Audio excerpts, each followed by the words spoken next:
All right, let's get started. Good morning, everyone. Day one of WordCamp US was incredible, huh? Wow, so exciting, so much energy, and we're going to continue that today. All right, let's start with a few announcements. As always, we'd like to thank our organizers, volunteer speakers, and especially our sponsors. Bluehost, Hostinger, Jetpack, and WP Engine, our super admin sponsors. Let's give them a round of applause.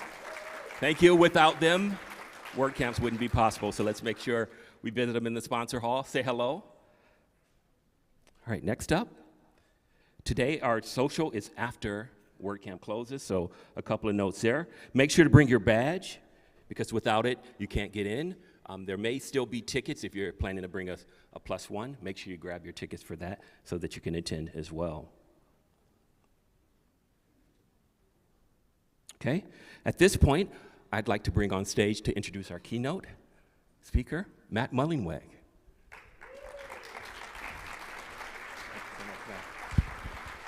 Good morning, everybody.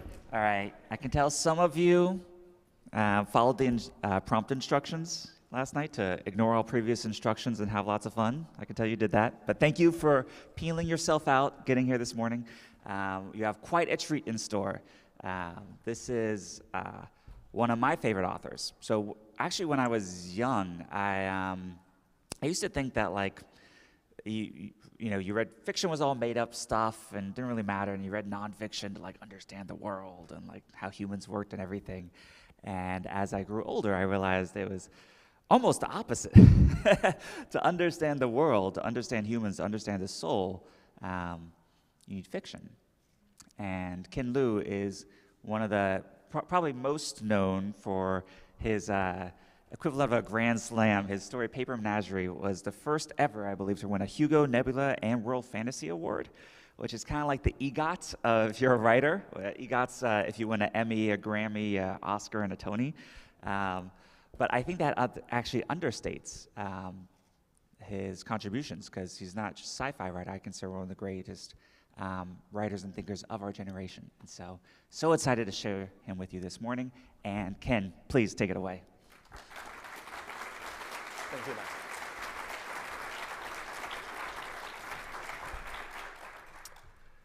All right, good morning, everyone.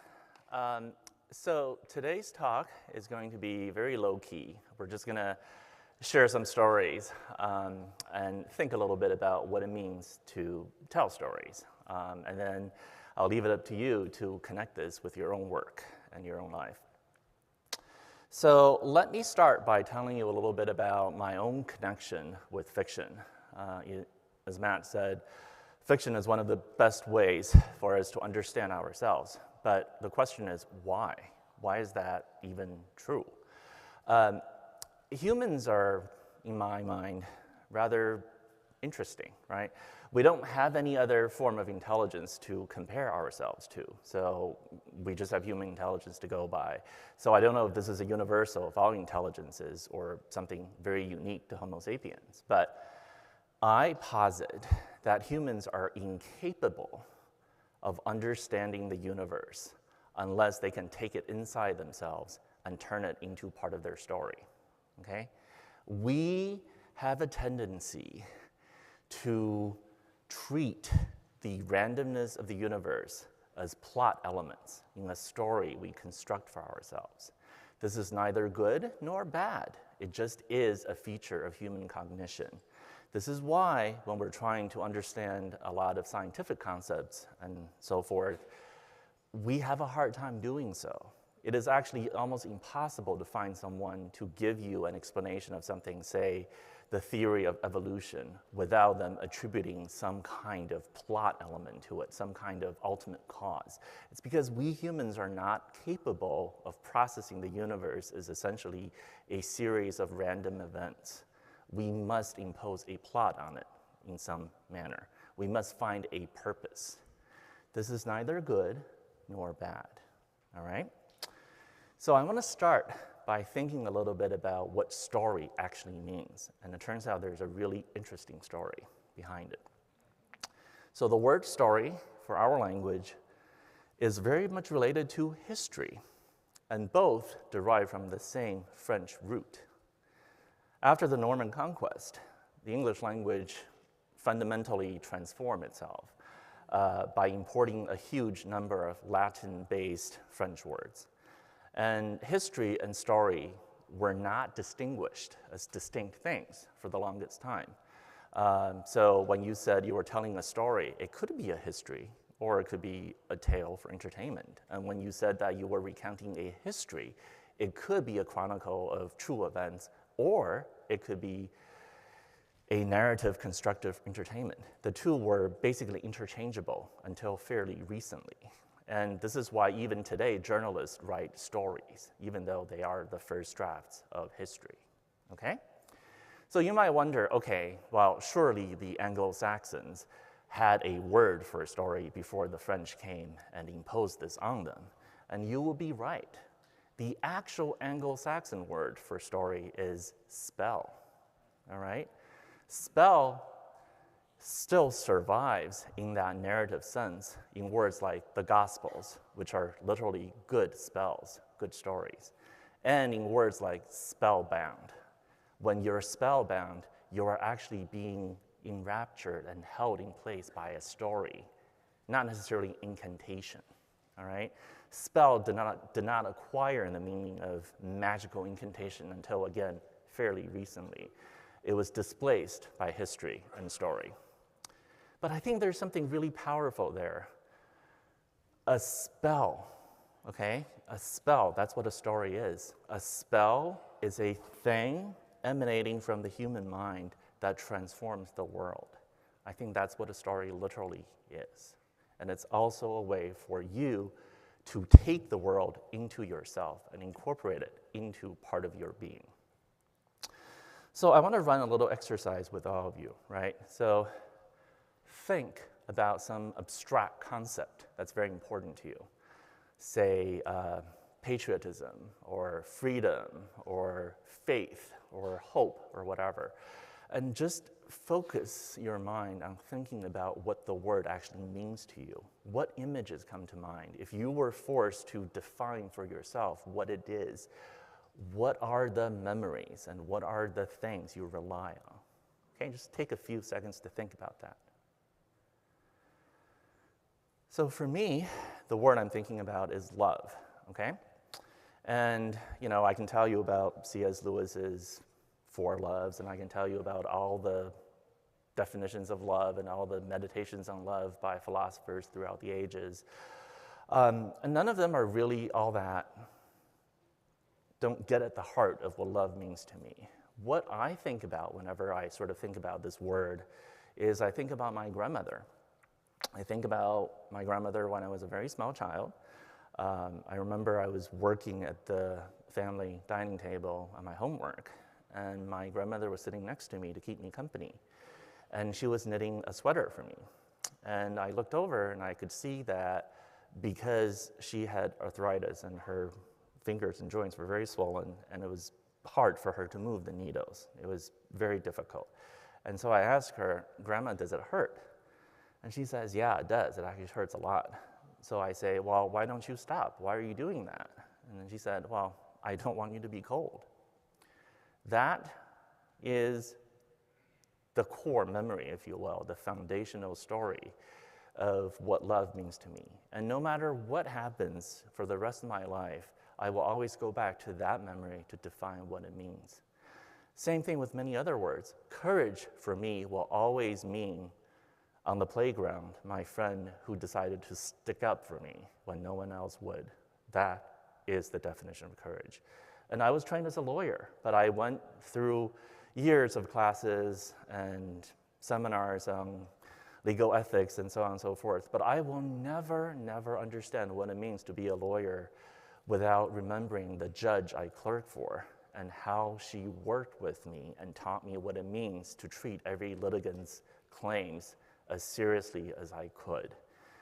This is true for all of you, I suspect, that when you are thinking about abstract concepts and abstract ideas, you always go back to some foundational story that defines for you what that thing actually means. We humans are incapable of understanding abstractions without concrete stories that embody them for us. Stories are the means by which we embody values and enact them. This is true not only at the level of individuals, but at the level of entire societies. We have foundational narratives that define for us, that encode for us what these values are. I am a fantasy novelist, and I write epic fantasy. So forgive me if I keep on thinking about our lives in that way. I really do think that all of us are in some manner like the great epic heroes of old, right? Like Adam or Gilgamesh, we are born naked and helpless into the world, full of confusion and chaos. Into that nothingness come our first guardians, our parents or caretakers, and they become for us our angels and our gods.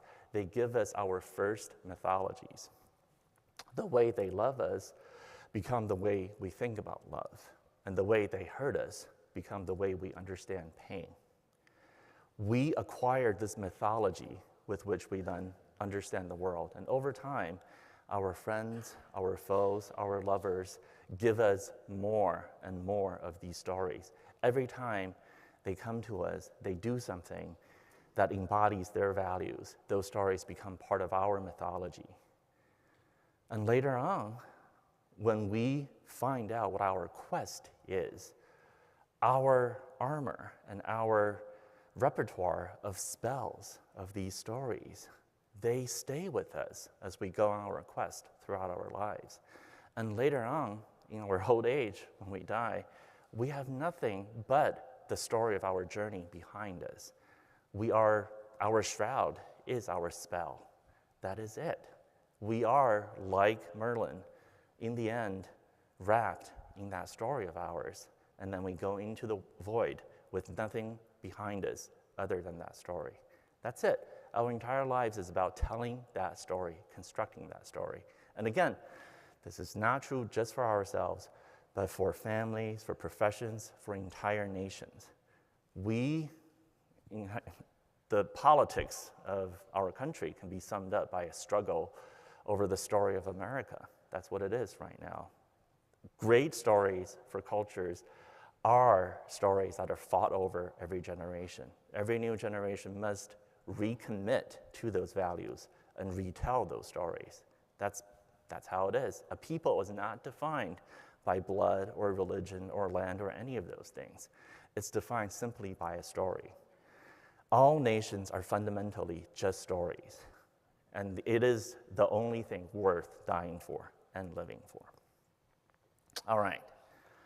So, as you can feel, stories are very important to me. That's why I make my living telling stories and constructing stories. But let me tell you what happened to me during the pandemic. During the pandemic, I saw something else about storytelling that I hadn't realized before, which is that stories are magical, and magic can be both good and terrible. What are conspiracy theories other than mass storytelling exercises? I was surrounded by horrifying stories, and stories of hate, stories of division, stories of fear, stories of terror, stories of oppression. For the first time in my adult life, I felt unwelcome in my own country. It was a horrible time. There were people saying incredibly nasty things and threatening me. It became a place where I lost faith in the very idea of storytelling.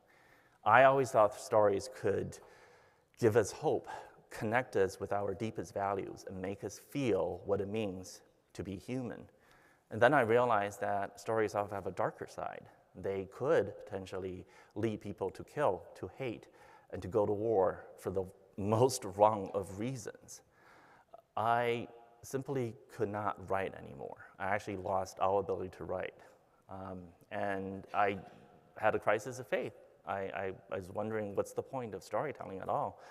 All my life, I've been telling stories about how humans are imperfect, but we are capable of perfecting ourselves. And now I was faced with a reality that I could not accept.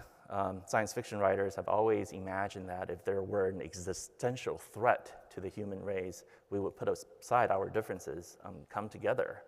And the pandemic proved the exact opposite. There was an existential threat, and our reaction was to prepare to accuse each other and to go to war. It was incredible.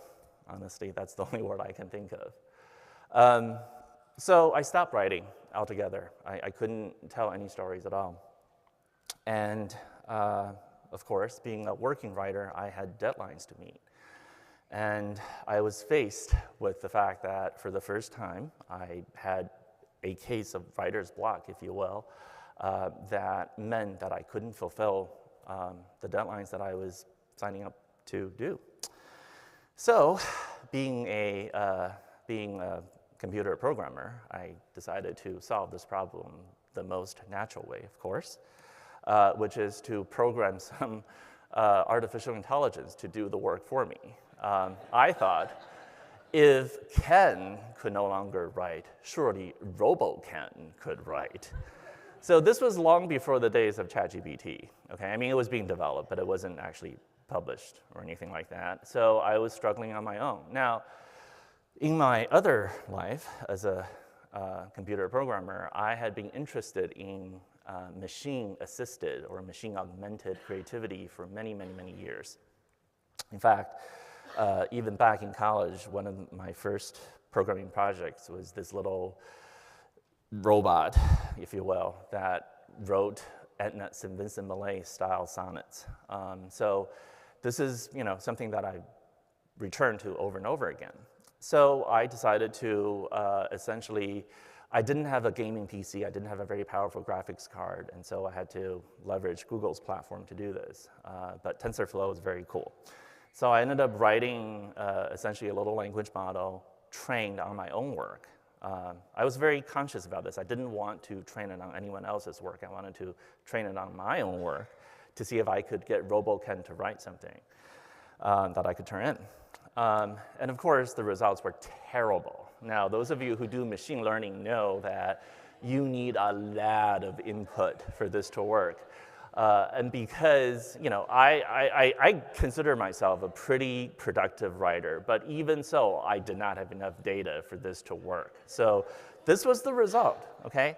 Now, it's actually kind of fun because I could see that there were things in there that evoked my concerns. There were almost thoughts that I could almost imagine came out of myself, but this was clearly a dead end, okay? So by the way, this is one of the reasons why I'm not particularly excited about generative AI as it exists now, because essentially what generative AI now is an attempt to recreate and imitate and replicate what has already existed. This is fundamentally a different process than what creativity is. This is fundamentally a different thing than what we are trying to do as creative writers or creative individuals. So the fact that this failed shouldn't really have surprised me that much. But anyway, it failed. So this was a dead end, okay? So I said, okay, so turning to my own words and turning them around isn't doing anything. What else can I do to reconnect with storytelling? So I turned to my children, right? So I realized that, one of the best things about being a parent is you get to reconnect and rediscover the stories that you enjoyed as a child again, right?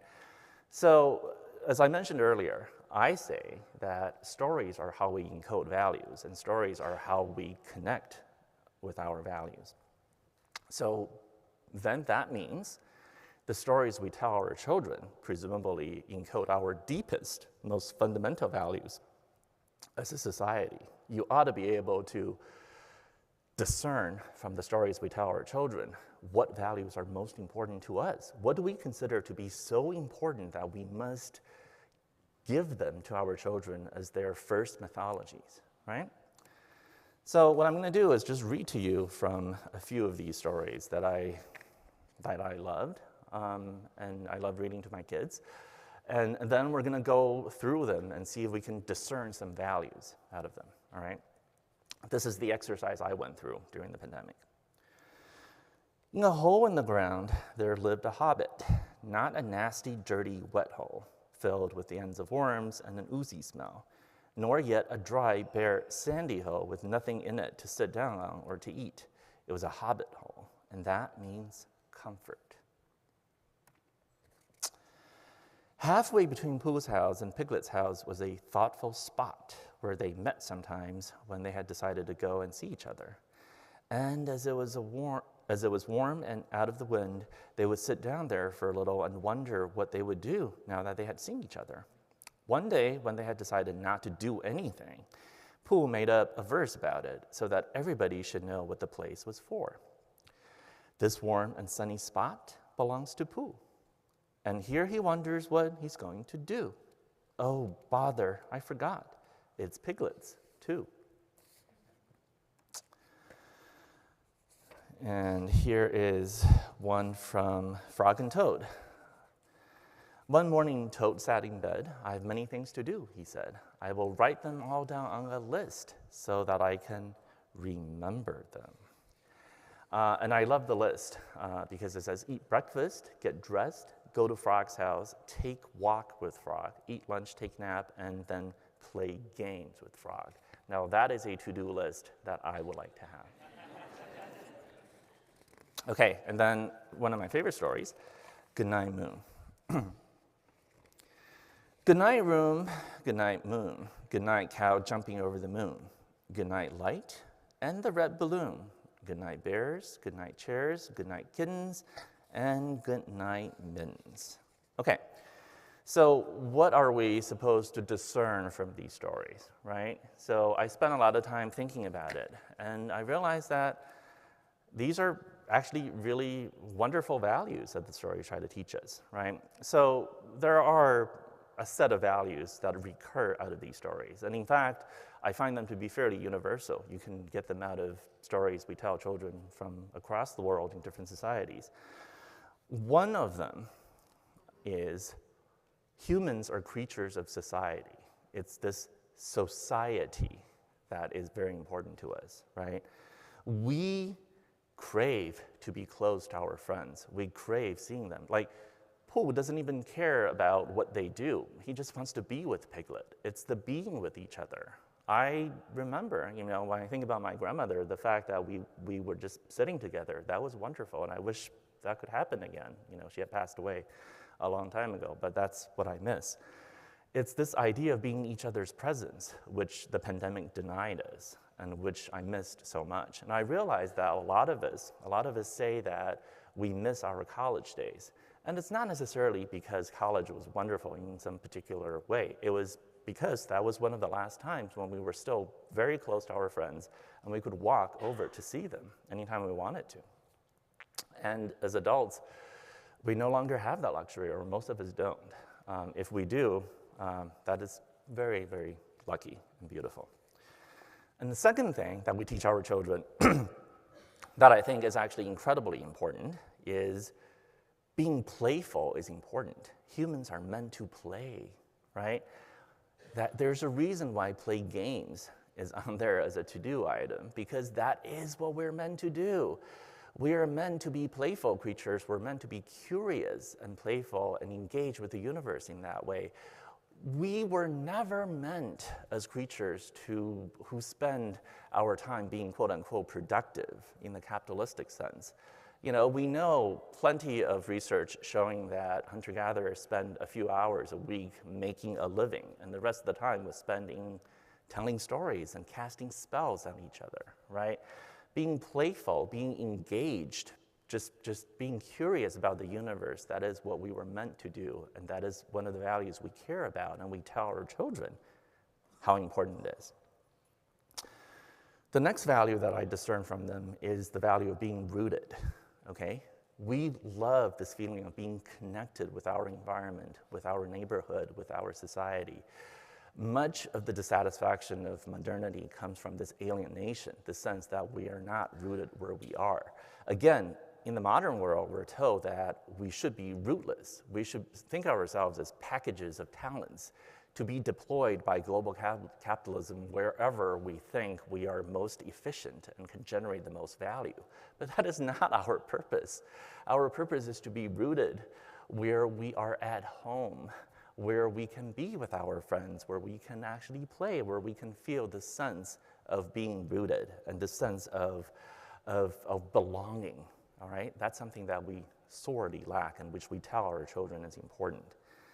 The next value I got out of it is empowerment, the sense that we want to have a sense of control over our environment. Why is a hobbit hole so wonderful? Because it's a home that you control. It's not some cookie cutter high-rise thing that you're not allowed to modify. You have control over your own environment. You have the power to change the environment, to turn it into, this is the last value and the most important, to turn it into a part of your self-definition. The little bunny in Goodnight Moon says goodnight to all these objects. Why? Not because they're objects, because each object has a story connected to it. Each object has become part of the bunny's personal mythology. We love to be surrounded by objects that have stories in them, that tell us who we are. We use these stories, these tools around us, these objects around us as storytelling tools. They tell us who we are. They tell us why we are. They tell us what we want and what we yearn for. All right, so society, play, rootedness, empowerment, and self-definition. These are the values that we encode in stories we tell our children, that we claim to be the most important values. And yet, ironically, as adults, we do not live like this at all, right? These are the values we claim to be incredibly important to our children, and yet we do not live like this. Repeatedly, we are told that we need to be productive and not playful. Repeatedly, we're told that society is not that important as much as being, maximizing our potential as packets of talent for global capitalism. We are not empowered in our own lives, and we are not pursuing self-definition as the most important goal of them all. And most importantly, okay, I'll tell you this, none of these values are about turning within yourself and swirling your own words around in an attempt to generate Robo-Ken. They're all about connecting with others, connecting with the outside world. All of the values that we care about are about extending ourselves out, connecting with the universe, making the universe part of our story, and making ourselves part of the universe's story. We cannot get out of our own depression, our own solipsistic sadness by turning into ourselves. We have to turn out. That's the only way to get out. And so I did end up writing a story, and it is about AI, but it's actually written by me, not so much by the AI. I did end up using some of the words that the AI generated, but they were just sort of seeds. I ended up writing a story about what it means to be human, even though it's called 50 Things Every AI Working with Humans Should Know. But as you can imagine, this is really a story about what it means to be human, and it is a story about those values that I care about so much. That's how I got out of it. I got out of it by reconnecting with our deepest values about what stories are actually meant to do, and to remember my grandmother.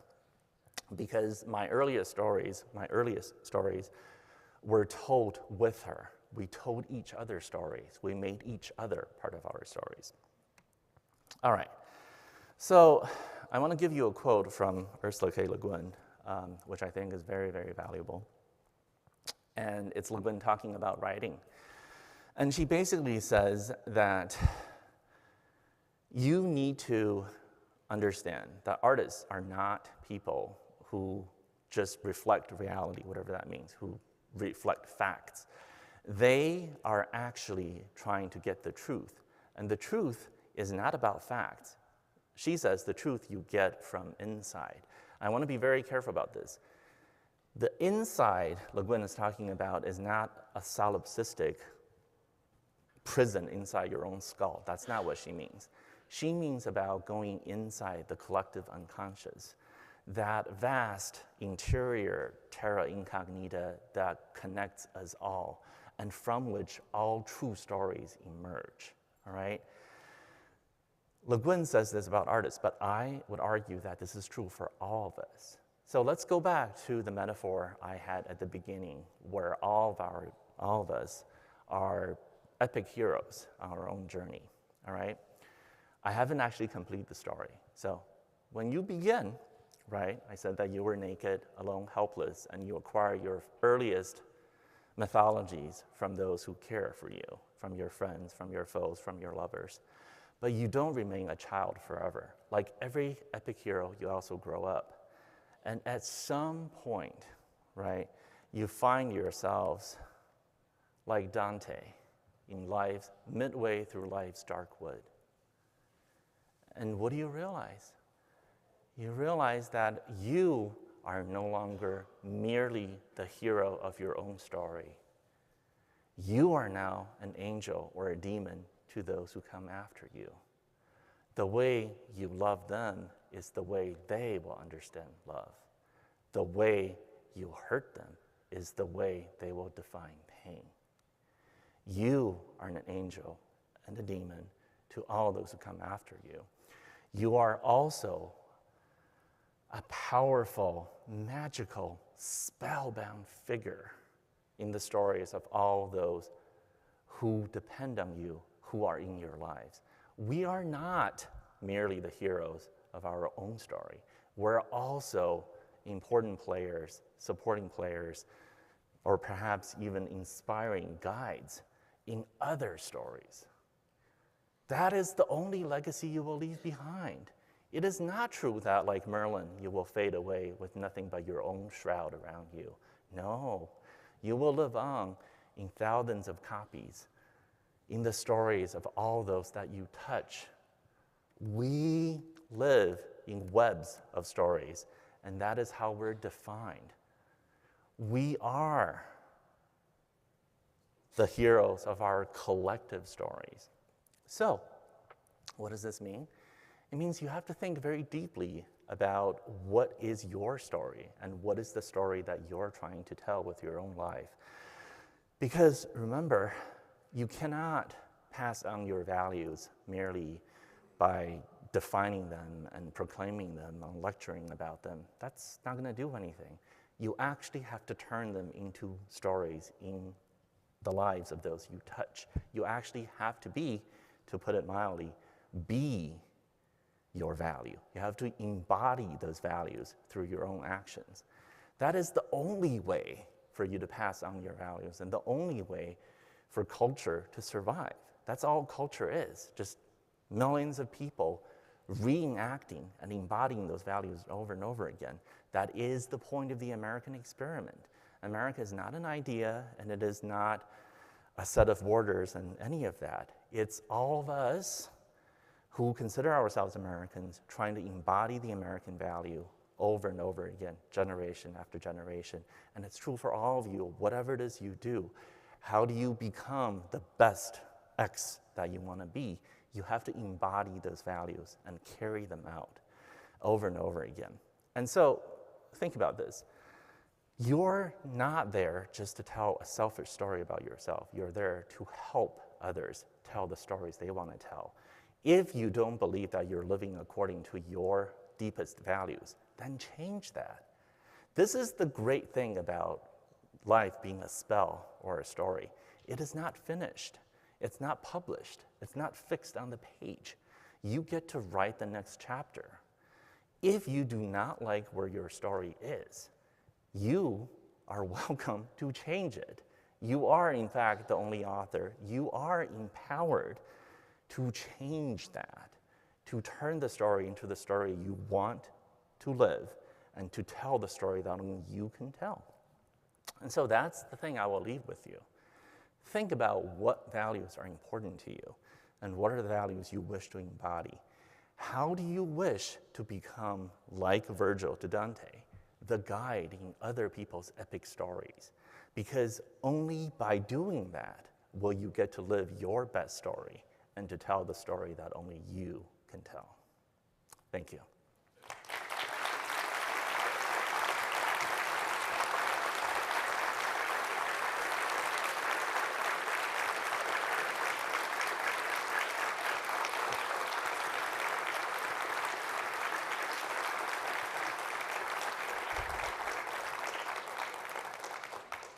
So I left a little time for Q&A, so I think if any of you have questions, I have about 10 minutes to take questions.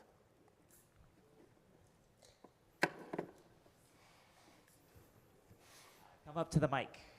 You can walk up to one of the mics.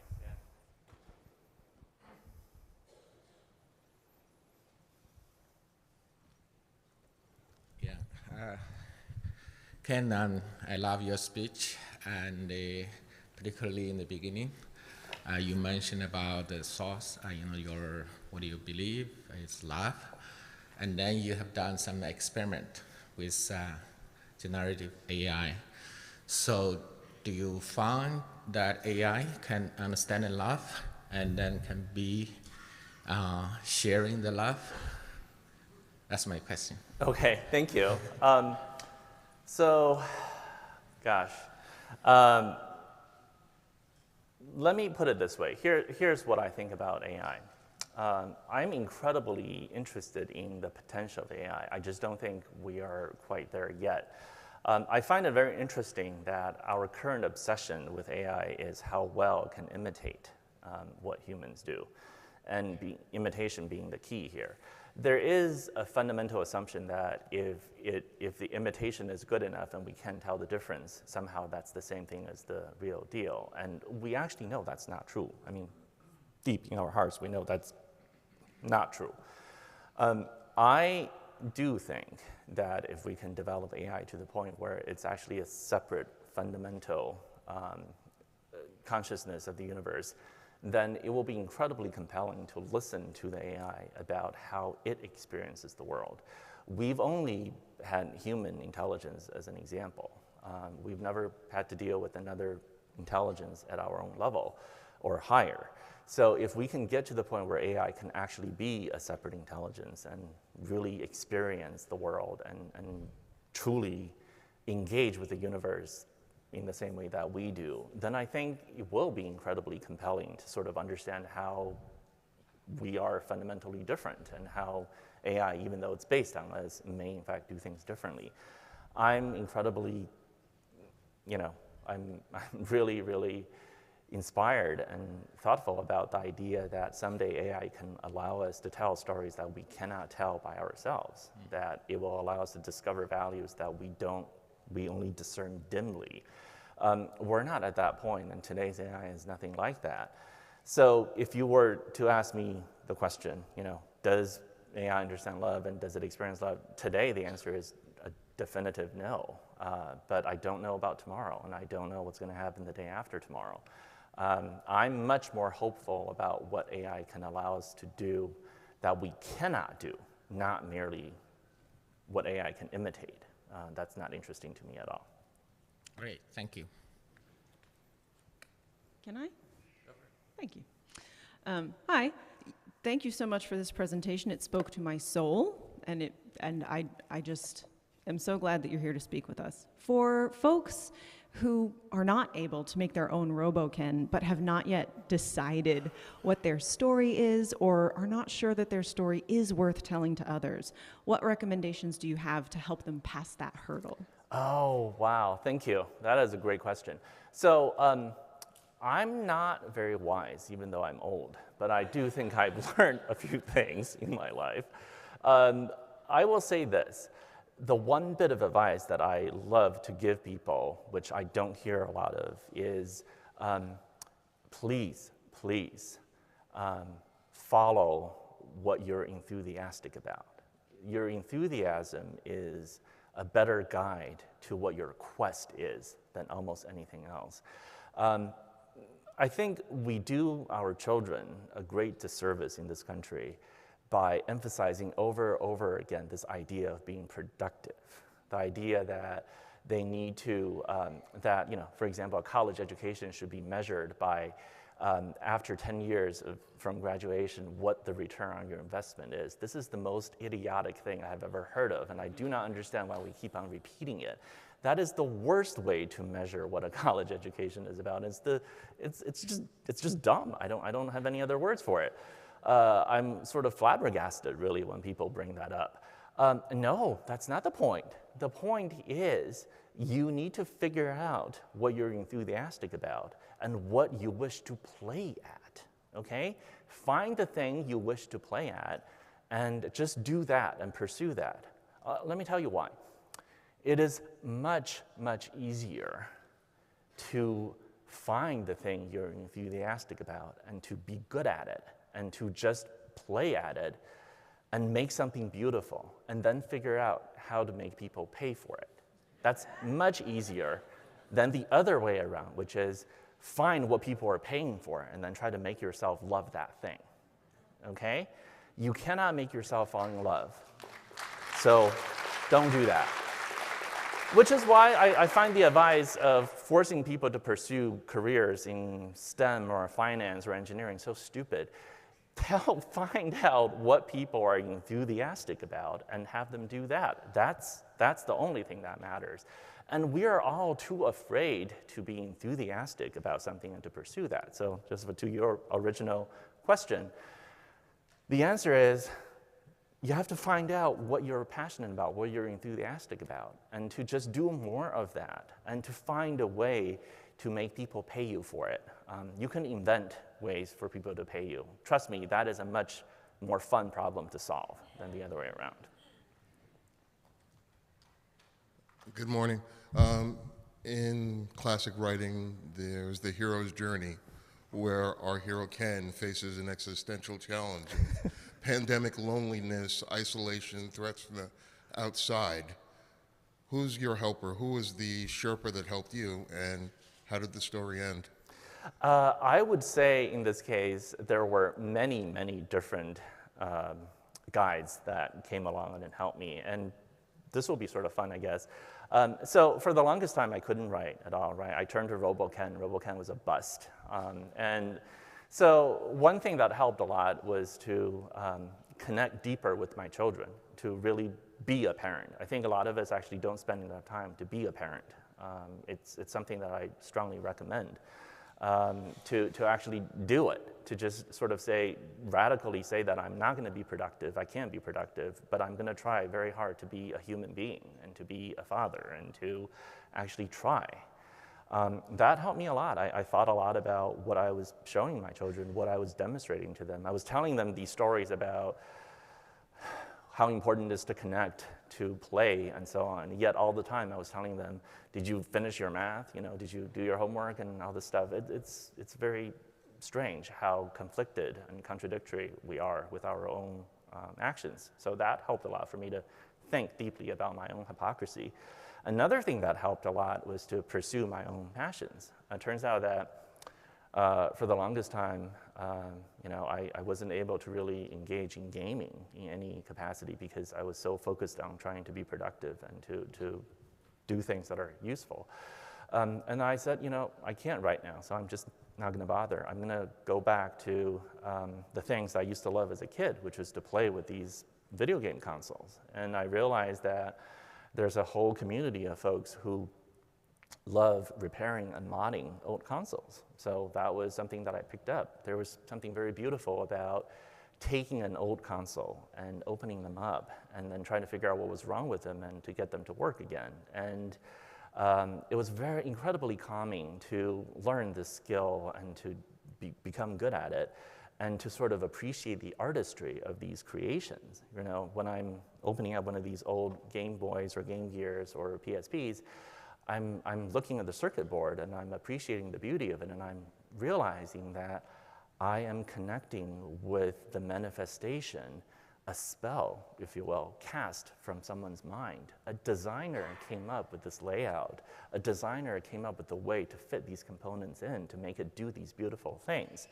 A designer crafted this machine to be a storytelling machine, to tell the stories that enthrall the entire generation. Zelda and Mario and so on and so forth. An entire generation, multiple generations now have grown up on these global mythologies, and they were enabled by this machine, which was the creation of someone's mind and the creation of a group of workers who hand soldered all of these components. When I think about it, it's incredibly moving how humans really are. Can you imagine an entire industry of people who crafted stories for each other, who's devoted their lives to the creation of mythologies for people, to cast spells? We're magicians, right? Technology really is our epic poetry. It's our epic that we tell these grand stories to each other. So that helped a lot to learn and appreciate and connect with the minds of other designers and other creators. And also something else that helped was for me to read the Tao Te Ching, which is an old Taoist classic from thousands of years ago. And I, like most classics, it's one of those things where you think you know what it's about until you read it. I mean, I think all of you have had this experience. I remember vividly where, before I read Moby Dick, I had this impression of it being horribly boring and just completely not my kind of book. Then I read it, and it was the funniest thing ever. There's something incredibly funny and irreverent and just all around random about the book. And that's never explained. People are always when you hear a commentary on Moby Dick, it's always so obsessed with the symbolism and how tightly constructed it was and so on and so forth. And no one ever seems to talk about how funny and loose and crazy and just it's Melville following his enthusiasm wherever it took him. That was lovely. So engaging with the classic, Tao Te Ching had the same sort of experience. I thought I knew what it was about, but it wasn't at all what I expected. And all of these things share the idea of, again, that as human beings, as artists, we connect with the collective unconscious, the shared interior all of us have. So that's what got me out. Thank you. Yeah. I think I'm running out of time, unless I could keep on going, or... You have time for one more question? Okay, I'll do one more question.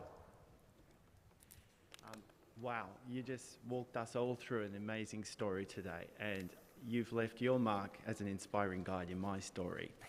And I wanted to ask you, when and how did you realize you were a storyteller?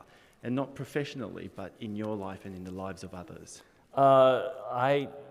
This is so funny. I do have a story about this, and it's not the most, it doesn't reflect the best on me, I suppose. So here's how I knew. When I was in elementary school, and this was back in China, so all the kids were walking to school, right? And my school was actually pretty far away. And the walk back was fairly long. I remember there being a few scary parts where there were some dogs that, really scared me. And I didn't want to walk alone. So I wanted others to walk with me, but I could not entice them to go out of their way to walk with me. So what I would do is I would tell them stories. And I learned how to tell stories in such a way that they would have the right length. So yeah, if they wanted to actually hear the ending, they had to walk with me all the way back to my home.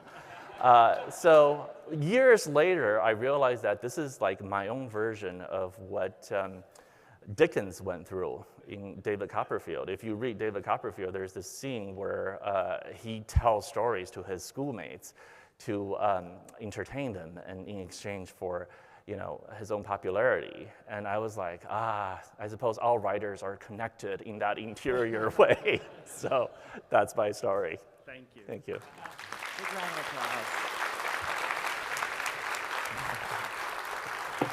Ken, thank you. I guess final thing, if people would like more from you, where can they find you? So the best way to follow me and find out my work is go to my website, which is kenliu.name, KENLIU.NAME. We like websites here. So please, I hope your brain is tickled, like mine is always from Ken's work and writing. I'm glad you all just got to see this talk for the first time. Much like Ken's writing, I feel I'm going to return to this again and again. So thank you all for coming. Thank you, Ken, so much for joining us. Thank you very much. And hope to hear from you again. All right.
Good morning, everyone. Thank you for coming to our second talk for the day of the second day of WordCamp US. Everybody having fun?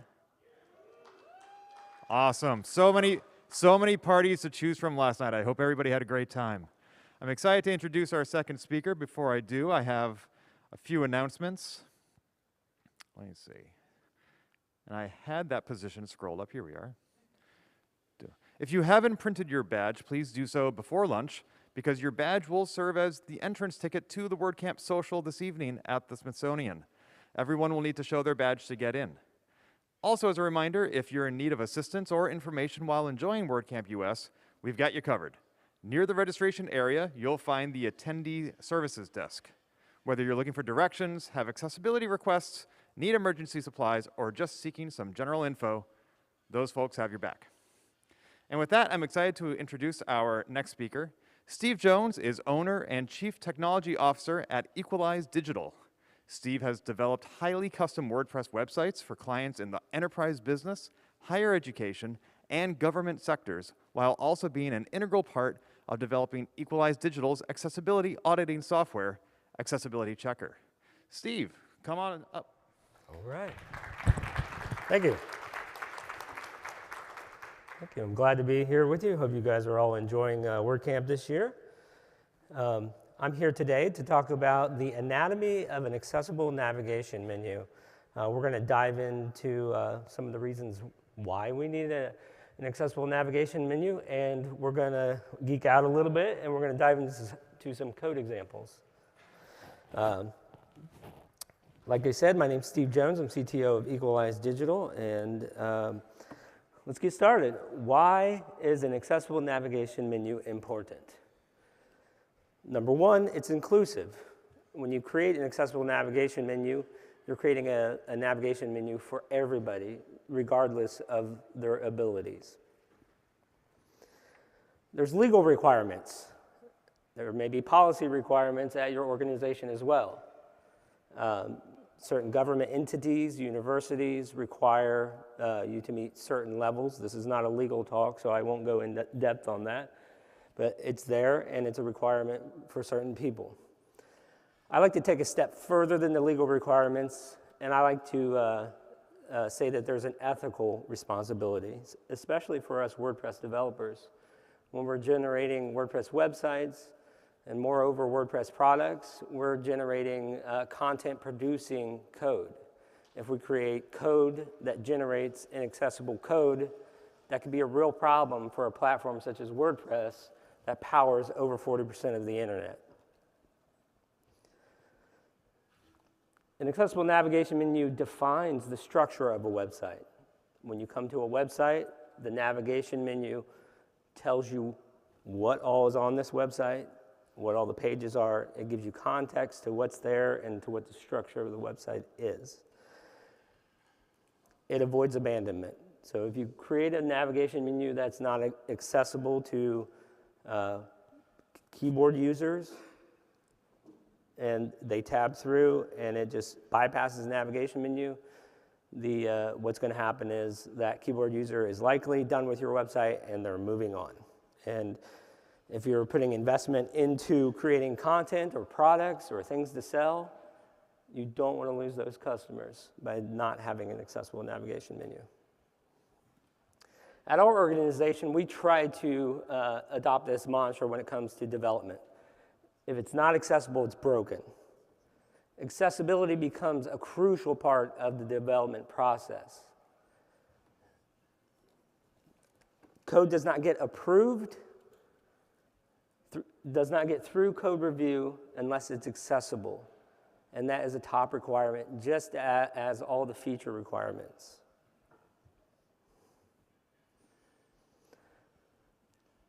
Accessible navigation menus have semantic structuring. Semantic markup is using HTML elements for their given meaning, not just for their appearance.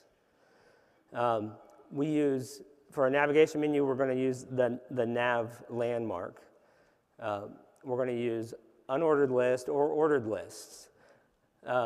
In code, you will see sometimes that lists can be used and abused for many things just because of their markup and people can target them.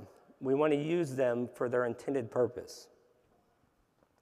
An accessible navigation menu is adaptive. It adapts to the viewport. Responsive websites, as it scales down or up, the menu adapts. It adapts to magnification. Some users have a hard time seeing small type. They will increase the zoom on their browser. It needs to adapt to that. And it's adapted to assistive technologies such as screen readers. So let's jump into some code.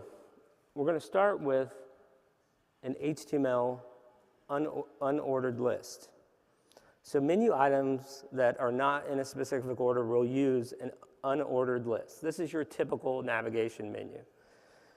I have a code box here that shows an unordered list with 4 list items, and they say home, about, shop, and contact.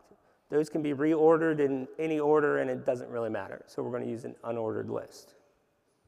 If your navigation menu does have an order, we're going to use an ordered list. I have a code example here that shows an ordered list with 5 list items, and they are in this order. The first list item, download the Accessibility Checker plugin. The second one, upload the plugin to your website.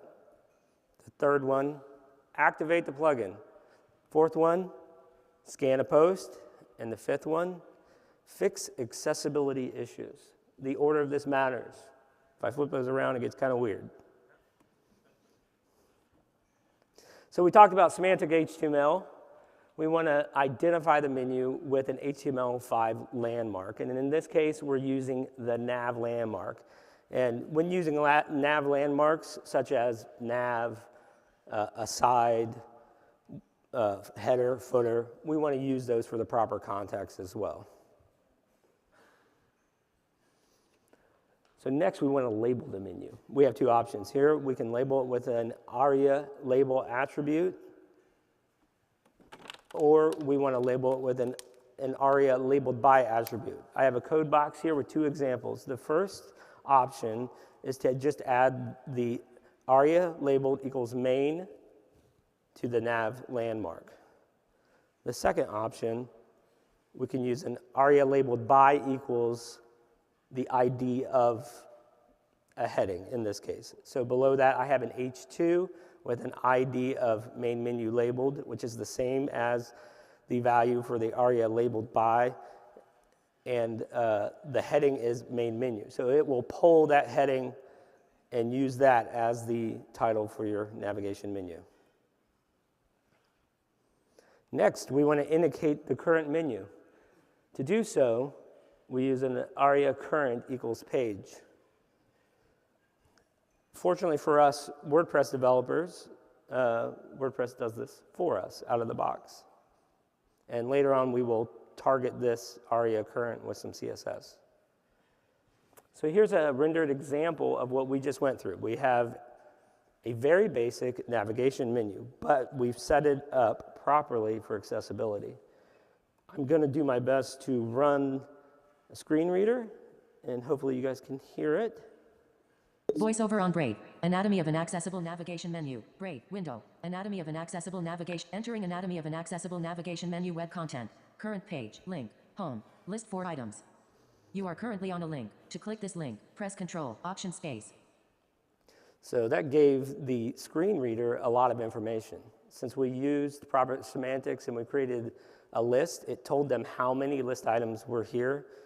It told us that this was the current link, and it gave instructions on how to use it. Link. About. So you are currently on a link. To click this link, press Control, Option Space. So as I go through, you can see these are just regular links. They're not the current link because they do not have the ARIA label. Link. Shop. You are currently on a link. To click this link, press Control, Option Space. Voiceover off. So that's the voiceover example. So now we have our markup. So now we move on to menu styling. Menu styling is displayed in a conventional location, such as a page header or the left sidebar. We like to get creative sometimes, and we like to do creative things with our navigation menus. But for accessibility, we typically want to place menus where they're expected. And they're generally expected in the header, in the sidebar, and in occasion we have them in the footer. It's easily identified as a menu through proper markup and styling, and that's what we're here going through. We have our proper markup now, and we will work on our styling next.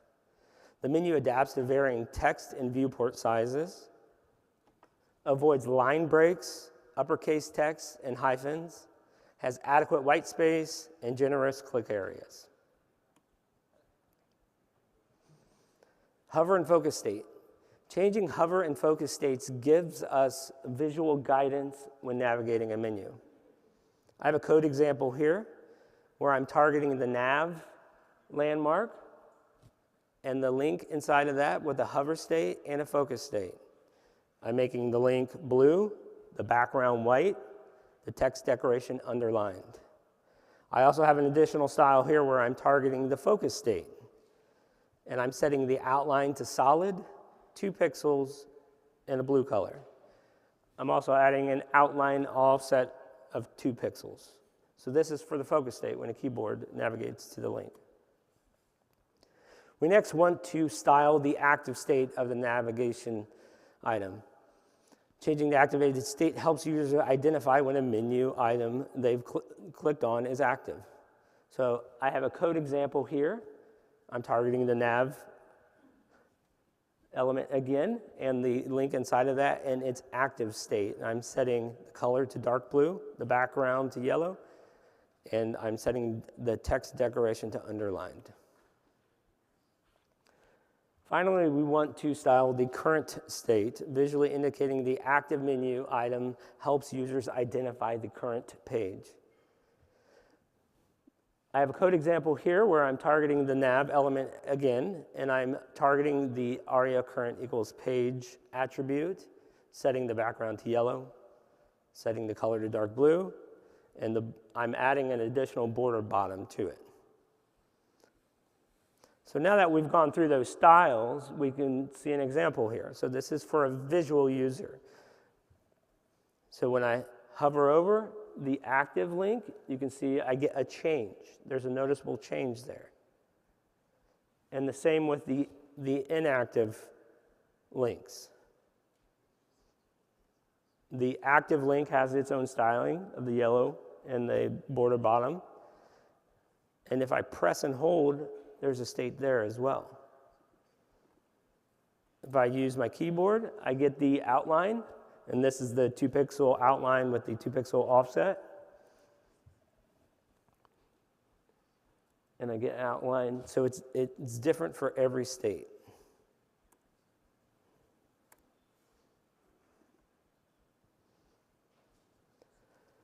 Flyout menus, which we call submenus or drop-downs in many cases. They help define the hierarchy of the website, as we discussed. It reduces multiple page loads. And it's also helpful to repeat submenus on the current page.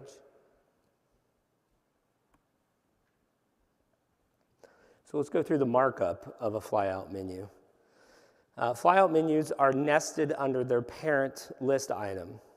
I have a code example here where I'm showing the navigation menu that we've already created, and we're adding an additional unordered list inside the parent list item, and then we're adding those submenu links just as we did in the parent menu. So in this case, I have a parent menu called Shop, and I've added a submenu item called Cart and one called My Account. So flyout functionality for mouse users. When parent menu item is hovered, we should show the submenu. So additional JavaScript can be used to add a close delay. So with pure CSS alone, when we set the display to none and we set the display to block, it's just going to pop on, pop off, right? If a user has imprecise mouse movements, they may slide off of that submenu for a second and it closes. You can go the extra step to add a delay to that with JavaScript so that it's a little forgiving for people that are imprecise with their mouse. So fly-out functionality for keyboard users.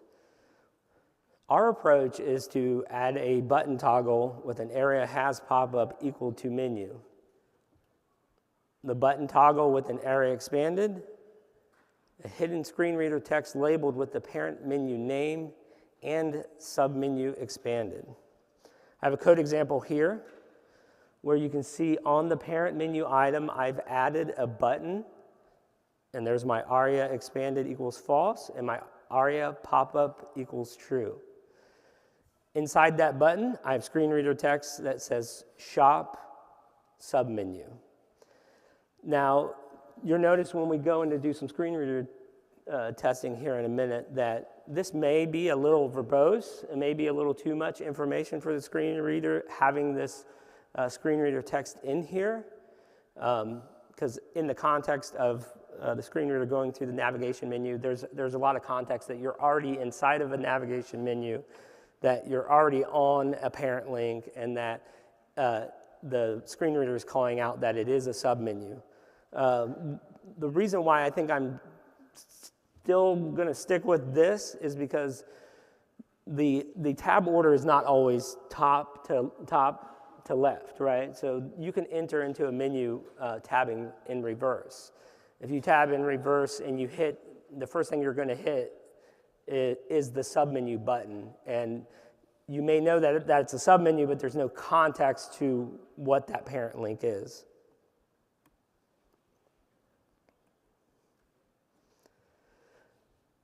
So now we get into some of the complicated stuff, or kind of complicated. I don't want to scare you away, but so fly-out functionality JavaScript. So these are our requirements, or this is what we're trying to achieve with the JavaScript.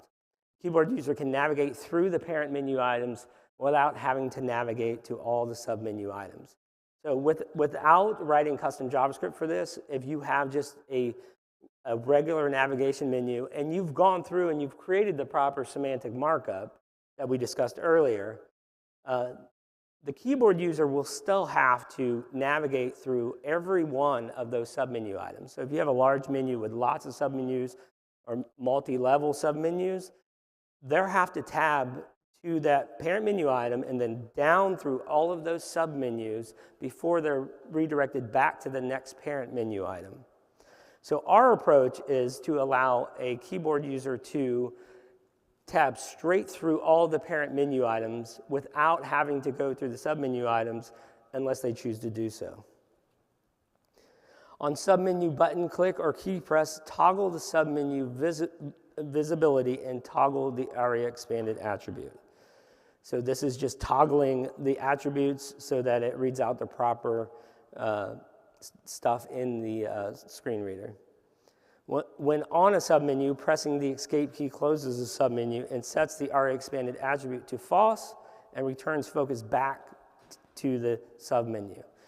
So we've given them the ability to quickly keyboard navigate right through the parent menu items. But if they choose to go into a submenu, right, so we toggle open the submenu, we tab down through those list items. We could go into a next level and tap through those. And the keyboard user wants to get back, right? We don't want to make them have to hit Shift Tab or whatever they're using to navigate to get back to the main menu. We want them to be able to quickly just be able to hit the escape key and jump right back to that main menu item.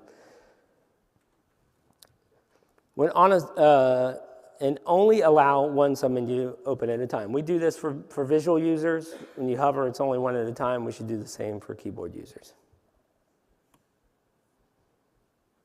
So mobile menu. If we're making a menu that is adaptive to all the viewport, we want to create a mobile menu as well. Use a button to toggle the menu visibility. This is in our audits and remediations that we do at our company. A lot of times, this is probably one of the biggest things, or the most common things we see, is that the little hamburger menu on your mobile navigation is not a button. It's a span, it's a div, it's a link. It needs to be a button. And it should have an ARIA expanded attribute on the menu toggle button. And set ARIA controls to the menu ID attribute. So the button has ARIA controls set to the same exact ID that we set on our nav menu.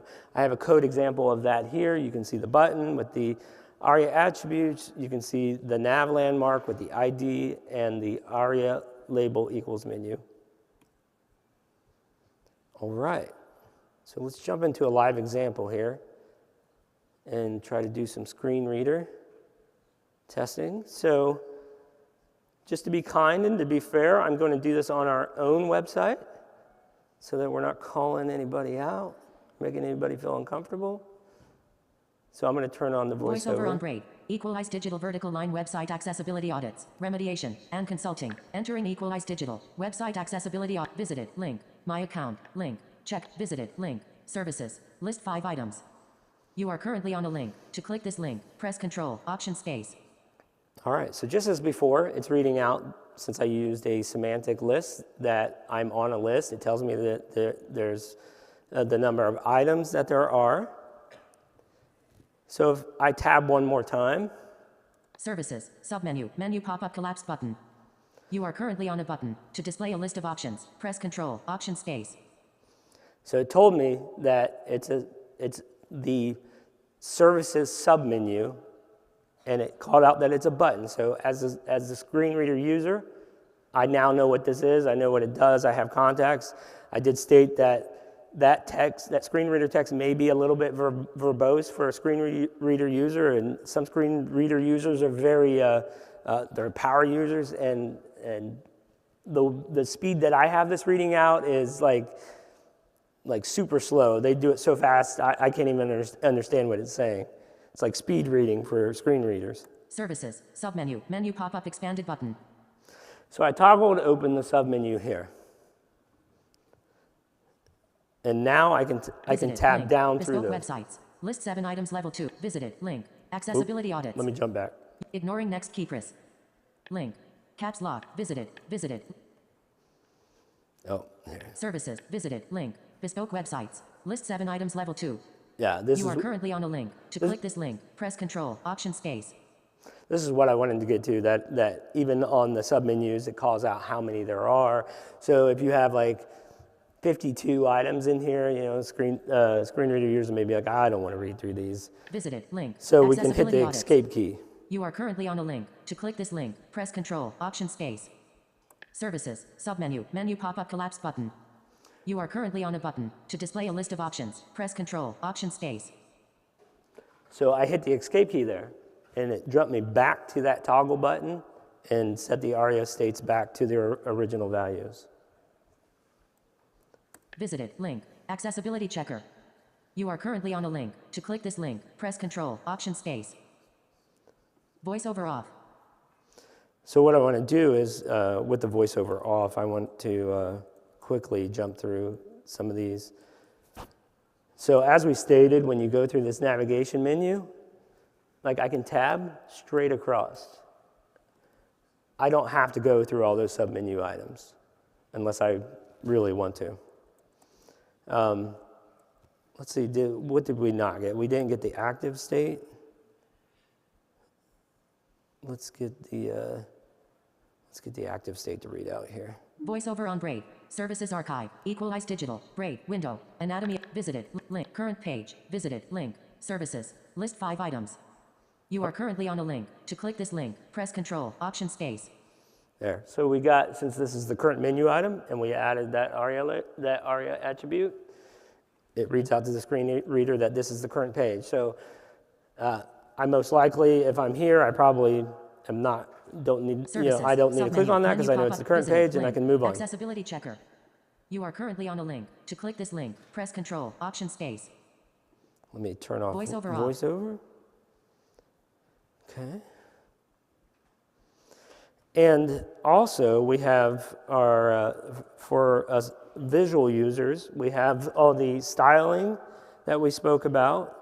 We have an active state. We have a hover state on the active state that shows that we're hovering, and we have a different, so I'm pressing and holding on this, that we have an active state, and then we have, as we tab through, we have an outline on it, and we typically use the 2 pixels with a 2 pixel offset.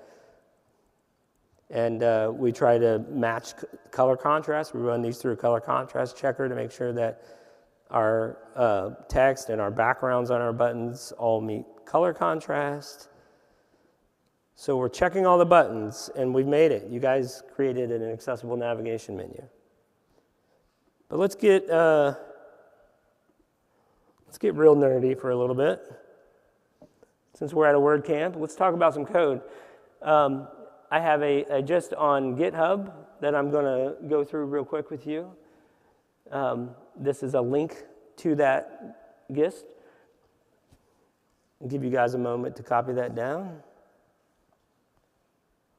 Yes, I can read it. It is bit.ly/A11Y nav.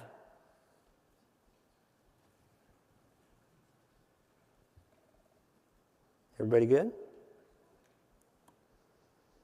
All right, so let's jump over and look at some code. So we've written this code. This is not very visible. Let me zoom in. Is that helpful at all? Okay. I like dark mode, so I probably should have switched this out beforehand. But so we've written this code, and a lot of people have already utilized this. It's on GitHub here, and I welcome anybody to add comments to this to help us make it better. But I'll run through it a little bit. So I have our PHP here. We're WordPress developers, so this is kind of set up for WordPress. And you can see I have the markup here that we spoke about. I have a wrapper, menu container, and this is because of the mobile menu. I need a wrapper around everything, and then I can house my hamburger mobile menu button and the actual menu inside of there. So like I stated, we have the toggle button for the mobile menu, and then underneath that, there is our WordPress menu. I'm using the WP Nav class here, which gives us several options. There's many more options than I even have listed here. We have the theme location, which I've got set to primary. We've got the container, which I have set to nav. This is the nav landmark, so it outputs nav. You can use div, but you want to set the role to nav. But the landmarks are so widely supported nowadays, you should just use the nav landmark. I have a container class, and I have a container ID, and then this function actually allows us to add an ARIA label as well. So I have container underscore ARIA underscore label equals primary menu.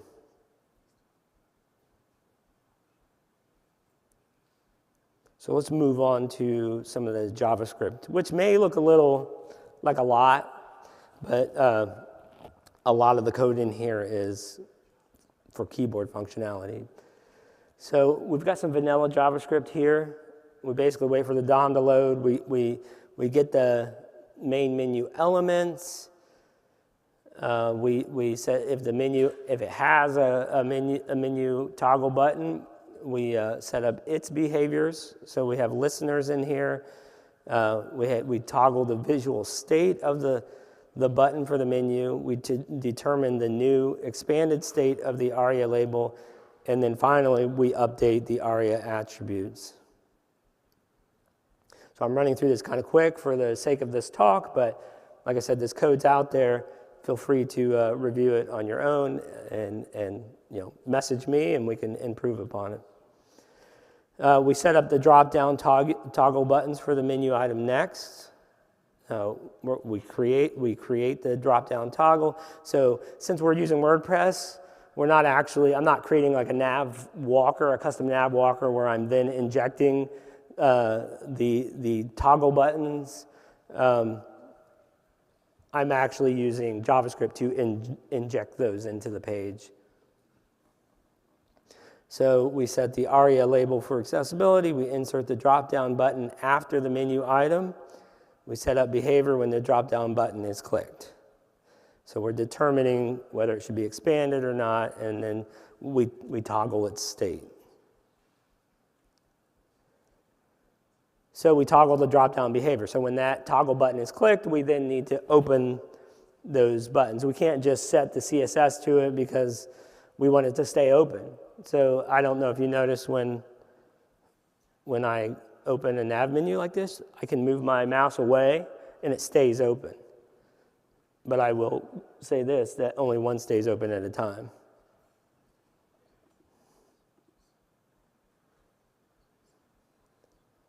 So we're toggling the expanded ARIA state of that. And then we have, like this is what I said, we're closing other navigation menus. We're closing other navigation menus when a new one is opened. And we have considerations for the escape key. So when you go into a submenu, you hit the escape key, it returns focus back to the toggle button and sets the ARIA states back. And I've recently updated this to account for multiple levels of navigation menus. You go to your first submenu, you go to your second submenu. If you hit the escape key on the second submenu, it returns focus to the first submenu toggle item that opened that one, and then you hit escape key again and it returns it to the parent. So the following functions are considerations for the keyboard. So we have keyboard handling for the escape.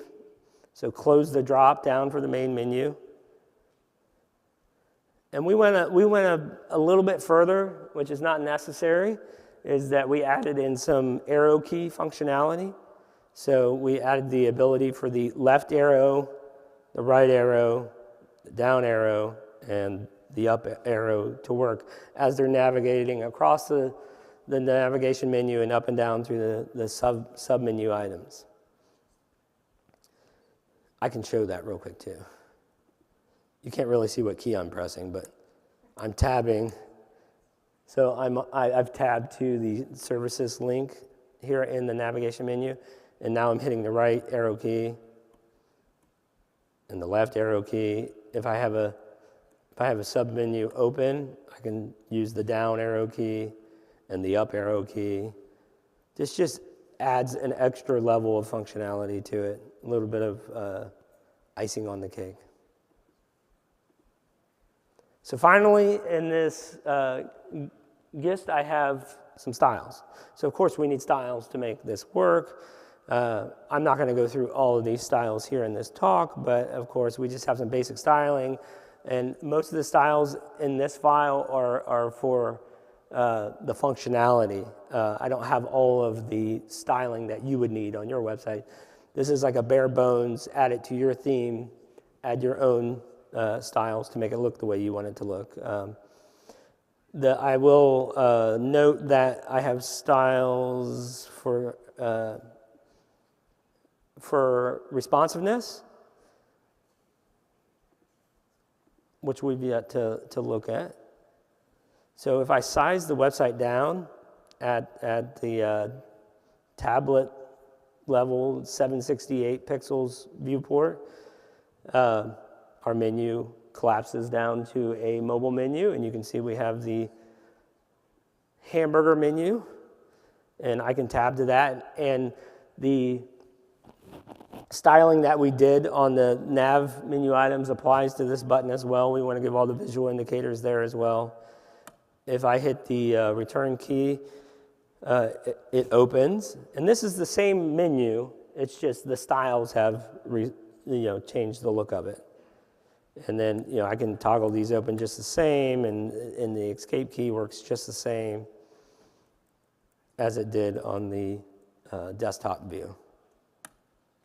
I can turn screen reader on for this too real quick, since we have a little bit of time.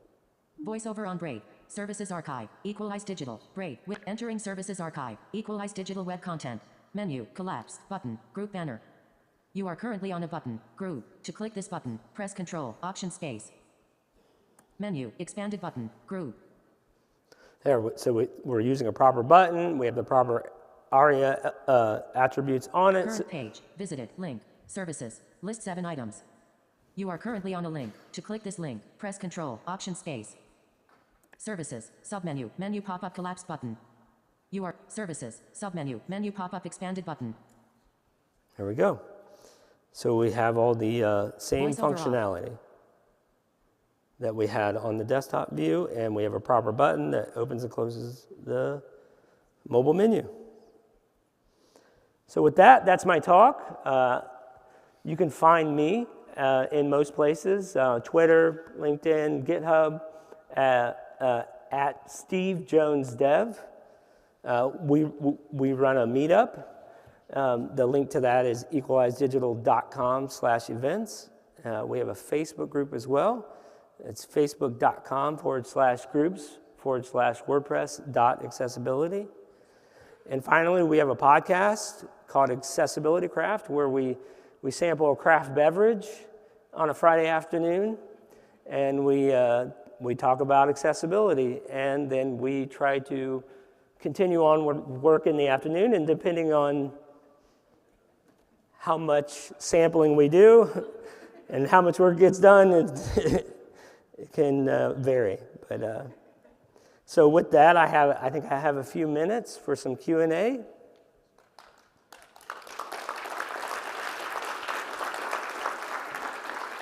Yep. So since this is a topic about accessibility, in keeping with that theme, do not line up at the stands. Raise your hand and I will bring the mic to you, starting right here. Hi, this is Kevin Andrews from Georgetown University. Wow, I sound weird on a microphone. I had a couple, like two actually. One, this was a great talk. Thank you so much. I love getting into the code as a practitioner. I was wondering if you could expand, pun intended, on the, we didn't hear a close button on the mobile menu for screen reader users, and on an iPhone, for example, you can't hit escape if you're on your phone. Mm-hmm. And then the other question I had was, is JavaScript actually required to detect arrow presses? I didn't think so, but I'm happy to be corrected. Thank you. Yeah, so the first part, a close button on the mobile menu. The mobile menu is I have it set up as a toggle.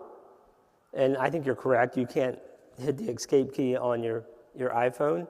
So the behavior that I would expect here is that you could tab back and escape. Now, you would be much better at walking me through how this experience is on a mobile device, and I'd be happy to sit down with you and go through that to see if there's anything we can do to update that for an actual iPhone device experience.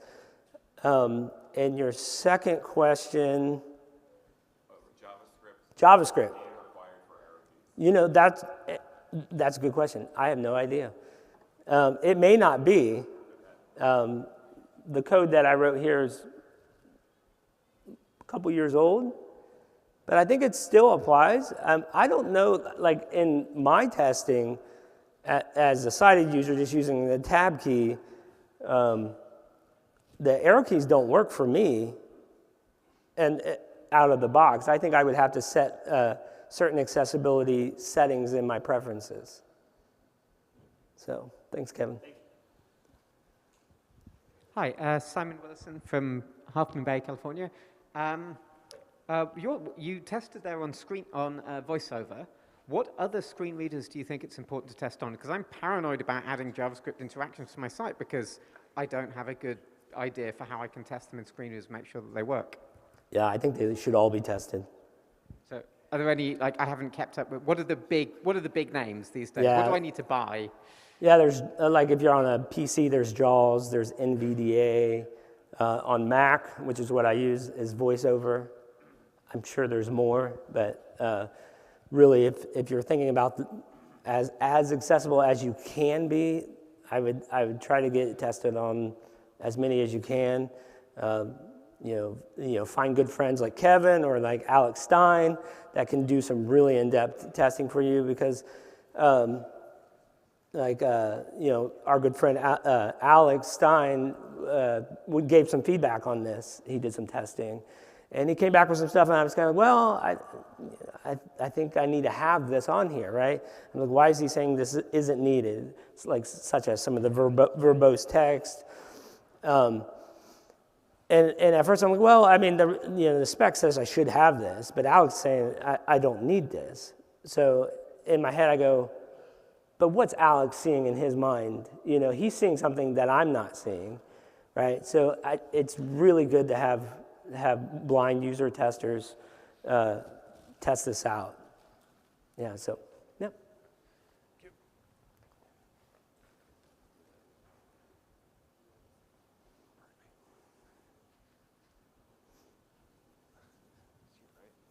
All the way in the back. Hi, I'm Christopher Anderton. I'm from Northeastern University. I just had, again, two questions here. One, I'm interested on in your example, you had a screen reader class on there, and I'm interested in if you have a general guideline for using a screen reader class versus using an ARIA label on the element. And my other question is with, when you do arrow navigation, what the expected behavior would be for somebody who is a non-sighted user. Maybe they have no visual experience whatsoever, and so what do you expect? My first guess, being a sighted person, would be left, right would be expand, collapse, and up, down would be traverse the menu. But I don't know, and I was wondering if you had any insight on that. Okay. So first question is screen reader text. There's two ways to do it. Use an ARIA label or use a screen reader class that you then set up some CSS to handle so it doesn't display on the front end. Is one better than the other? Maybe. The ARIA labels are great and they help us do a lot of things, but I've heard that the best ARIA to use is no ARIA. So there we go. Kevin approves. And if you can achieve it without the ARIA, I think you should go that route. If the ARIA label helps you achieve it, I'll default back to the ARIA label sometimes if I have like icons in there that I don't want to have to, like, this is a real edge use case, and if I have like a pseudo element in there, I can't do certain things with pseudo elements. Like if I have a pseudo element icon, so I'll use the ARIA label so I don't have to do weirdness to try to get that pseudo element icon not to show for a screen reader, because it'll show like as a question mark on the output. And I'm blanking on your second question. It was, the arrow keys. I got it. Arrow keys. So the expected behavior is, so I think the arrow keys are used in conjunction with like the tab key or the control option space. I don't always use those, but it's used in conjunction with the other keys as well. So as you saw me navigate to the parent menu item, like I tabbed to get to the menu, of course, and then once I was on the menu, I could use my left and right and up and down. But I couldn't use the up and down until I opened the submenu. And for me, I just hit the return key to open the submenu, but depending on your screen reader, you use a different key command. And actually I have one more kind of follow-up question on that. This seems like it would be a bad idea to me, but just thinking about it, would any sort of like helper text sort of guidance, I guess, for navigation be helpful? I mean, it seems like it would kind of go against a site being intuitive to use, but like if you had special keys for doing things, maybe have some sort of screen reader thing that said press this button to get a list of commands or something like that. I mean, that would be a special use case, but. Yeah, I think it would introduce like verbosity. I think that you want the screen reader to do its thing. We don't want to add to what the screen reader is trying to do, because the screen readers in some way are a standard, right? People like Kevin or Alex, they're power users. They know how to use it. They know what they're looking for, and they read it out at lightning speed. So they're looking for speed, I think, most of the time. And if we add in some text that they've never heard or instructions, I mean, they're probably just going to get annoyed and just move on, right? So it's probably not a great idea. Cool. Thanks. One more question? All right.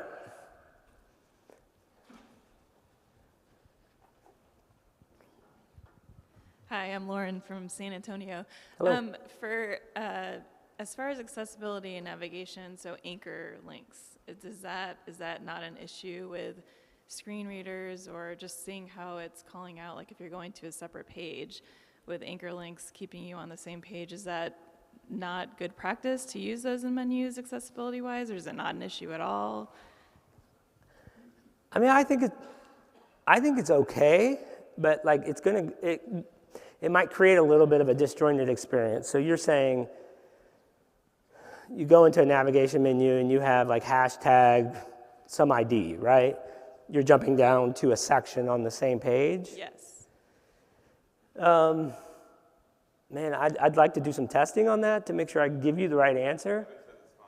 Kevin says it's cool. So I'm going to go with Kevin. He says it's cool. In my head, I'm thinking it's good that the screen reader is going to handle that jump for you. Like it'll read out what happened to them. And with his endorsement, I'm going to go with him. I think we're good. Except for smooth scrolling. So, yeah. Be careful about smooth scrolling. JavaScript, it can do some weird things for screen readers. So. How are we doing on time? Okay, that is all for this talk. Thank you so much, Mr. Steve. Thank you. We'll have a 15-minute break before the next talk in this room.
Hello, hello, and welcome back.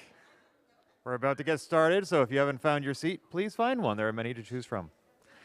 Welcome to the 11 o'clock talk, Accessibility Without Compromising Creativity. Before I introduce our speaker, 2 quick announcements. 1, if you've enjoyed the coffee today during sessions or between sessions, that is thanks to our sponsor, Cloudways. So thank you to Cloudways for sponsoring the coffee breaks between the sessions throughout the weekend. Also, if you have not yet printed your badge, yes, give it up for Cloudways. Thank you, Cloudways. In the house. If you haven't printed your badge, please do so before lunch. Your badge will serve as the entrance ticket to the WordCamp social event tonight at the Smithsonian, and everyone will need to show their badge to get in. Thank you. And with that, and without any further ado, let me introduce our speaker. Danielle Zarcaro is the queer, non-binary founder of both Overnight website and Kinetic Iris. They've been developing and maintaining custom WordPress websites for over a decade. They'll get excited anytime there's a gadget to tinker with or a puzzle to put together. They love snuggling cats and putting hot chocolate in their coffee. You'll often find them awake past sunrise and up in time for the sunset. Welcome, Danielle.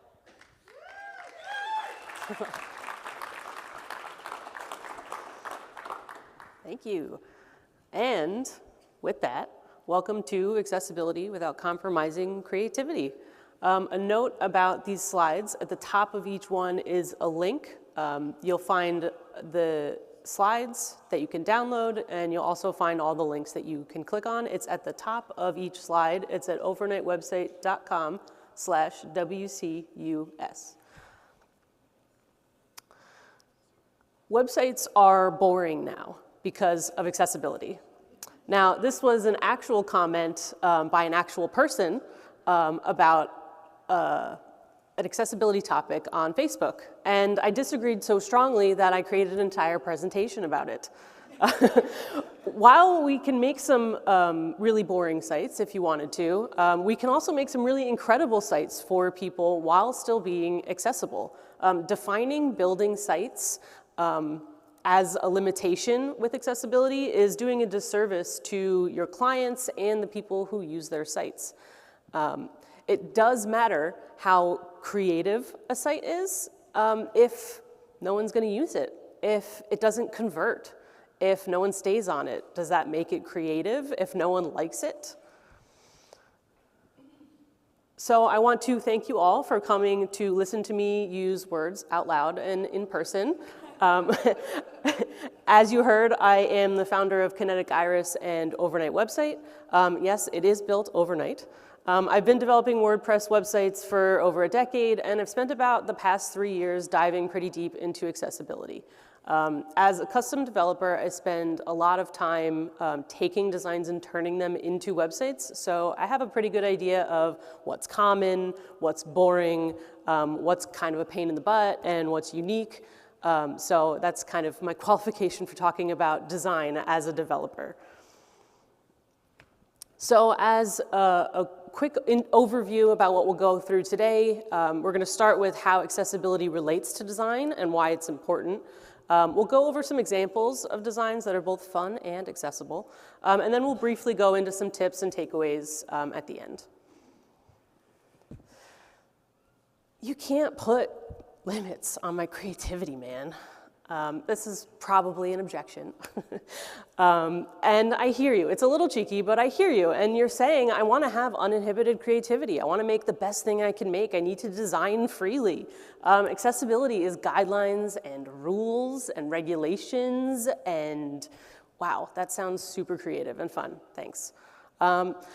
I'm not here to tell you, how dare you, you're wrong, you're doing everything incorrectly. I'm just here to present you with an opportunity to do what you're doing better and for an opportunity to grow. If you feel like you need freedom and uninhibited creativity, I would ask you if you are, in fact, just sitting down using only your brain and your divine creation. Think a little bit deeper about that. You have the tools that you've developed over the years. You have experience. You have color theory and font pairings and inspiration that you've used over the years from what you've already made. You've made strides to make it better. you know what works and what doesn't. So what about the requirements to the project? You're not just sitting down at a desk with a blank slate. You're using everything that you've developed over the years to make something really great. And this is just another opportunity to build in some more tools. We have to find a way to think about accessibility not as a long list of rules and bugs that you need to fix, but as an opportunity to incorporate some new challenges. How can we push the envelope and present users with an experience that they're really going to love and still be able to use? Websites may seem boring or all the same, so where does this idea of boring actually come from if it's not that they're just accessible websites? Well, on some level, we do things because they work, right? Things have become headline button in the hero for a reason, because it converts, right? And then we also have templates and patterns and frameworks and things that have sort of contributed to this similar idea across websites. But ease of use does often mean a decrease in complexity, and so can we have a world that combines usability with that innovation and creativity? There are basically two sides here that we're trying to reconcile. We have that creativity aspect, the art, the design, the fun experiences, and then the innovation and all that good stuff that keeps you getting up in the morning to make a new website. And then you have the consumability aspect of it, the actual website that somebody is using, the more dry aspects of the site, the side that I work on. People are interacting and visiting this website, and so that's more of the sort of consumability aspect of this. So how do we sort of marry these two ideas? Accessibility isn't about accommodating the minority at the expense of the majority. It's about respecting users and making the internet more usable. There's a time and a place for everything. You can go ahead and open up a code pen and go bananas. You can experiment on whatever you want to, as long as you want. But then you have to take that and figure out how to fit it into a package that works for as many people as possible, while still having a really awesome, engaging experience. And so that's our challenge here. On this slide, we have 4 columns, and we're going to go over just a few facts. And I'll read them out to you, and there's going to be links under each one. Like I said, you can go to overnightwebsite.com/WCUS, and you'll be able to click on these links and read more about the articles. So an estimated 1.3 billion people, that's about 16% of the global population, currently experience significant disability. Then you increase that number by including people that either don't have a diagnosis, they don't have something that's classified as significant disability, or their brain just works differently. That number then increases. And then we increase that number again because by 2030, all baby boomers will be older than age 65. So you have a very aging population. And then, of course, disabled people have money too. They're buying websites for you to create, they're buying products that you sell on your website, and they're buying gifts for people. So like I said, there's links at the bottom where you can read more about each of those things. One last stat that we're going to have here is by WebAIM. They put out the WebAIM Million. This is the 5th year they've done it. And according to them, in 2023, 96.3% of homepages had detected WCAG2 failures. And that's over the last 4 years, that's only decreased by 1.5%. Making accessible sites is in the minority. Websites cannot be boring because of accessibility, because websites aren't accessible. So it's just a little food for thought there, and as we dive into some of these examples. We've established our reality, and we are convinced that, hey, maybe I can incorporate some accessibility into my design. Tell me how to do that. We're going to look at what these examples did. We are going to look at why it works, why it's accessible, and some of them have some opportunities for improvement. This kind of reinforces the idea that accessibility is a process. You do not have to put out a website that is accessible by everybody and it's never going to go wrong, and it's a process. It's okay. So for the sites that I'm going to show you, I primarily used keyboard testing. I used the screen reader for some things I found questionable, but I'm not endorsing anything that I see or show you. I didn't do a full audit on these sites, and in fact, a few of them do have some accessibility issues. We're primarily talking about design here. So if there's something I didn't find or didn't call out, that's pretty likely, actually. So as we're going through these examples, think about how you can incorporate accessibility into your process. So for a couple of these, we're actually going to go through the website. The first one here that I have is the ACLU website. I really liked their use of color. I find it really impactful without sort of assaulting my eyes. It's cohesive as well, and they're using colors that are bolder but still readable. And not just on this hero area here, which uses like a red, and then they sort of skillfully use that background image. But if we scroll down a little bit, we're going to see a section that has, they use the duotone, but then they also have a really nice dark blue image with some text over it. And it makes it so that it's still interesting to look at, but still readable. Now, it is a little bit hard to see on the screen here, but it's got the Statue of Liberty behind the history there. One thing that was really nice about this site is, at first I came across this list of buttons. If I scroll up a little bit, there's, I don't know, a dozen buttons here.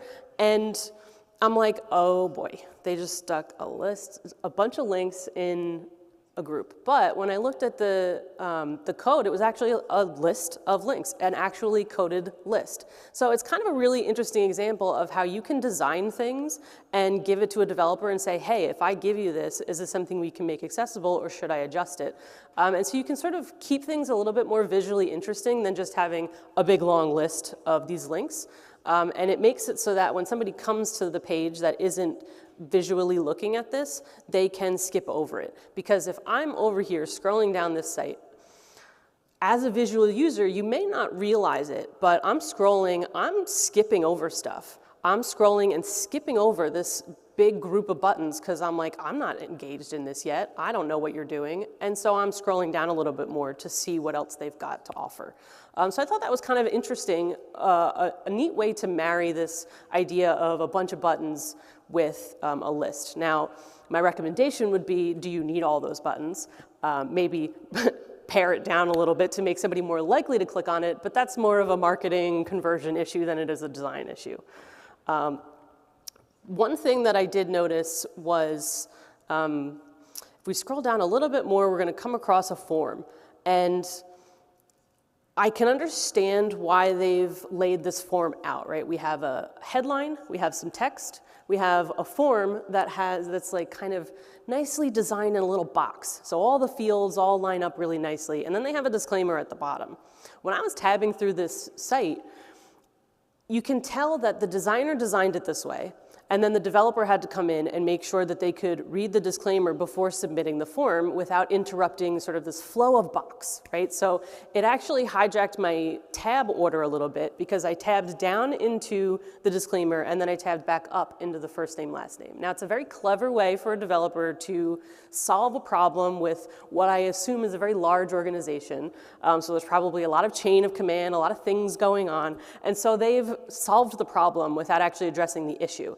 So this is a really good opportunity to bring up the point that examine why you do things, right? So by putting this disclaimer at the bottom, it may now hijack the tab order so somebody who is using a screen reader can get it in the right order. But me visually, if I'm not paying close enough attention, I'm submitting that form and not reading that disclaimer until after I've submitted the form. Is it really going to disrupt your design enough to stick it at the top instead? And to me, the answer is no. To me, it's much more important that they have this higher up so that you can read this privacy policy that you click on. And this is actually a theme throughout some of these other pages. If we go over to one of these other pages here, and again, they're using color. We're over at the aclu.org/action. Now they're using color, it's bold, take action, it's a maroon color. And then if we scroll down, we'll see another form that has a much longer disclaimer at the bottom. And then all this empty white space on the side. So it's a really good opportunity to get creative with placement of things. Why not just stick the disclaimer on the side? Join us, stay up to date, here's a really long disclaimer, and here's a nice little box of forms. So I do want to bring up the form fields. They are the labels. They are there all the time. They don't disappear. It's maybe not my most favorite way for them to go about doing this, because I think it still sort of masks the idea that this is a first name, enter your info. This is a last name, enter your info. And so in order to keep this nice box, they put the labels inside, but at the very least, they are labels, and they do stay there the whole time. So it's kind of an interesting way to take these traditionally really contentious topics between developers and designers, where it's like a lot of designers just get rid of the label, just use the placeholder, and developers are like, you really shouldn't do that. And so this is kind of a nice compromise. It's a really great way to get creative about some of these issues. But yeah, so I would say that examine why you do certain things. Why are you sticking the disclaimer at the bottom? Is that really going to be in the best interest of people consuming the website?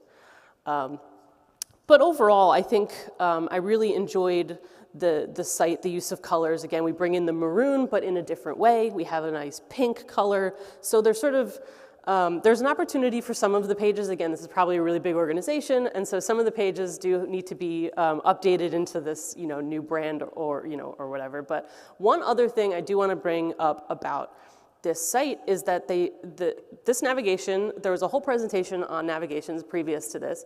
It's accessible. I can go through the items without having to go through every single little sub item. But then if we go over, they have this other menu item. If I hover over our work or tab over and enter into our work, they have almost like a mega menu-esque without having to resort to using this giant mega menu. And I think that because they're only using it in one menu item sub-nav, I kind of think it's a really good use of the space, because court battles, Supreme Court cases, federal advocacy, these all sound really technical. So it gives a little bit more understanding to each one of these items. So I thought, again, that was a really creative use of the space, of the info. I think it's something that could probably warrant a really big discussion between designers, developers, accessibility experts about whether or not this is good. But I think the point here is that you can kind of do whatever you want as a design and bring it to people, right? And say, hey, I think this is a cool idea. What do we all think? And accessibility should be about a discussion and about ease of use. So this was the first site that I came across that I really enjoyed a lot. If I come over here, we're going to go to a second site that I loved a lot. And it's going to be kind of interesting because let's close out ACLU. And if we go over to this MIT Climate Science Risk and Solutions site, I first came across this when I was doing my research to bring sites to you. And I kind of dismissed it at first because you have a menu in the center, and then you have a second menu over on the right. And I'm like, that's too many menus. Can't you pare it down? But then when I was narrowing things down and I revisited this one because I really loved the colors, it's one of my favorite blues. It kind of looks black on the screen over here, but it's a really nice, pleasant blue. It's one of my favorite colors. And so I kind of revisited it, and I was like, wait a minute.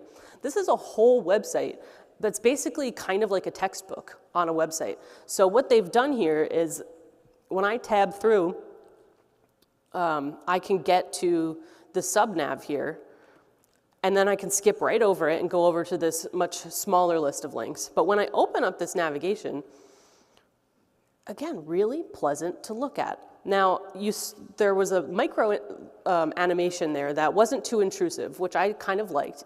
Because it's such a dull sort of like topic, everything's really long, a lot of text. Having these little animation elements, it's really easy in like a tool like Figma or anything else to just toss on an animation, right?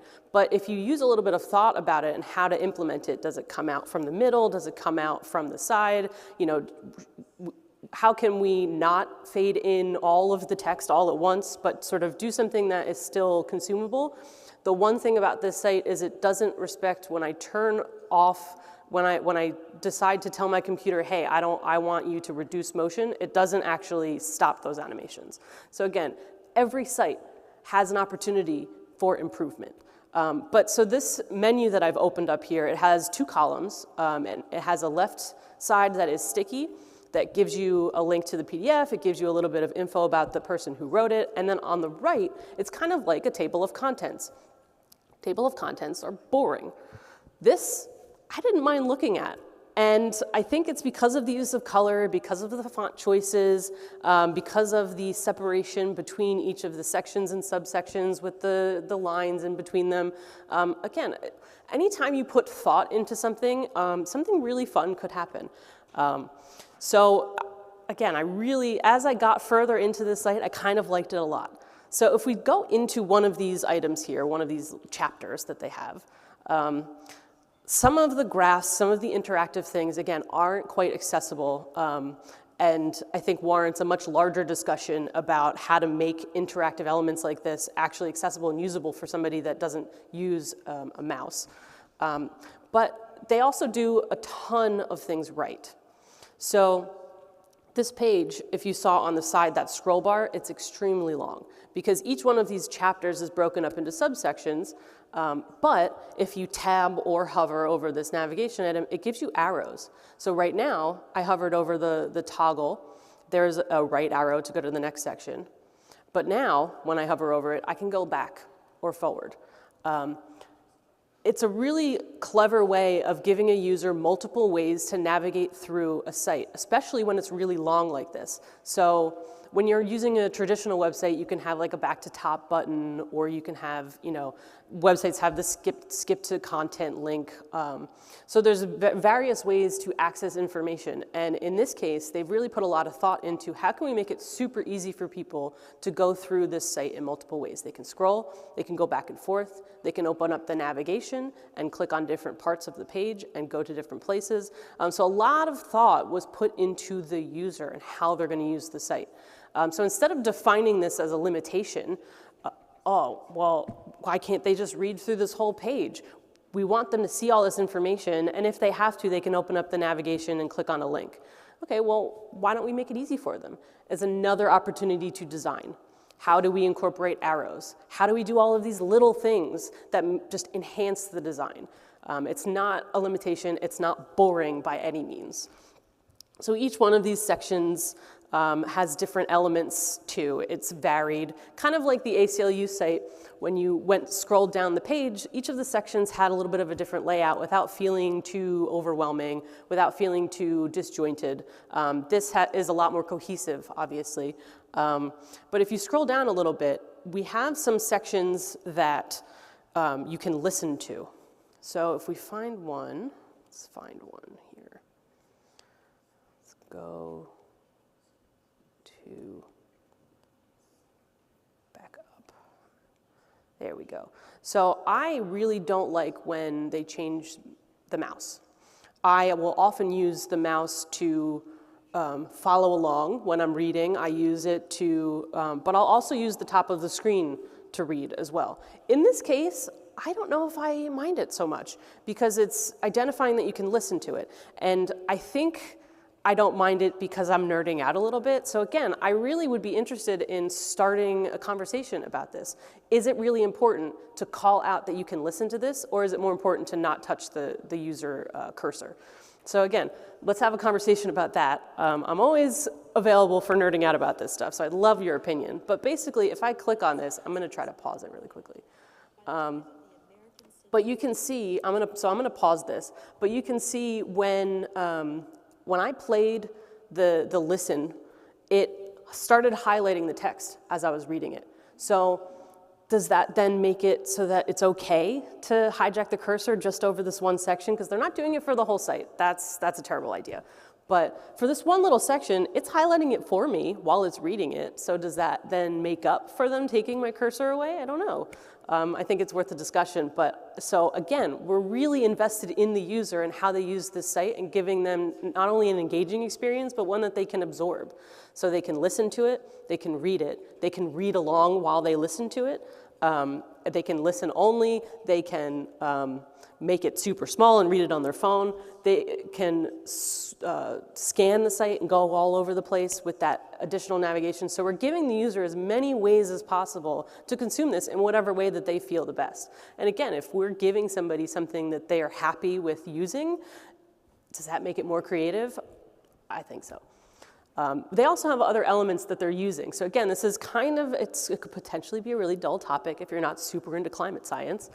So they're incorporating some little illustrations. They have, a little illustration of the person who wrote, who's voicing this part. They have illustrations of each of the people that's being called out on the little slider here. The slider is fully accessible.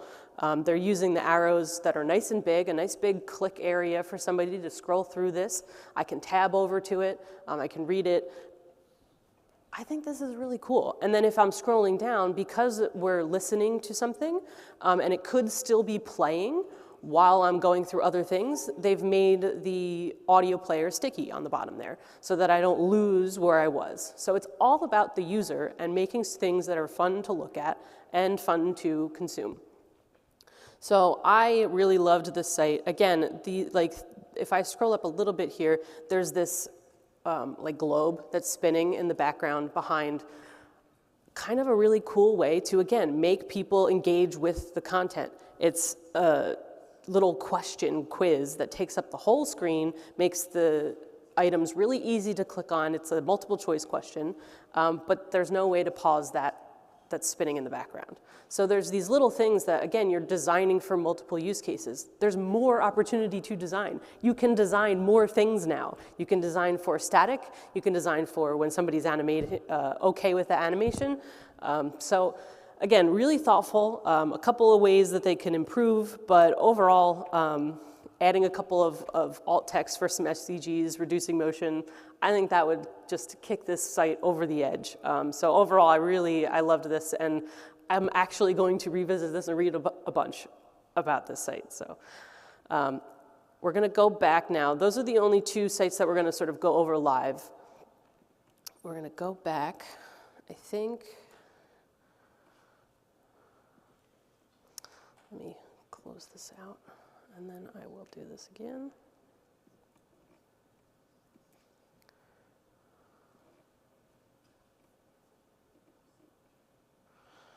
So the next couple that I'm going to present are basically mostly design related. This first one is worldwildlife.org.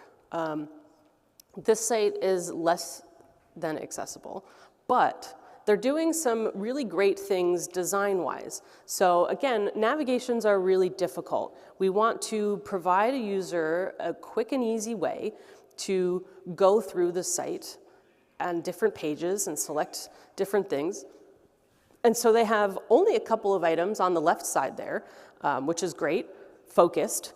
And then they have on the right side a couple of things that look like buttons.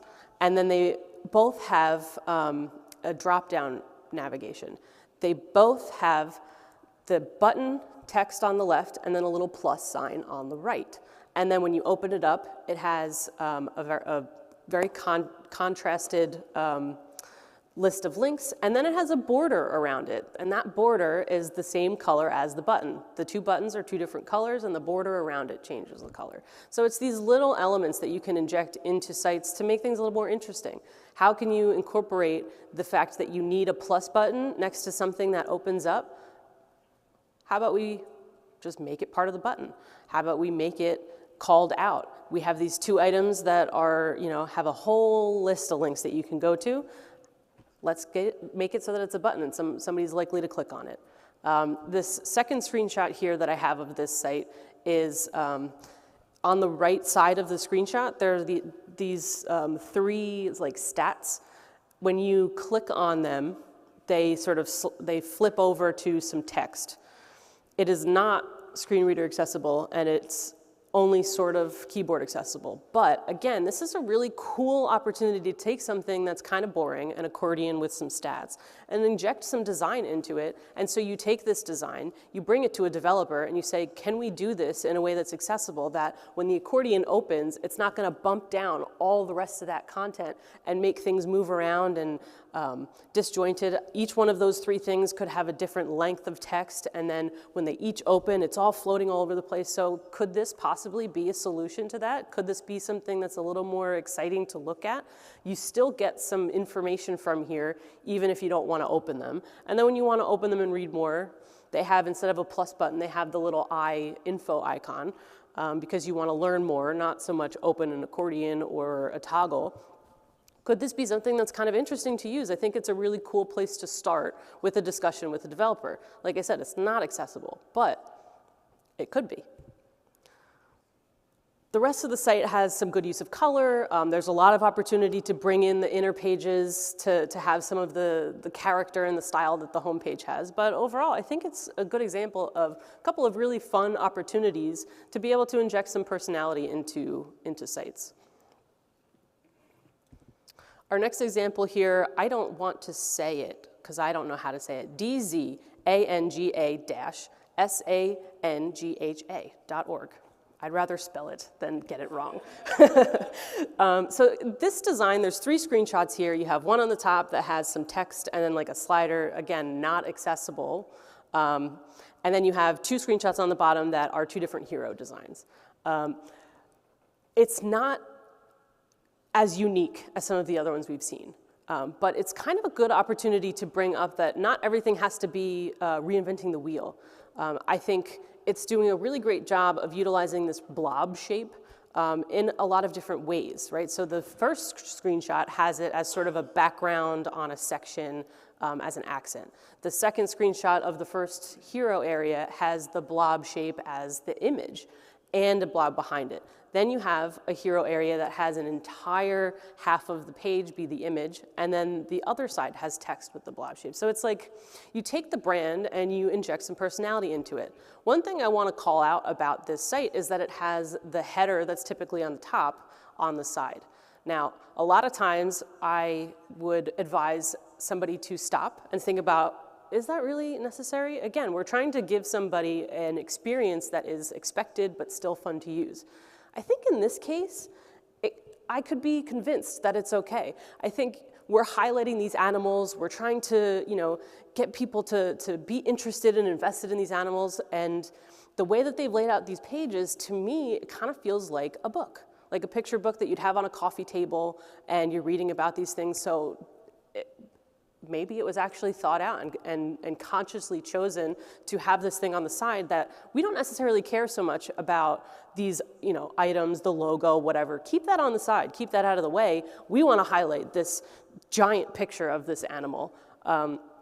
So again, any kind of design, if you put thought into it and you have a reason for doing something, a screen reader is going to be able to, as long as you get through the site and the first thing you get to is that header area, if it's on the side, I think that's okay. Now again, this site is not accessible to use using the tab key because you can get to the links, but it doesn't actually open the side drawer. So again, implementation is totally separate from design. If you get yourself a good developer, if you get yourself a good team, you can collaborate and incorporate a lot of really interesting things and interesting discussions, bring people in. The more people that have eyes on something, the more feedback you're gonna get.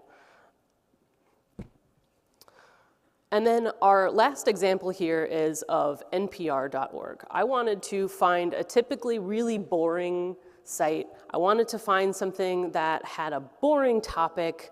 It's NPR, it's National Public Radio. But how do they make something that's interesting and designed and feel put together? Is it any less creative because it's a boring topic? I would argue no. I think it's a lot harder to design something creatively that needs to be really simple and straightforward. So on here, I have 2 screenshots of the homepage. I have the top area and a little bit scrolled down. And you can see that they've varied the layout. So one way to go about designing something creatively when there's so many images is to vary the layout a little bit. You have the, the latest item at the top. It's a little bit more traditional, like I said, but they've put a little bit of a subtle shadow around some of these containers. They're using images everywhere. And fun fact, they have a text-only version of the site. So because there's so many images and it's such a pain in the butt, you can go over to the text version and it's the list of the links. So again, there's a lot of ways to incorporate accessibility that may not include design, but include design conceptually, right? So they have this sort of text page. It still has to have some kind of design. And again, it's another opportunity to design something that's super bare bones. Here's a list of links that don't look like it's from 1995. So one other thing that I wanted to bring out about this site is I'm really interested to find out if what people think about when you tab into this, it actually gives you a skip to content link, and then it gives you a keyboard shortcut link for the audio player. So I'd be interested to find out if people actually find that helpful. I think it does because it's a radio station.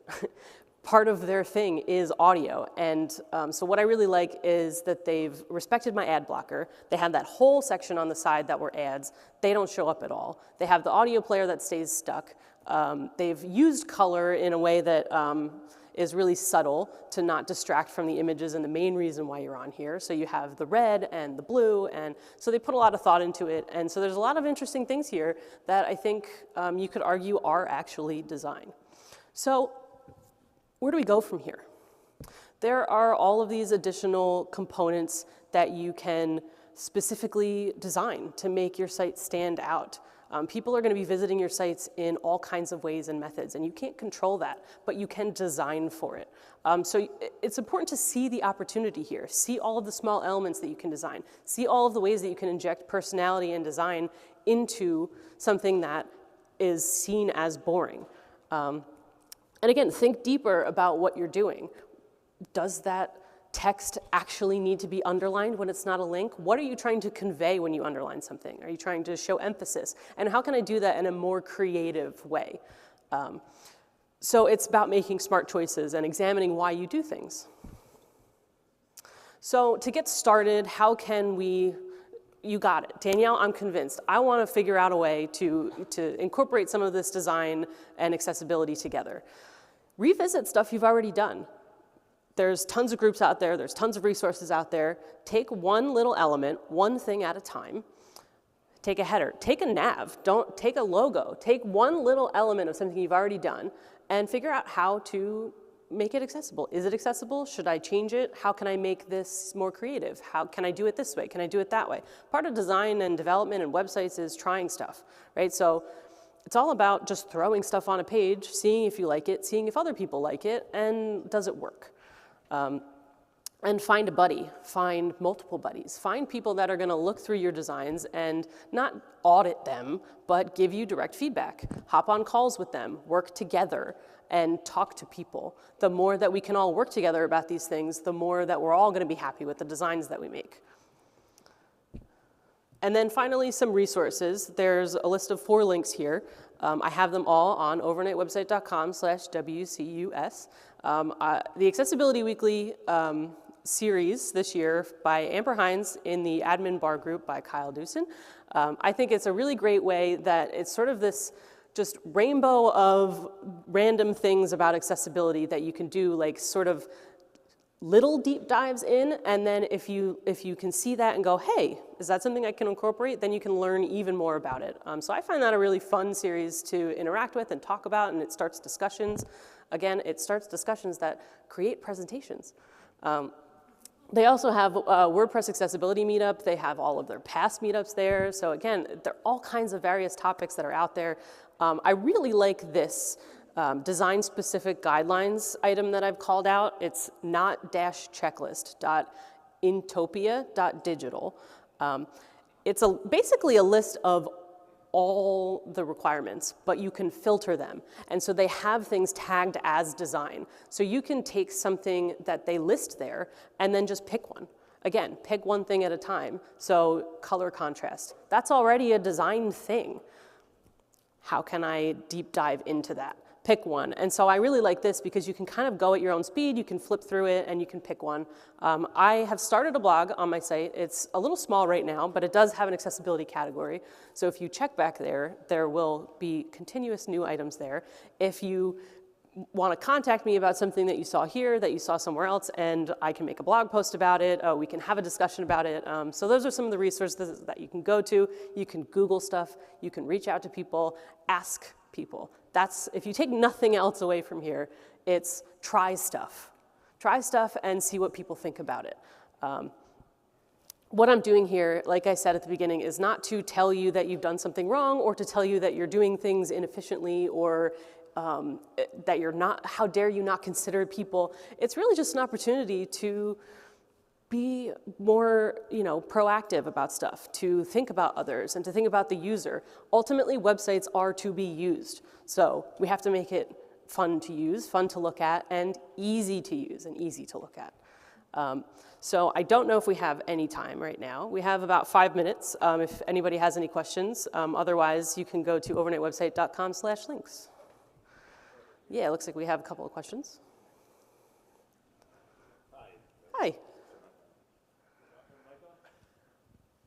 Oh, okay. There we go. Hi. Hi, this is Kevin Andrews from Georgetown.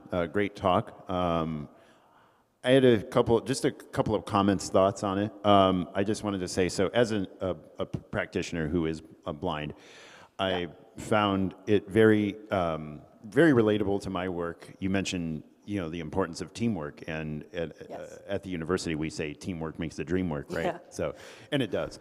I would just say, I think it's really important to, it's a reminder today, some of the sites we were looking at and you were discussing, really to bring in the practitioner from the get-go, right? Yes. So from looking at wireframes, looking at some of these early prototypes, really bringing them in early to avoid maybe some of the busyness that we were experiencing. But I really appreciate this talk because, a lot of times accessibility, people think it's just boring, like you said, and that doesn't have to be the case. But thank you for mentioning the teamwork aspect and really considering all of the aspects. I'd love to connect with you further. Yeah, definitely. I think it's important too because I feel like maybe a little part of our brain is like nervous to bring somebody in, right? Because they're going to be like, oh, well, they're just going to tell me that I can't do this or can't do that or can't.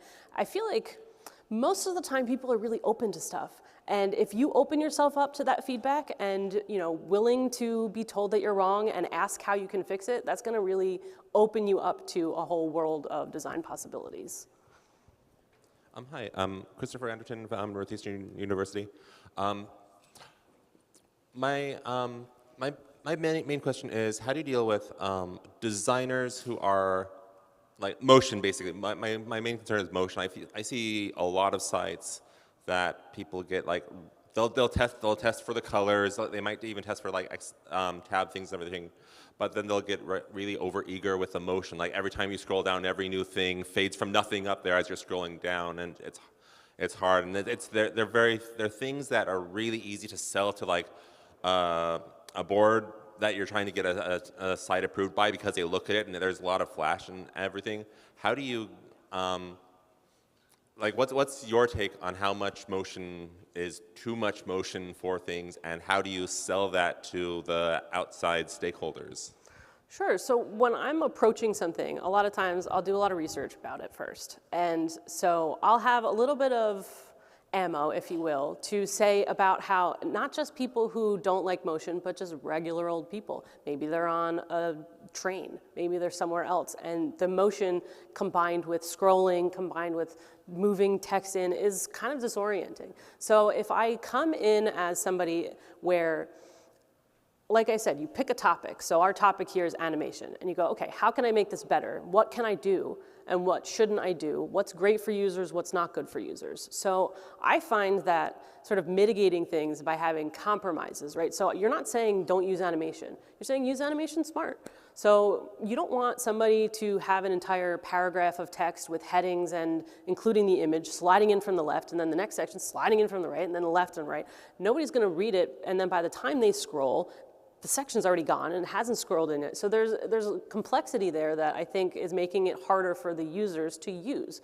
And if you bring it down, a lot of times if you bring it down to, do you want somebody to read your content or do you want somebody to scroll and then leave? A lot of times if you just sort of bring it down to that base reason for having a website in the first place, that's kind of a good place to start a discussion, and then just be open to questions. So if somebody is going to push back, you can say, I totally hear you. It's sort of you have to sort of learn various communication skills almost, where you sort of say, I totally get it. It seems a lot of fun, right? I want to incorporate a lot of this animation. I want this to be fun for somebody to look at, but we also want it to be looked at.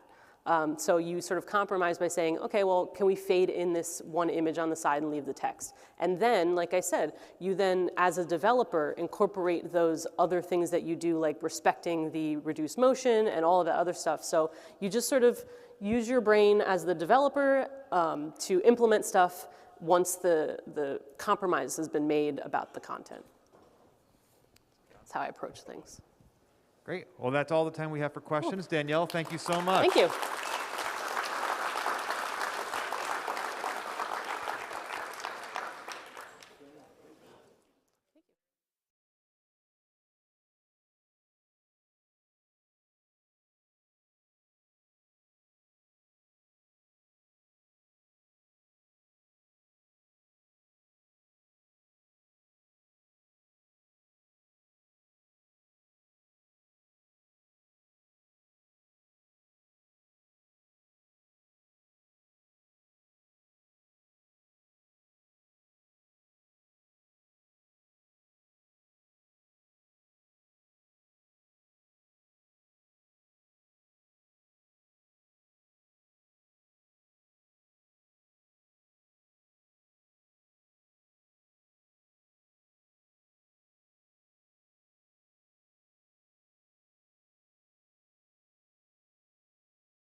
Can you hear me okay? Oh, there we go. Yeah, that is some bright light. How are you guys all doing after lunch? Yeah. I get applaud. Yeah. Okay. So I just have one quick announcement. Around 3 o'clock after the next session, we will completely close this and prep for the ones for Joseph and Matt afterwards. So if you are still here around there, I'll just politely ask you to leave and then come back again at 3:30. But yeah, so right now we have an awesome panel set up. It's from 4 lovely people from WordPress, and they'll be talking about amplifying Black professionals in WordPress. They're going to do their own little introduction, so I won't take all of that from them. And then afterwards, we will have a little bit of time for Q&A. So there's 2 microphones here. I just ask that you guys can line up so it's a little bit more organized if you have any questions afterwards. So can we get a big round of applause for our next panel?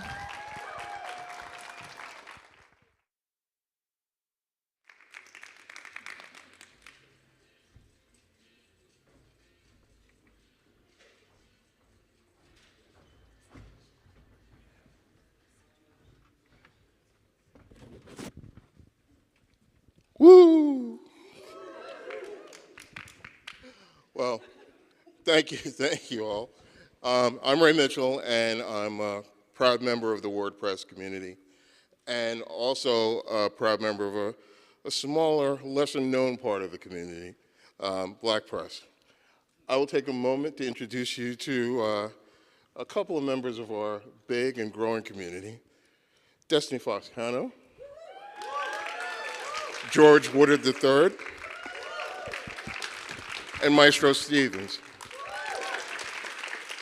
So in preparation, I've got 10 pounds of questions, but only have enough time for a 5-pound bag worth of questions.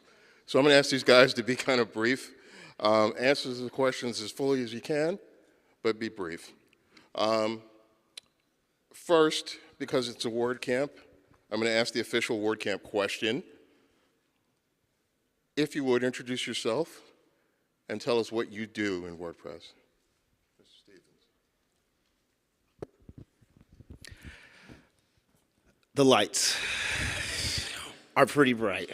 Should have worn my sunglasses. Hey, my name is Maestro Stevens.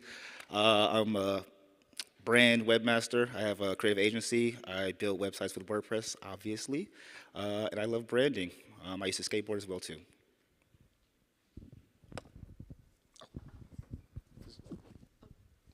See, we didn't rehearse this. Probably should have. Hello, everyone. My name is George Woodard. I am a marketing consultant and WordPress web developer. I have my own agency by the name of L Squared Media Group. I'm based out of Houston, Texas, by way of Alabama. I'm a Southern boy by heart. This is actually my second time speaking at WordCamp. Last year I spoke to represent the underrepresented in tech. So when this awesome group of people came with this idea, of course, I was like, heck yeah, let's do this. So glad to be here, glad to see everyone. I do have my shades, but I'll leave them in my bag. I'm Destiny Kano, coming to you all from Tokyo, Japan. I am a sponsored contributor by Automatic, working in the training team. Yeah, woo, woo! We work on Learn WordPress. Check it out later. That's my shameless plug. But yeah, I'm very excited to be here, so thank you. All right. Well, Destiny, definitely hold on to the mic. So, as you might have been able to guess from the title of the presentation, we're going to talk a little bit about WordPress and Black professionals. So, can you talk about the WordPress ecosystem and how it came to be? Yeah, absolutely. So, within Automatic, I also helped co-found our Black employee resource group, Cocomatic. There's a bunch of Cocomaticians in here too. And this idea of building community internally really inspired us to branch out further. So a co-founder of WordPress, Naisha Sweet, who also is a former automatician, and I just kind of came together and we're like, how can we think about this on a broader scale? How can we impact more people? And we have some ulterior motives as well that I'll share with you. But essentially in 2022, we started having discussions with other Black professionals in the WordPress space. And you'll see on our website, blackpresswp.com, that there'll be 4 co-founders listed. So that's myself, Nisha Sweet, Ali Nimmons, and Joe Simpson, who's helping organize this WordCamp for y'all too. And we really came together with this mission of, yes, creating a space for Black professionals to network, connect, build community, mentor, share opportunities, and really build a safe space to foster that. But we also had a goal that's not yet realized, but we hope to, of bringing the future generations into WordPress, specifically hitting up HBCUs, historically Black colleges and universities, and going beyond just that too, like what are the colleges in like Africa doing or other countries, right? But bringing in the global youth, Black youth, into WordPress at an earlier stage through education. All right, cool. Yeah, so you talked a little bit about the community nature of it, and you kind of alluded to membership outside of the U.S. Can you talk a little bit about the group's makeup and where the members actually do come from? Yeah, so you can come from anywhere in the world. Our mission is to connect folks that identify as being part of the Black diaspora, and so that includes me living in Tokyo, that includes people, Black folks in Europe, in the US. Like, we definitely don't see Black Press, although it was founded in North America, as being a US or Western group. We want to ensure there are connections fostered throughout the world, and we do have folks coming from like Ghana, from the UK, some of them spoke today, so that's really our mission in earnest. All right, cool. Well, Maestro, I'm going to ask you the next question. Can you talk a little bit about the culture of Black Press? How has the community contributed to who you are, your business, and to your place in the WordPress community? The culture of Black Press. Well, first of all, I'm going to be honest with you. I'm probably going to be one of the comedic reliefs in this panel right now. I feel like I should be able to be myself, and that's what Black Press for me was about. I will definitely say that the culture was welcoming when I first entered. I would definitely say Destiny just gave me so much insight, and as well as just gave me opportunity to be able to have meetups and to do other things like that. So, but the best part about, I would say, the culture is the fact that we all are here right now, and to me, this is history in the making. You know what I mean? Like, these lights are really getting on my nerves. I should have had my sunglasses. I was trying not to be that guy, you know what I'm saying? I'm not gonna call people out, but we even had some people on CP time coming through. Listen, the culture is real, and I'm saying this to say, because if we can't do that, if I can't call George out on some CP time, this ain't, listen, and I'm gonna pass the mic. Where my towel at? I'm ready to get hot, so I can sweat. We gonna take them to church, and that's what the culture about Black Press is you take them to church, but we do it in the WordPress way. So I'm a fan, I'm in love, this is my family, these are my people.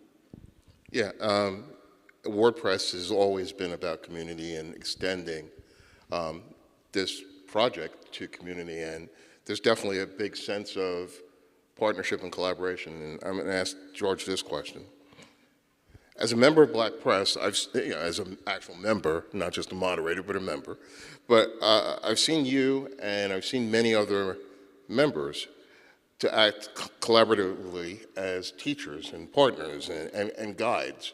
Right? Maestro, you alluded to the welcome that you've received. Why do you think that's such a big part of Black Press for you and for the other members of the community? I mean, when you come into any type of group, you're looking for some sense of belonging.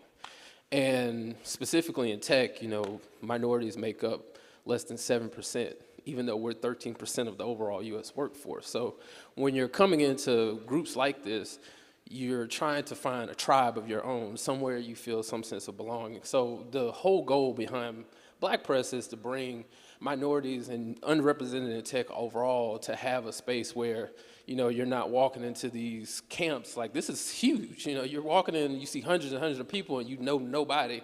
And you're like, if you're not confident enough for someone who just doesn't feel comfortable in a big space to be able to talk to people you don't know, you want to find somewhere you can do that. So that's the purpose with Black Press, is having that type of group where, you know, hey, come on in, you know, you have a tribe, you have a place to sit, somewhere that you feel belonging. And having individuals around you, you know, Maestro, we have Miss Destiny over here being all the way in Japan, but still, you know, having those people to guide you. I mean, even down to the co-founder, Mike Little, we get a chance to talk with him, and just getting that type of mentorship, having that type of organization where you have someone around you that can just help guide you through your career. And even just from a networking aspect, you know, you want to, one of the articles I recently wrote for Master WP is about access, having access to opportunities, being able to meet the people who have access to those opportunities to help you further your career. So the whole purpose of this collective is to help more people underrepresented in tech to have access, to have a sense of belonging, to feel like when they come into tech, they have somewhere to be, rather than getting burned out by just trying to fit in somewhere they don't feel like they fit in. Yeah, So that's definitely an interesting comment. I mean, a lot of people have the experiences, particularly if you're in a minority group, and I use that phrase rather than underrepresented minority group. Sometimes you're just the only one. I can think back to being in elementary school, and if you look at the class picture, everybody's sitting in front. You can definitely pick yourself out of the picture, right? So coming to a WordCamp and being able to see people, and still, you know, we have pretty good representation, and I see over the years that I've been coming to US, I guess, what is it, 2015 was the first one. Didn't get to go to that one, but 2016 I got to go. And just seeing faces and be able to wave at people, hey, I see you there. And being able to kind of come together and seeing the numbers increase over the years, I think has been a good experience. And this being kind of a foundation, it's actually maybe a little more active effort to grow the population. So I see that. So I'll ask a question and I'll toss it to anybody who may answer or who hasn't had a turn in a little bit, maybe Destiny. Black Press serves a black community, but it's not exclusive, right? That's unique. It's Black Press, we've got the black t-shirts on, but it's not really an exclusive community. How does the community manage to balance the interests and needs of its black members, but also welcome and embrace the members of the broader WordPress community? Yes, this is a well-asked question for sure. And I would preface it by saying Black Press, as you noted, is not exclusionary, but it is Black by priority, right? And this is a space we are building to help amplify, empower Black professionals within the WordPress space. But that can't only be done from within. We also need the support of our allies who can also beat our drum with us and, you know, share those other opportunities that we might not be privy to, or provide that mentorship in a way that is with shared language, with shared mission, and also like in celebration of an effort to just, in general, increase, expand the touch of WordPress, right? I don't know if I covered everything, but. All right, anybody else got because it is Black Press, but it is definitely not exclusively black. And having that additional seasoning helps too. It just makes, you know, salad taste better when you have more than just plain lettuce. There you go. So it's been interesting, at least in my experience. So. Yeah, I agree with everyone's up here. Just having, you know, people that you can reach out to in the community that might not necessarily be in the Black Press crew, but also that wants to champion our mission. I mean, you know, we all have to survive with relationships somehow. So just being able to have those allies outside of the organization that say, hey, you know, we're with you, we hear you, we agree with your mission, we see you, you know, being able to team up and partner, that's crucial. I mean, you can't get through life, period, just by being in one silo. You have to learn to branch out, and you never know what those opportunities may bring. So yes, having our allies is extremely crucial in this case, not only just for Black Press, but Black in tech and just people in general. So yes, we need our allies to help us with this mission to further along, to partnership, to grow, you know. Maybe there's some training out there that we might not necessarily have access to that some of our allies might have access to. And having those type of partnerships are just vital for growth of this organization. All right, and I think growth is an important component, because it's nice to see you guys, but I know that there are a lot more people here that are not necessarily participating, and not necessarily just at the WordCamp, but larger. So I'll ask you this question, Maestro. In terms of communicating the message, what do you think, or how do you think that we, Black Press, can do a little better job at communicating our message? And what are some asks that we can ask the audience to do to help communicate our message?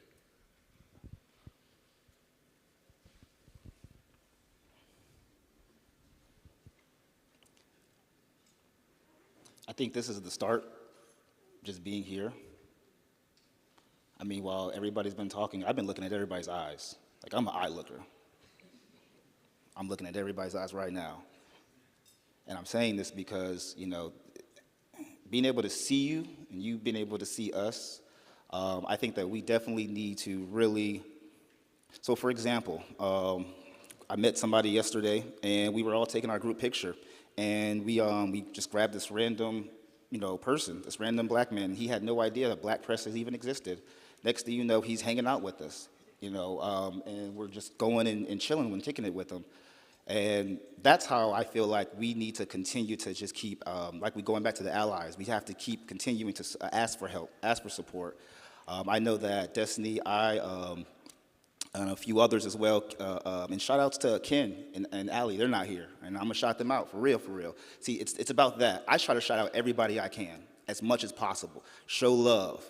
I think that Black Press, we need to do that a lot more. I know that we have the website, which I hope everybody goes to. Everybody should know the website. We did some highlights. We've highlighted, you know, ourselves. I think that we definitely just need to continue to amplify, you know, our voices.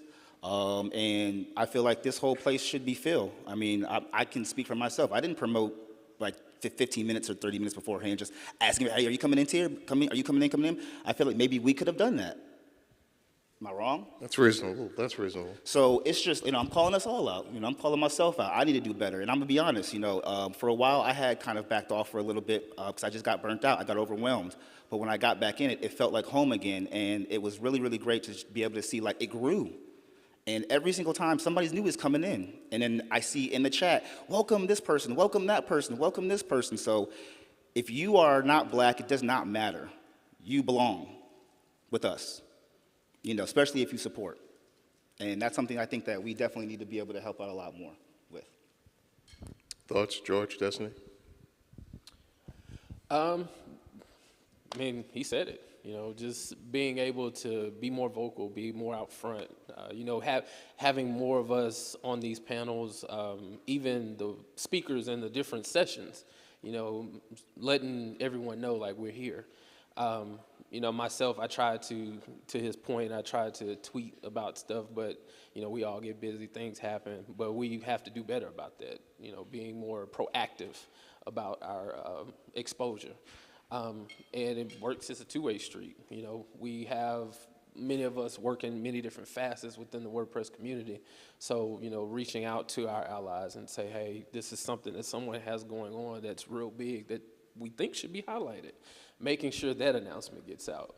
And just overall being better about just, you know, letting people know that it's a lot of people out here doing a lot of different things for a lot of good causes, whether it's solving tech problems or just volunteering in general, and just making those things known so you will know that these people exist, these causes exist, these products exist, these services exist, and just everything that's being done within the Black Press community, just making sure that thing is out there and in front of the community.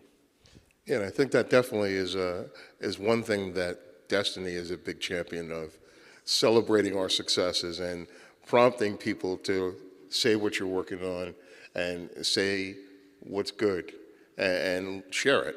I think it's just a matter of seeing the small successes and the big ones, but seeing those successes over time encourages you and inspires you to push a little bit harder to move forward. So, as the Queen Mother of the panel, Tell us why and tell us how, right? Because all right, so now it's time to thank Destiny. But you put a lot of time and effort into keeping us going, so. I want to personally say, yes, Destiny, your efforts a lot of times in our chat, highlighting people, making sure that we are speaking out about what we're doing, what everybody's doing, whether it's big or small, that effort does not go unnoticed. So I want to say that. I'm bad at taking compliments, so thank you. We can do this for the rest of the time, because I think we're going to finish early. I will shrink.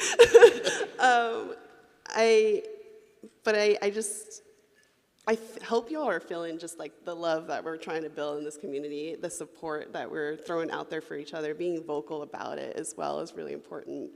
And yeah, I think of myself as like a community builder. That's what I do in the training team for the WordPress community at large, and it's a joy in my life to be doing that. So yeah, kind of one thing about that is like setting up the space for it, one, and trying to follow up. So like small steps too. We're all talking about like, the comments like made me really flustered, sorry. How we felt like we could have done better too. Like we also can't be too hard on ourselves because we do have our other jobs. This is volunteer work. So also just celebrating those little wins is really helpful to keep us going. So yeah, and I always love hearing y'all's stories whenever it comes up. Yeah. Celebrating successes, and we celebrate big and small, but also it's not participation trophies. I think part of it is, maybe it's part of the black nature, but yeah, you'll get cut if you're not doing your role. So yeah, you'll get clowned occasionally in the chat. We do that often too, but it is in the spirit of lifting and building each other up. And you talked about this potentially being a model for other groups as well. We're laying out a process, and other affinity groups can maybe adopt some of the principles that we've had. We have a very, as we've alluded to, a very active Slack channel. We've built a website to kind of make things a little bit more public facing. But it is a growth process for us over the last couple of years. So. Winding down. Let me see if I got anything else in here. No, I'm not going to say that one because I'm saving that for the last question.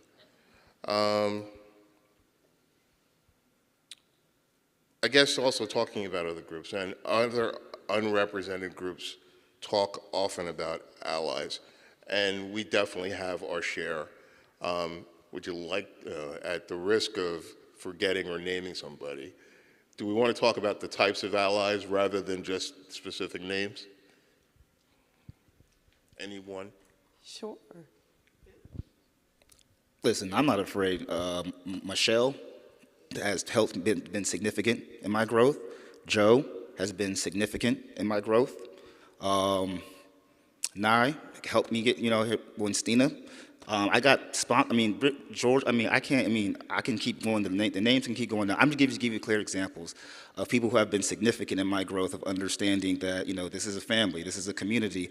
And I know we were mentioning allies, but I look at all the people as allies, That's why I started off with Michelle, because obviously Michelle's not black, right? We know that. She got some blackness to her though. You know what I'm saying? You come at her the wrong way, she's gonna come back at you now. If you know Michelle, but there's just so many other people that I would say helped, whether they're a person or whether they're a company. So that's why, for instance, GoDaddy, I'm shot them out. They're the reason why I'm here. As far as helping me pay for some sponsorship. So it was, WP Tavern, I can go down the list. I'm just being honest with you. Like, if I can't be honest with you, we got to hide this stuff. That's the problem with WordPress sometimes. We're not honest with ourselves.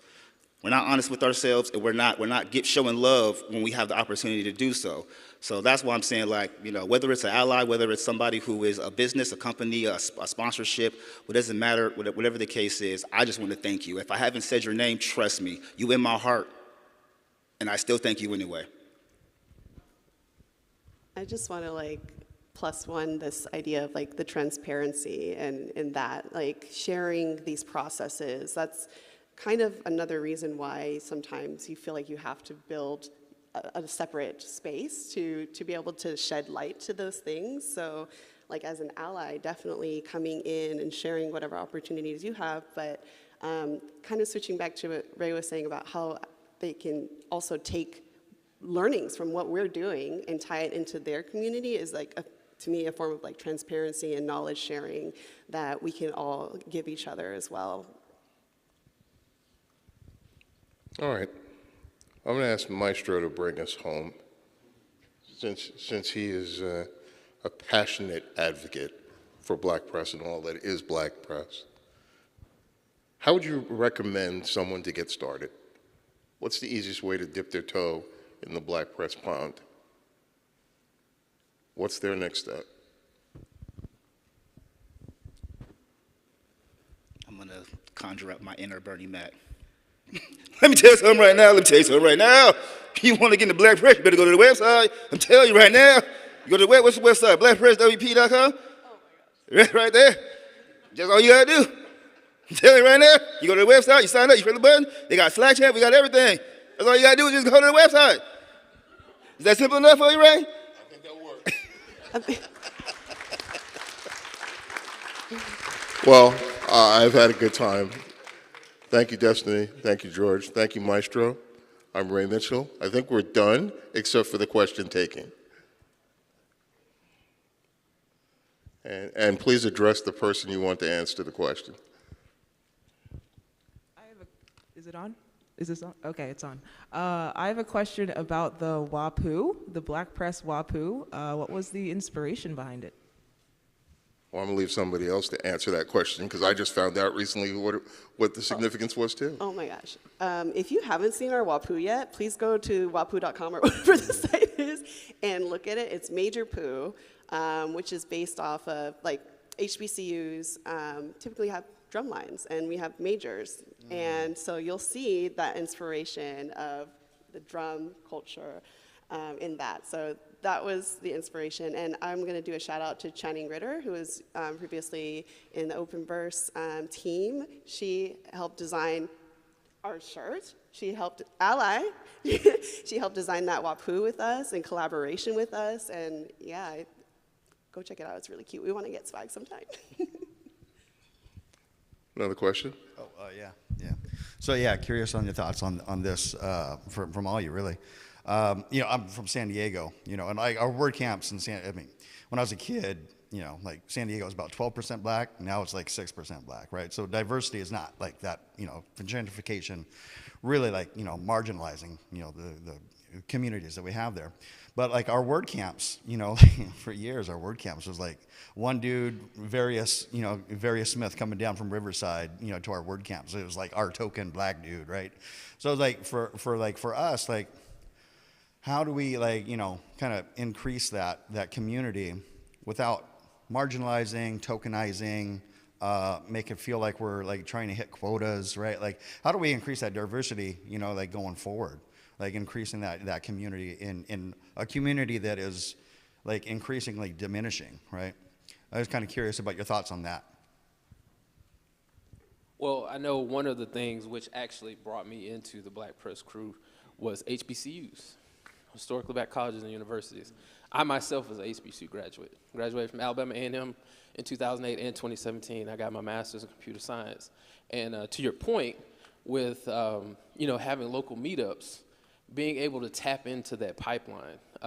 My personal experience in grad school was my time to study WordPress. It's all self-taught, but I had no one in my local community. I'm originally from Huntsville, Alabama. No one in the local community who had any knowledge of what WordPress is. So now I live in Houston, Texas, having the meetups, being able to reach out to like PV, which is Prairie View University, Texas Southern, any other HBCUs, or even going to the inner cities. A lot of young Black kids, myself growing up in the inner city of Huntsville, having a computer was a luxury. A lot of kids don't get a chance to get access to that type of stuff. And exposing them, just going out and show them, instead of spending 10 hours on an iPad in front of it, you need to learn how it works. exposing them to that type of stuff, creating that pipeline into inner city kids, HBCU students, to give them the opportunity to understand that tech is out there. You don't have to pick up a basketball. You don't have to go be an entertainer. You can be a programmer. You can be a developer. If you have a creative mind, be a designer. You might not have any of those tech skills, but you can be a QA. You could be a project manager. There's so many different facets of this job in the WordPress community that many of black and brown kids and just underrepresented altogether don't even know exist. And just reaching out to those type of mediums. Myself being an HBCU grad, that's one of the things I brought to the table, is that the HBCU community is such a closely guarded community because of the reason HBCUs were started in the first place. So as someone who's an HBCU grad, I have that access to be able to say, hey, here's an organization that's out here trying to represent black and brown people in the tech community, and we want to give more exposure to black and brown kids in school, whether it's in the elementary level all the way up to the collegiate level, and let them know, like, you don't have to go be an engineer if you don't want to. You don't have to feel forced into that. There's other ways that you can, explore that creative mind to have a different career. So, there's so many different ways to do it, but I know with us, HBCUs and the inner city kids, that's something that we're actively trying to champion, to create a pipeline to bring more of them into this space so they have exposure. And not even just WordPress, this is just one instance, just in tech in general. There's many in the black press community. WordPress isn't the only thing they do. They can do full stack development. Some may have cross-platform development, AI development, just anything to help them break into tech and know that these opportunities are out there, that you can build a career working in tech and have fun doing it too. Yeah, I think to that end, I'm definitely indebted to WordPress. I've been doing it for a while and started my company for $250. Shout out to DreamHost, one of our sponsors. But I bought a domain name, got a year of hosting. I bought a theme from ThemeForest, sorry about that. But that's how I started it, right? We have the phrase, or we talk about democratizing publishing, and that's what WordPress can do, but people have to know that. And the way that we get more people to be a part of our democracy, to have the opportunity to still today, you can start your business for $250. So it's actually cheaper than it was 10 years ago, right? The only way you can do that is to get more people involved in the democracy by sharing WordPress and helping that local small business, helping that nonprofit to get rid of that janky Wix site that they put together and give them something that they can work. And when I talk to clients, I say, I work with WordPress, something that the PTA and the Boy Scouts and the little old church ladies use to build a website, but NASA and Rolling Stone and Harvard Business Review and New York Times use this as the backbone, and it's the same thing that you can use. So getting people to understand that there's opportunity through WordPress is something that, whether you're in black press or not, if you're a WordPresser, you should be spreading the gospel of WordPress, right? I'm a WordPress evangelist, so next question. Oh, sorry, I did just want to underline that, our shared language is WordPress, right? So that we can bring that in any community. And I don't know if anyone saw, but just down the hall, there's like Blacks in Government, another convention. Why aren't we yelling about WordPress in that convention right now too, right? So taking WordPress, our shared language, and seeing who's willing to hear is a way of bringing people in, right? So I have kind of a two-part question. My name's Courtney Robertson. I work at GoDaddy as a developer advocate, and I get to, as part of that, contribute to the training team with Destiny. And I've been doing so for a while, we'll say. I first met some of this crew. George, you and I connected when I was teaching my underserved, underrepresented high school kids that were being paid as summer interns to learn WordPress. And in that boot camp experience, George and I connected kind of along those ways, and some of the other people that came together that are now a big organizing force of Black Press.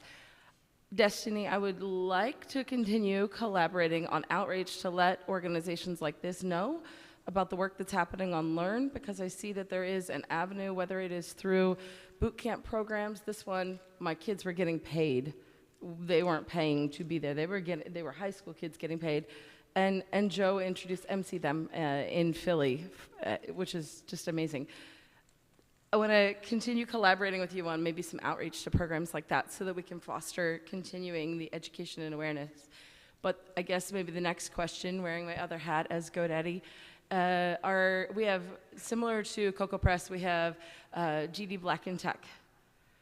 Would Black Press like to come and kind of present to maybe groups like that, employee resource groups, hey, here is what's going on in the WordPress community and perhaps how you could get involved? Because I would really love for you to do that. Mama? Oh, Annie. Auntie.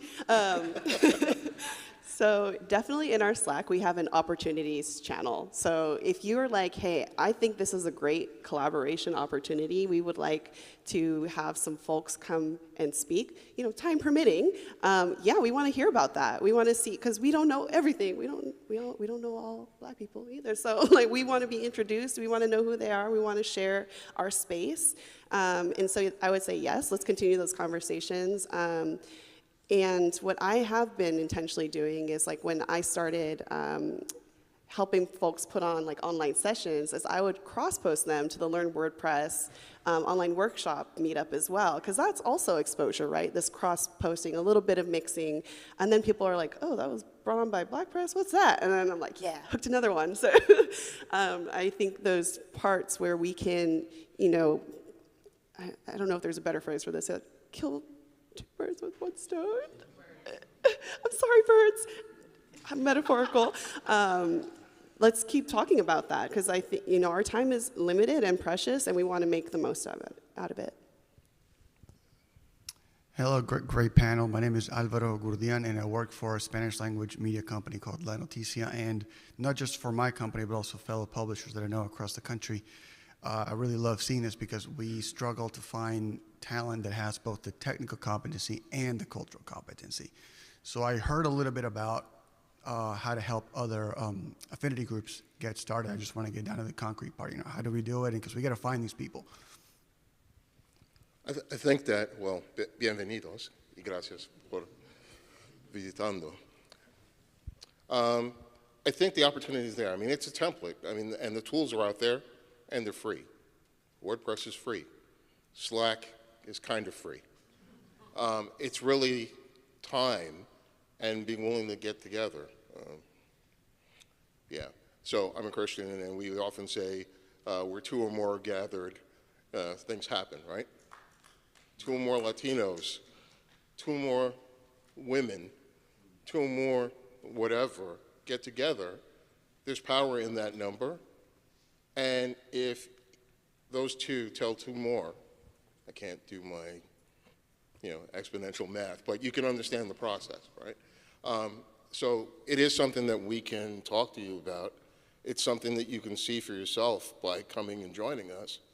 And I guess in the technical space, George would say it's R&D, rob and duplicate. It's the opportunity to do this, right? So yeah, I would encourage it. It would at least help me with my Spanish a little bit if I can get into another group. So to your point, to your question, because I don't think she's in here, but I got to shout out William and Aida too. And the reason why is because we've been talking about kids and helping out, and they do a lot in the community. And as a matter of fact, if it wasn't for them, I would have felt stranded in Europe when I was a speaker. Aida speaks Spanish as far as I know, and William is Black. They're a combination. So if you were, and they're in Black Press, right? So I'm just trying to make it more practical and realistic. If the ally, modeling, as you had mentioned. I don't know how many people speak Spanish in the Black Press, community. Now I had to raise her. I gotta learn. But I'm saying to say, maybe we make the site bilingual, and our first mode is to make it Spanish, and that way we're adding more to what you're saying. You know what I'm saying? But I definitely would suggest you reach out to Aida. I'm going to guess last question because I see the... probably the last question. Yeah. What's going on, yeah? So you talked about the kids, and you talked about making stuff and advocating in different businesses and things like that. What about, and Maestro, we already talked about this yesterday, what about that one person, man or woman, who in a different career and found out they wanted to do something else and they don't know how to get started, or that person who's been training and putting it off, and then they find a way to, you know what, let me try it, but I don't know what resources I need or how to get started, because it's easy to fail and then be like, I'm good. So what would you say to that person who is trying to get in, especially if they are a person of color or somebody who's black? Like, what would you say to that person? Keep going. Persistence. You know, no battles won overnight. Personally, you know, I'm not the strongest developer in the world, but I've worked along some very bright minds. And if I would have quit, I would not have made it to year 12, which is where I'm at now. So it's really, I mean, that's kind of the spirit of WordPress too, is having that accountability to help push you to keep going. You know, we all get beat up. We all get discouraged. Failure is a part of the process. But having a community to rally around you in those moments to help lift you up and keep you going, you know, that's something you need to be around. But really, it's just persistence. Keep moving. Even with switching careers, one of the other black persons, Caleb, a good friend of mine, he actually was a mailman at one point, and then he, in his downtime while delivering mail, studied WordPress to now work at Penske. So, I mean, if he had given up, just imagine where he could be. That's just the overall model. You just have to keep going, but also get around people who have that same collective mind that's willing to encourage you to keep pushing along. Because, I mean, in any job, any career, any profession, you're going to hit walls, you're going to fail. I mean, honestly, I remember as a kid, somebody told me, like, I hope you fail, because that's how you learn to get better. And if you have people around you that constantly encourage you in those moments of failure, then that will keep you going further than where you are. So just getting around people that have the mindset of, you know, yeah, you're going to fall down. That's fine. All right, let's get back up and let's figure out what we're going to do next. Yeah. Along that line, this is not what, at some level, it is what I wanted to do when I was a kid. In 8th grade, I'm old. They used to call it commercial art, what we call graphic art at this time. I thought I wanted to do that and left it entirely. Did a lot of things. I came out of financial services, started a different company that didn't quite work out, but I built my first website to do that. People ask me about websites, and that's how I actually began doing this as a job. I could have done much more sooner had I not had to do it alone. Having a community that will help you go further faster.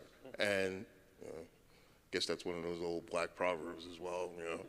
But it's an opportunity to do it in this community. So the person who's tried and considering a career change, well, you can find people in Blackgrass Crew who've gone through the same thing, who want to learn a little bit more about design, because they, you know, really can't tie their shoes when it comes to picking colors. There's people who will help with that too. So definitely, I think there's the opportunity for collective growth in collective organizations like this.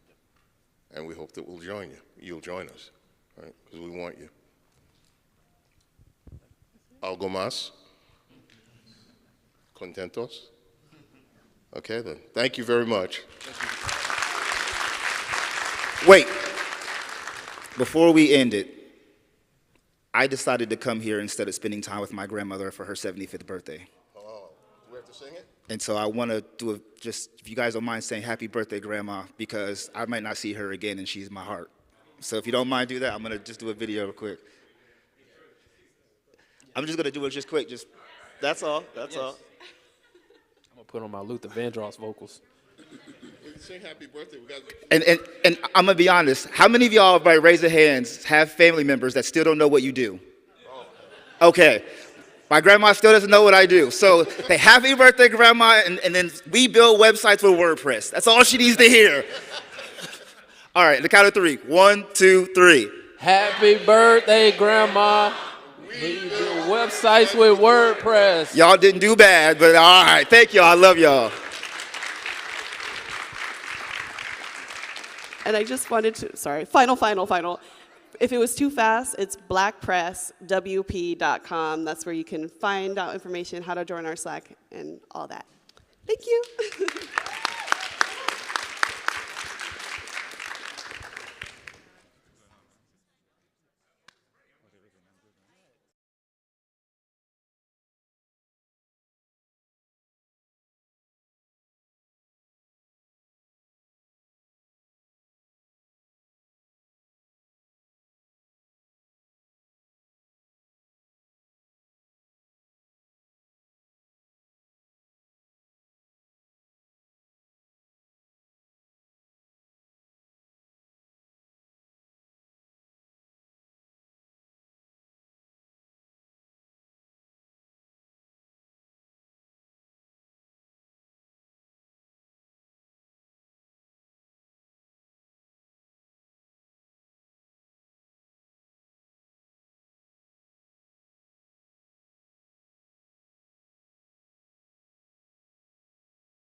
and I have been a full-time contributor to the project since 2016. I started mostly contributing to the community team, which is a good way to get started if you are interested in contributing to WordPress. I started as a traditional graphic designer, so doing print stuff, which is weird to think about, but and I started using WordPress as a blogger, and got really interested in the community and giving back. So yeah, it's a little bit about my WordPress background. That QR code there on the screen will lead you to like an about page. It also has my contact info as well as like links to the slides and stuff. So feel free to scan that, and I'll share that again at the end.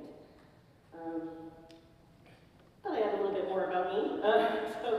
As Emma mentioned, I'm based in Oahu, Hawaii, and to answer a frequently asked question during WordCamp US so far, yes, I'm safe, my family and friends are safe, but if you are curious about how you could help, please get in touch with me. I have some resources for folks to help out our community in Maui.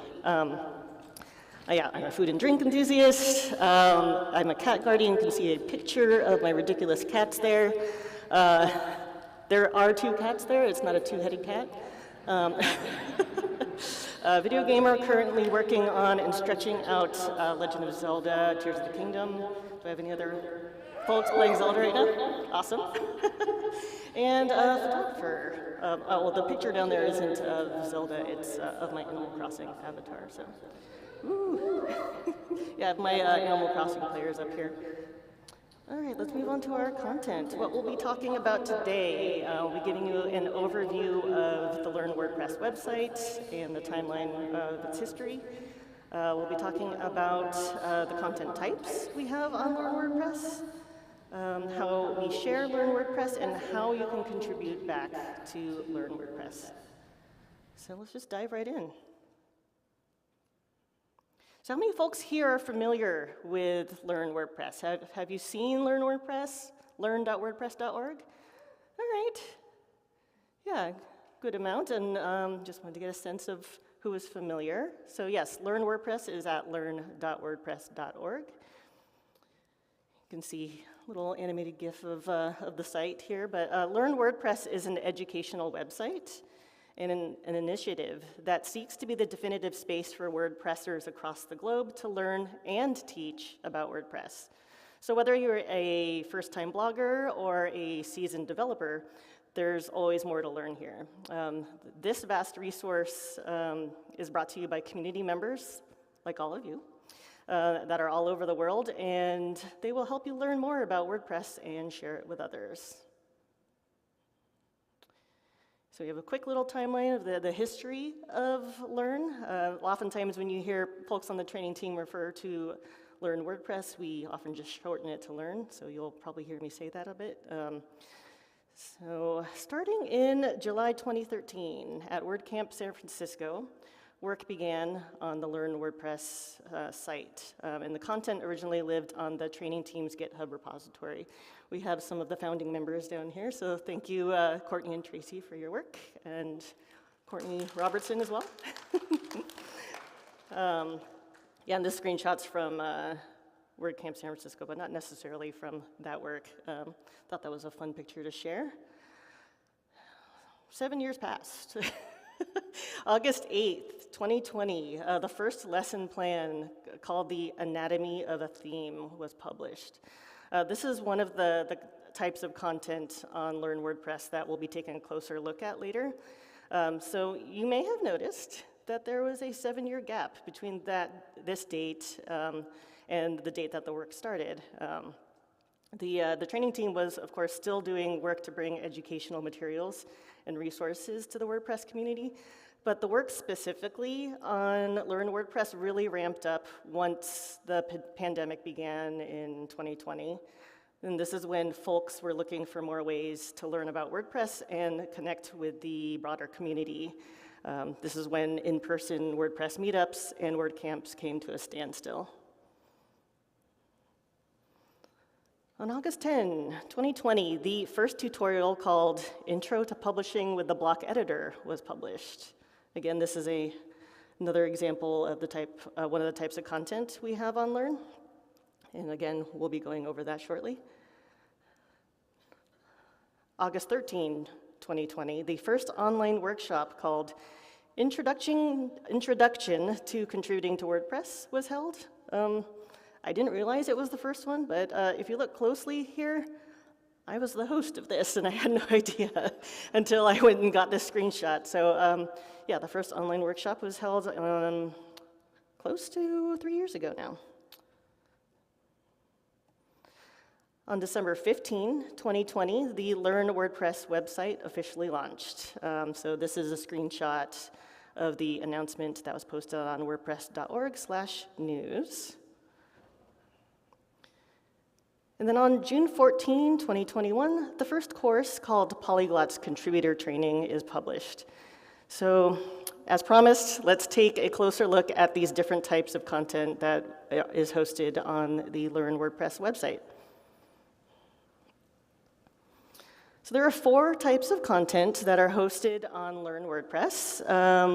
We have lesson plans, tutorials, courses, and online workshops. And so let's take a closer look at each of these types of content. First, we have lesson plans. So lesson plans are teaching guides for educators to use while presenting at events or leading educational environments. Each lesson plan enables the educator to lead a 30 to 60-minute learning session aimed at clearly defined learning objectives. These were the original content type that the training team created to support WordPress meetup organizers. Lesson plans can be used by anyone that wants to teach others about WordPress, so it's not limited to teachers, not just meetup organizers, but people that do workshops, WordCamp organizers, user groups, etc. So here on the screenshot here, you'll see the main page for lesson plans, which shows where you can search for lesson plans. You can also browse by topic, audience, skill level, duration, and format. Each lesson plan includes everything you need to present on a topic. So it provides objectives, prerequisite skills. So those are the skills that folks need to get the most of the lesson. Also includes readiness questions, any materials needed, notes for the presenter, slides if applicable, also a lesson outline, some exercises, assessments, and any additional resources that might be required to run a lesson. So everything you need here to teach folks about a particular topic. And so pictured here is an example of a lesson plan. The next content type we have are tutorials. So tutorials are short standalone videos that are usually a few minutes long. Each tutorial addresses a single topic and are intended as a how-to guide for WordPress. So pictured here is the main page for tutorials where you can search for tutorials, and you can also filter by a series, topic, language, if there are subtitles available, and the version of WordPress. And so pictured here is an example of a tutorial page. And yeah, I'm not sure if you can see it clearly, but each tutorial includes the video of the tutorial itself, a transcript of the video, learning outcomes, comprehension questions, and any additional resources. And next, we have courses. Courses are a series of online self-guided lessons that are created with the Sensei plugin. So the Sensei plugin is a learning management system. It runs in a plugin in WordPress. So each of these courses consists of multiple lessons, which builds up to an overall objective. Pictured here is the main picture, or the main screen for courses, where you can browse and search for any courses you want. And once you start a course, you can easily access those courses by visiting the My Courses link at the top of the page, which is super handy. Course topics vary between basic WordPress usage, technical WordPress customization, and onboarding resources used for different Make WordPress teams. Each course includes an overview of the course objectives, and multiple modules and lessons. And pictured here is an example of a course page, and you'll also be able to see how many learners are enrolled in the course at the same time as you.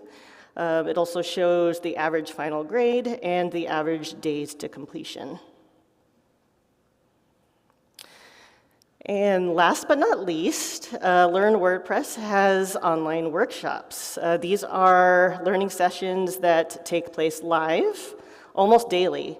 And so here you can see a screenshot of our online workshop calendar. So you can see that they definitely take place multiple times a week. We do strive to have them daily. Anyone around the globe can attend these workshops as long as the time aligns with your time zone. But don't worry if you miss a live session, because these sessions are also recorded and uploaded to WordPress TV. Topics in online workshops vary from basic WordPress usage to technical coding demonstrations, from discussions over how the internet works, to the history of WordPress, which is one of my favorite ones to run. Just a little bit more about online workshops. Attendees to online workshops they're shared a Zoom link, which then they can join the live session from once they register through meetup.com. So you'll see an example of a page on meetup.com here. It is free for anyone to join. It's free for you to RSVP to any of these events. Online workshops are a safe zone where people can develop new ideas, explore issues, ask questions, network over shared interests, exchange theories, collaborate on work, engage in certainty, and just most importantly, just come as you are. I always tell attendees that this is a space where we all learn together. We encourage people to answer each other's questions if they know the answer to them. I mean, I certainly have learned quite a few things from our attendees. So let's briefly talk about how we share Learn WordPress with the WordPress community. Here are some examples that can help you figure out which content on Learn WordPress would be suitable for different types of learners. So first, if you're an event organizer, whether you're a meetup organizer, WordCamp, a user group, lesson plans and tutorials would be quite useful for you. Even if you aren't an event organizer or an educator, you can benefit from Learn WordPress. Users can benefit from online workshops, tutorials, and courses. And the third example here, Learn WordPress has offerings that's specific to WordPress developers. So developers can also benefit from online workshops, tutorials, and courses. So something that's coming soon to Learn WordPress are learning pathways. So this is a project that the team has been focusing on recently. The goal of this project is to provide progressive, user-friendly learning pathways on Learn WordPress, and this would be tailored to different types of learners, such as developers, end users, and designers. So really excited for that project to get underway. So if you've already been using Learn WordPress, that's great. But if you would like to contribute back to Learn WordPress in the training team, we'd be happy to have you join us. So let's talk about how you can contribute.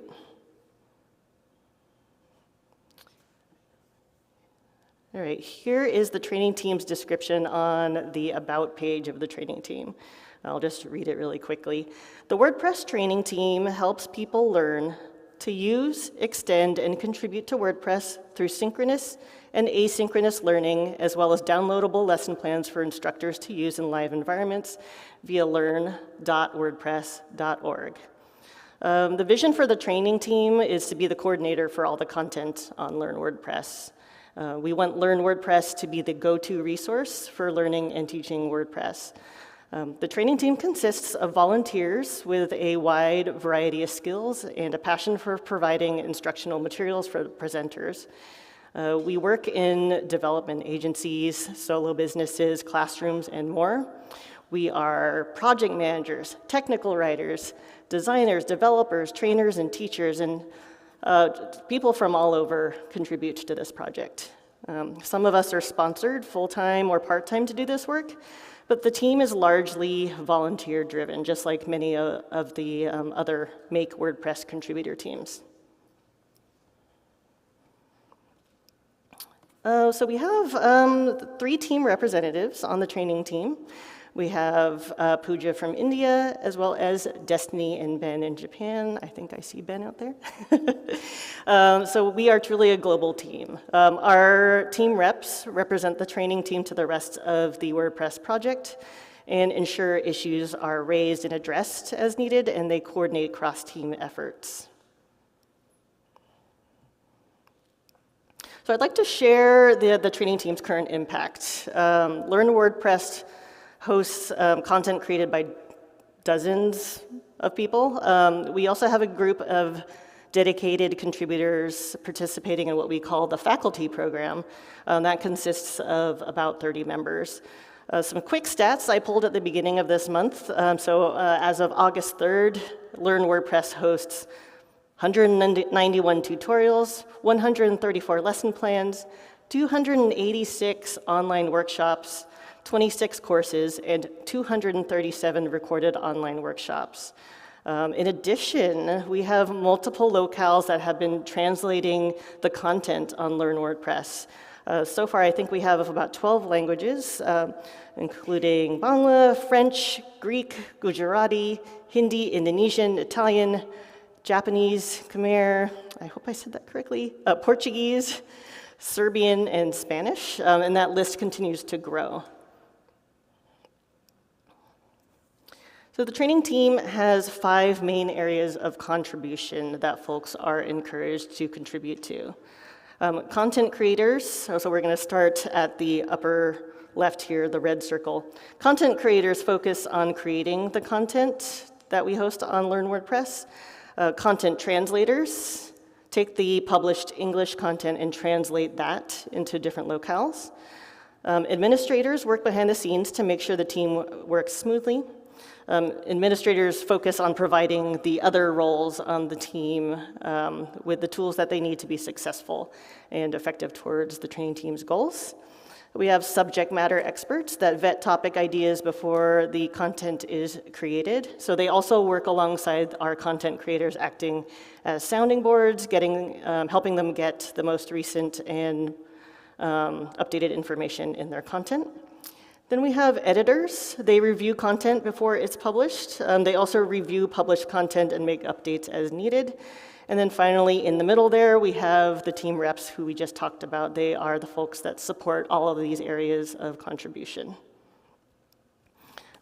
So here we have the training team contributor ladder. The contributor ladder is to demonstrate what the WordPress project that defines as the 5 stages of volunteering or contributing. So these stages are connecting, understanding, engaging, performing, and leading. The contributor ladder can act as a resource for new contributors to understand ways to participate, and it can also be a resource for experienced contributors to see where they may find opportunities for growth on the team. Getting clear on the stages for contribution on each team can help clarify pathways to leadership, or because not everyone is interested in leadership, they can find different ways to get involved. So this table shows the contributor ladder of the training team and where the team's different areas of contribution fit in. I'm not going to read through this entire table in every detail, because you can, of course, review this table in my slides later. I'll be providing that link again at the end here. But yeah, and also in the interest of time, we will move on. So how can you contribute to Learn WordPress? The easiest way is to simply use the content on Learn. If you notice any content that needs updating, please let us know by reporting content feedback. And if you have content topic ideas, submit them to the Learn WordPress GitHub repository. I'll be sharing the links to these pages in my slides as well. So yes, please come use the content, especially if you've never used Learn before. We would love to have you contribute. You can also contribute to Learn by joining the training team, of course. So all contributions are valued, no matter how much time you can dedicate. If you'd like to join the team, you can join us in the Make WordPress Slack. There's a training channel there where we have conversations about the work we do, and you can attend our weekly team meetings. You can attend those synchronously or asynchronously. I always attend them asynchronously because of time zones, so you can always peek in at any time. You can also complete the training team's self-guided onboarding program, which is something you can do at your own pace. It usually takes folks about an hour to complete. And the cool thing about this new onboarding program is that by the end of your onboarding, you will have completed your first contribution. If you're a new contributor to the training team, you can also join what we call our guide program. The guide program serves as a sort of mentorship program where new contributors to the team are paired with experienced contributors to guide them along as they start their contributor journey. Speaking of, if I have any experienced training team members here, we'd love to have you on board as a guide. Both new and experienced contributors can submit an interest form to participate, which I've linked in my slides. Another way to contribute to the training team and learn WordPress is to facilitate or co-host online workshops, and also presenting any tutorials. If you are interested in facilitating or co-hosting an online workshop, you can apply to do so. We have links here. Being a co-host of an online workshop is actually a great way to dip your toes in and see how workshops are run, and then you can eventually build up to hosting a workshop of your own. And so that's something I would recommend if you want to get started with the team. And yeah, the second note here is if you're interested in presenting a tutorial, you can also apply to present one. And I think that's it from me. Here's the QR code again with all of my information, as well as these slides and links to resources from this talk. Please keep in touch. You can join the WordPress Slack. That is at chat.wordpress.org if you're not in there already. But note that joining requires an account on wordpress.org, which is, of course, free to join.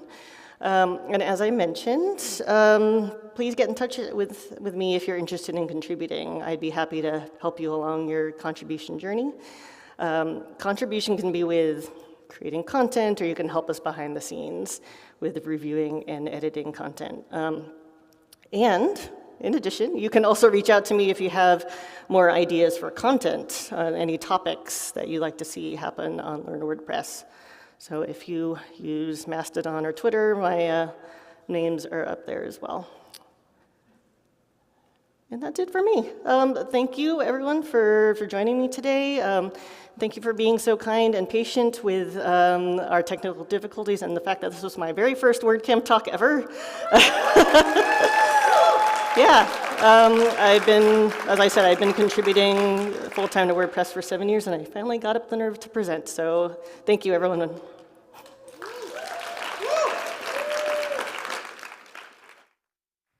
Hello? Okay, we do actually have a bit of time for some questions. So we have 2 microphones here if anybody, or I can run really quickly to you. Oh, great. Hi, Courtney. Hi. On the screenshot of your calendar, you showed 20 about sessions that week. Are those 20 different sessions? Yes. How do you generate that much content, and how do you avoid repeating yourself, or do you repeat yourself? Sometimes we repeat ourselves too, often to hit different time zones. So me personally and some of the other training team members, we will do a workshop at the beginning of our day and at the end of our day to try to hit 2 different time zones. But the main way that we fill up that calendar is because we have so many great contributors on the team. And they have different levels of expertise, different topics that they present on. And yeah, we're able to get over 20 workshops a month. Hi, Courtney. Hey, Mel. So the Gutenberg interface, the block editor, the site editor is changing constantly. How does the training team kind of approach those, I guess, the constant iteration that's happening? Yeah, we definitely have to be on top of things. We keep an eye on, well, actually, Courtney and I were just looking at the information sources the other day. So we keep an eye on the core blog to see like what is up and coming, and we keep updating like our issues on the GitHub repo for those topics. And we just like put a comment on it saying this needs to be updated for 6.4. So there is a lot of like manual work there right now.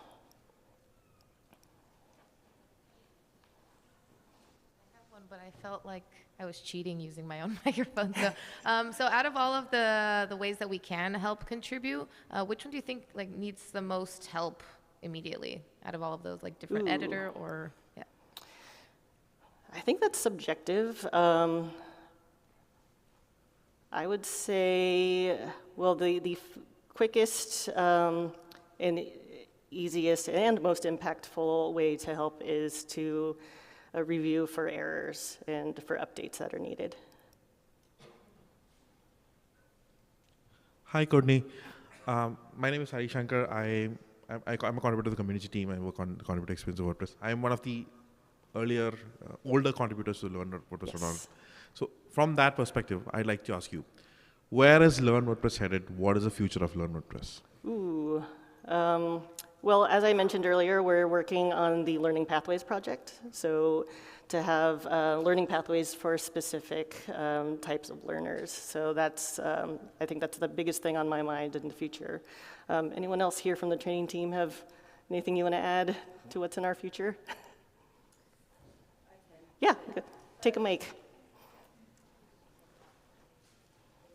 So during a community summit, we were revisiting the multiple content types and thinking about streamlining as we work together. If anyone here caught Joe Minnie's session earlier today on From Mess to Success, Joe is working with us on information architecture of Learn's website, because we know right now that when you first arrive at that site, we've heard quite similar feedback about your experience there, and I'll just leave it at that. But we need to do some more information architecture around this, and so making the experience of visiting the site more approachable to the users, streamlining the content types in an organized way.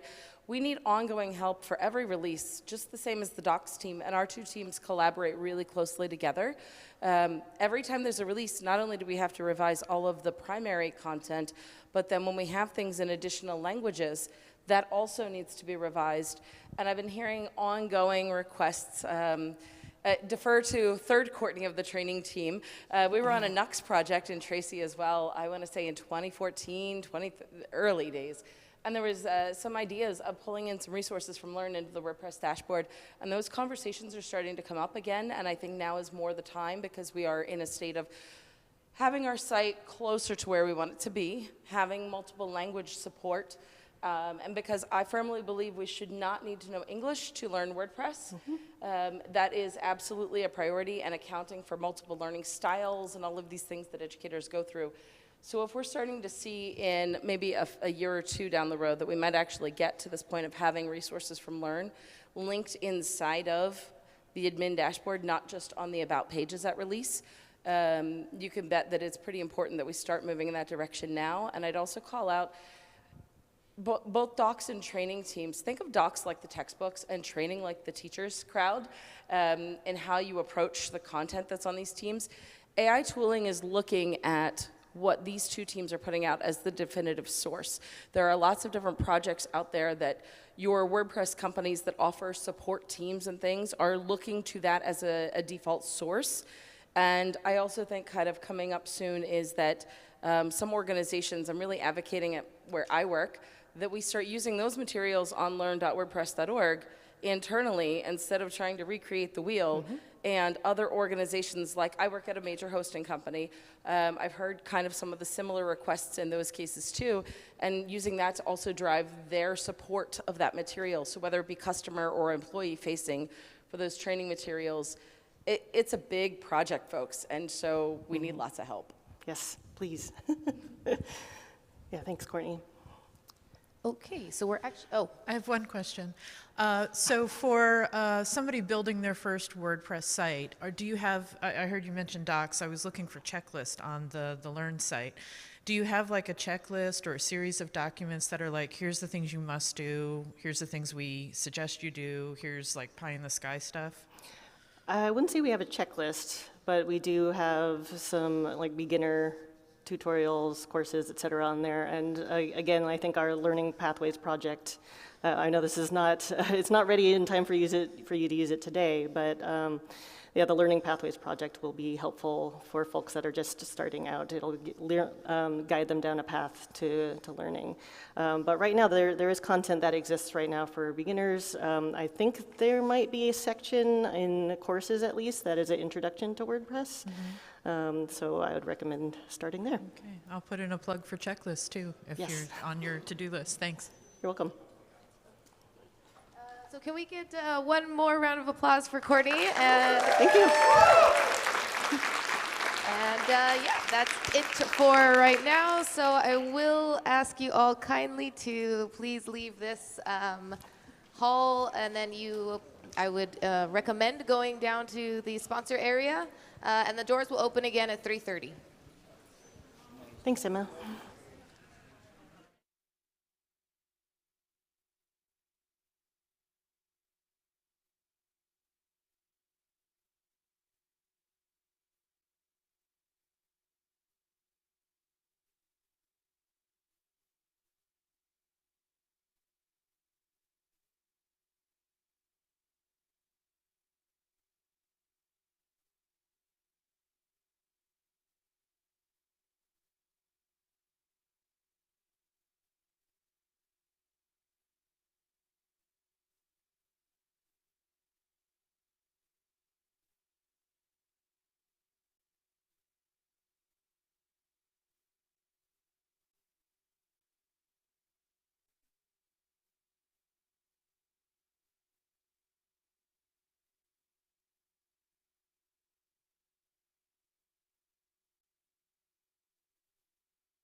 Hello, hello.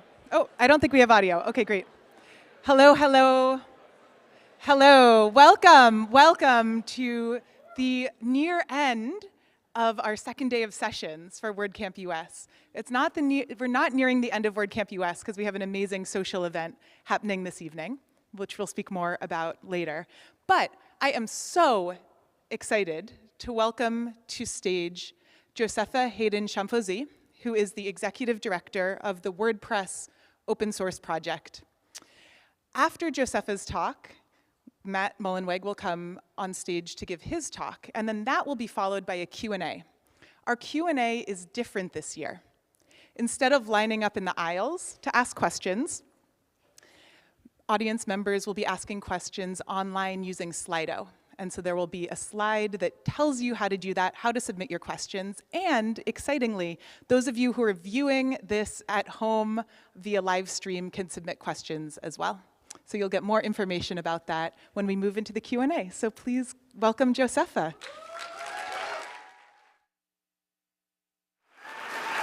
Thank you.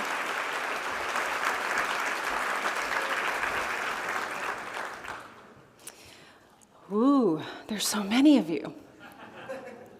Thank you so much, Julia, for that wonderful introduction. Before I really get going, though, I want to thank a couple of sponsors. First, I want to thank Cloudways for the coffee break, because we know that we need coffee at WordCamps. But I'd also like to thank Akismet for bringing in the spam bots in the open source Open Canvas installation that you probably saw in the sponsor area, the little click, click, click, click.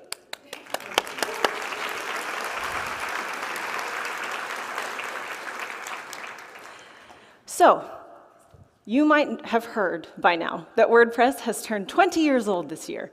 And yeah, sure.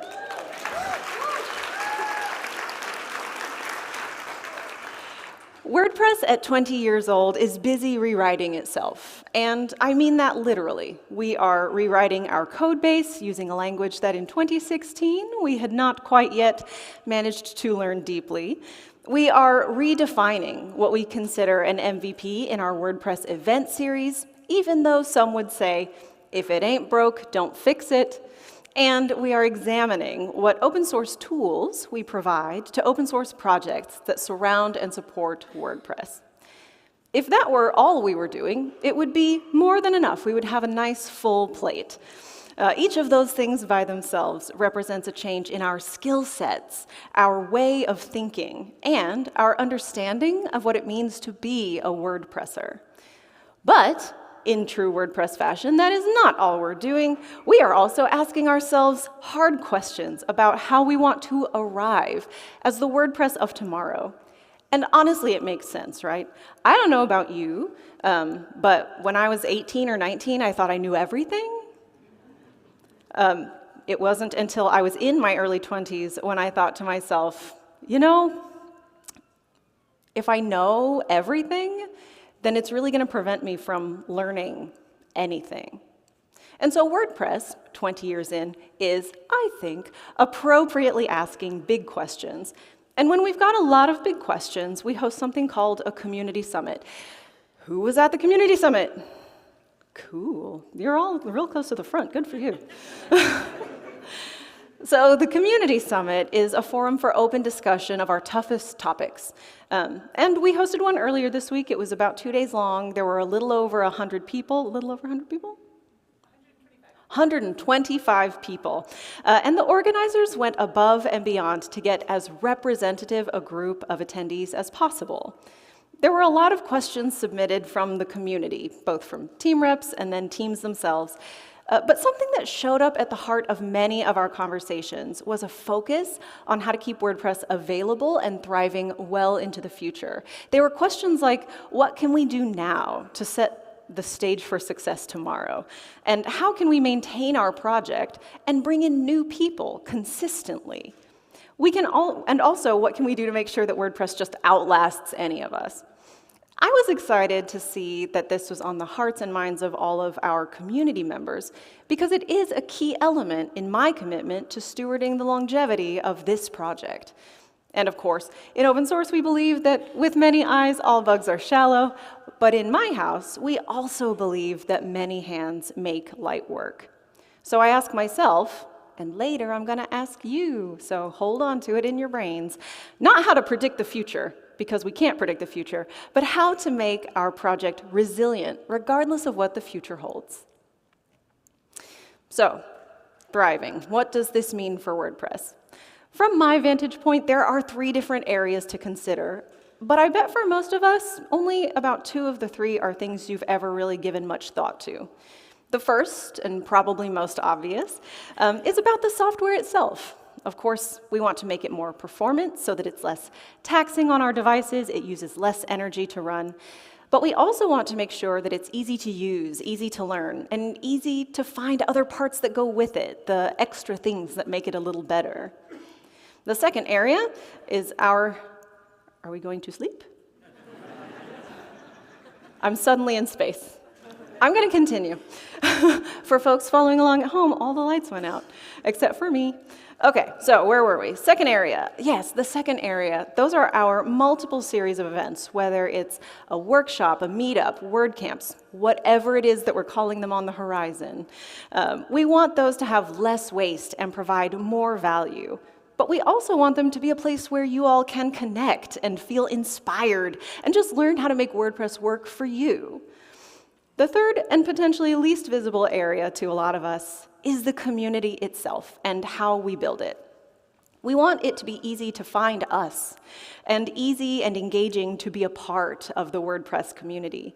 But we also want our community to continue to be a safe haven for folks who are dreaming about their own future and an equitable opportunity to build the future that you all already know you want for yourselves. So while I can't really predict the future, and maybe Simon, our keynote speaker from yesterday, can, I think that we can make a pretty good guess, right? By looking at what we know people always will want from us. We always want WordPress to be reliably available to everybody who wants to use it. We want it to be secure, both physically and technologically and as vanilla installations and with all of the modifications you can put on it.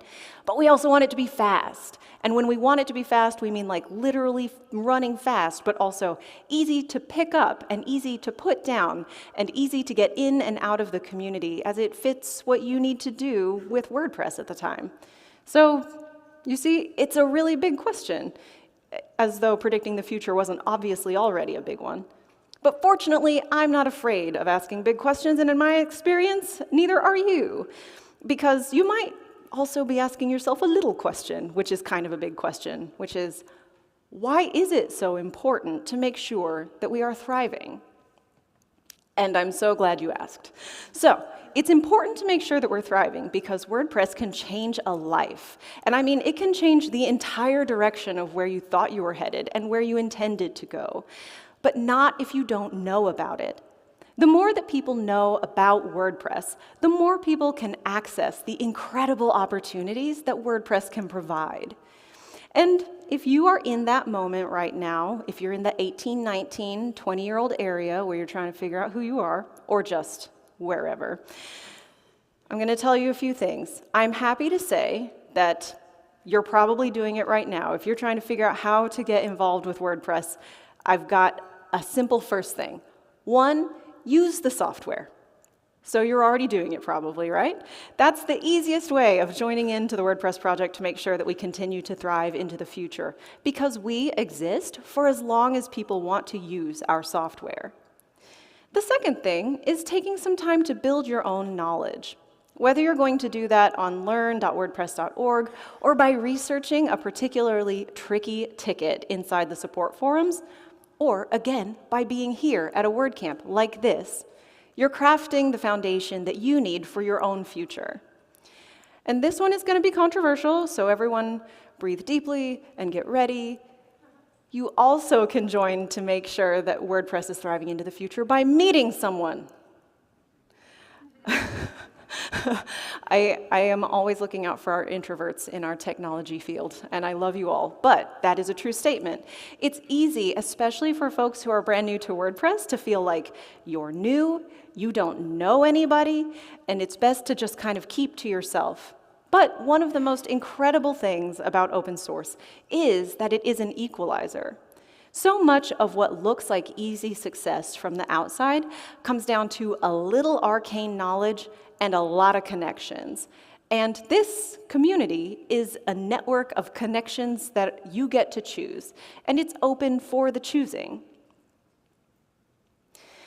It's also important for us to make sure that we are thriving because WordPress can change your community, but not if they can't learn it.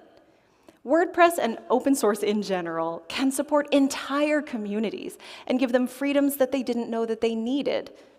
And the stronger our local communities are, the better our entire society gets to be.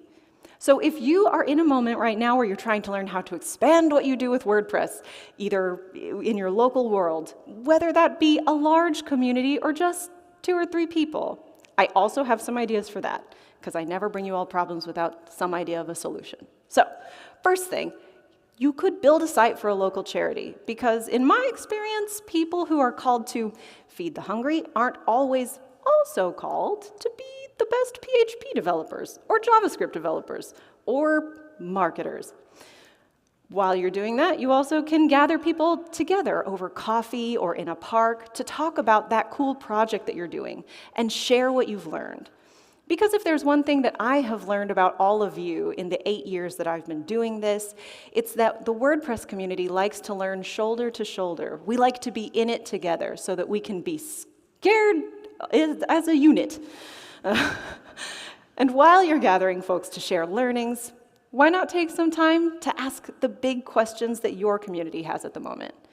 They may feel hard. They may feel really big, like this question about how to predict the future, which technically is an impossible question.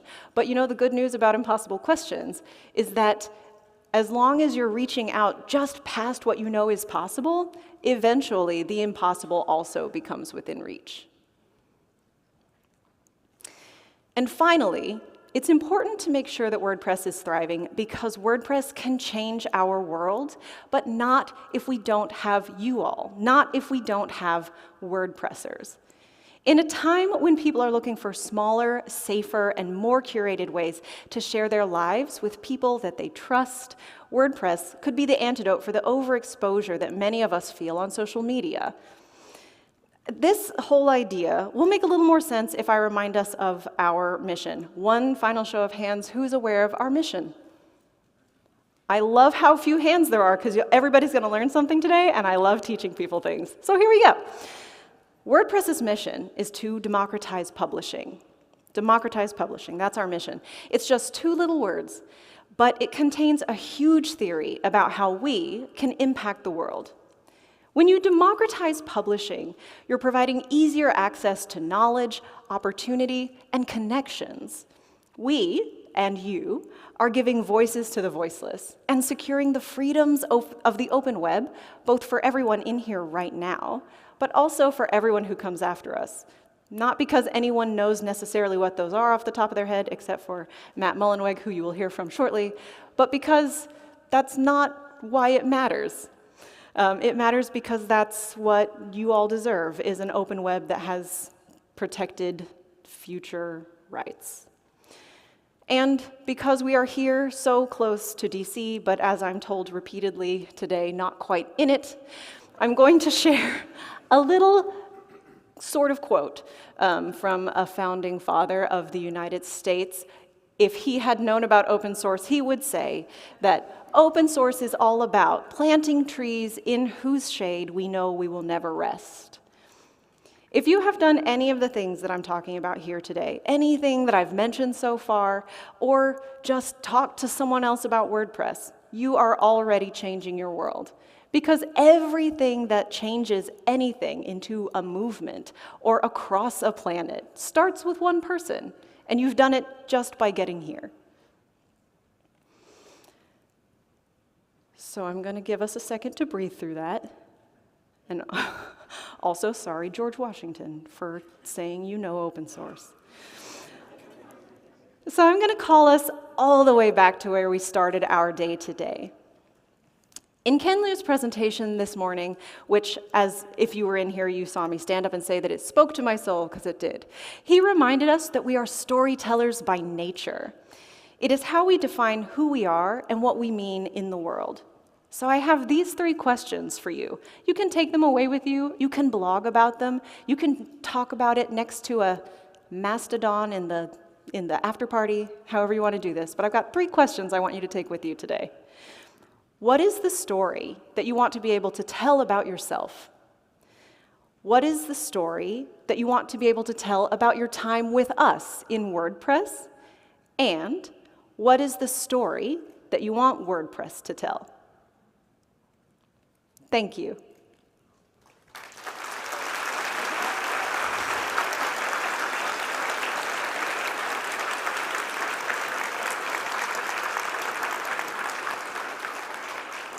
And now, let's hear some applause for Matt Mullenweg. It's awesome. Howdy, howdy, everyone. Can I say howdy, DC? Do you have any natural National Harbor people here, residents here? Okay. Just checking. Anyone go on the Ferris wheel? Nice. I saw a graphic with a Ferris wheel with a WordPress logo on it. I was like, man, we got to do that someday. Sometimes it'd be a WordPress, sometimes it'd be a M, sometimes it'd be an E. I don't know. Anyway, I'm going to talk just a little bit about WordPress in 2023 and beyond. For those who I haven't met yet, my name is Matt Mullenweg, and about 20 years ago now, out of a single comment on my blog, Mike Little and I started working on what would become WordPress. And we did the first release, was it May? I think of 2003. And it's been kind of amazing watching WordPress grow and also growing up myself alongside all y'all. How much has changed over the past 20 years? You've seen me in a variety of hairstyles and beard lengths.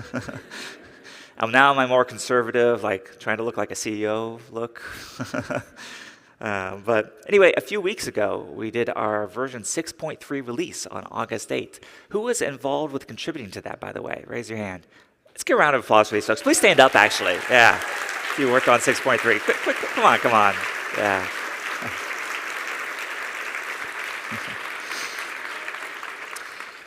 You saw a few of them, but there were actually over 640 contributors to that release. 207 of them were completely new to contributing to WordPress. And we did about 1,100 features, bug fixes, enhancements, performance improvements, accessibility improvements. It's a lot to talk about, so let's take a quick look at it. So we got a really fun video, really beautiful one. Some cool music.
Like a command line for WordPress.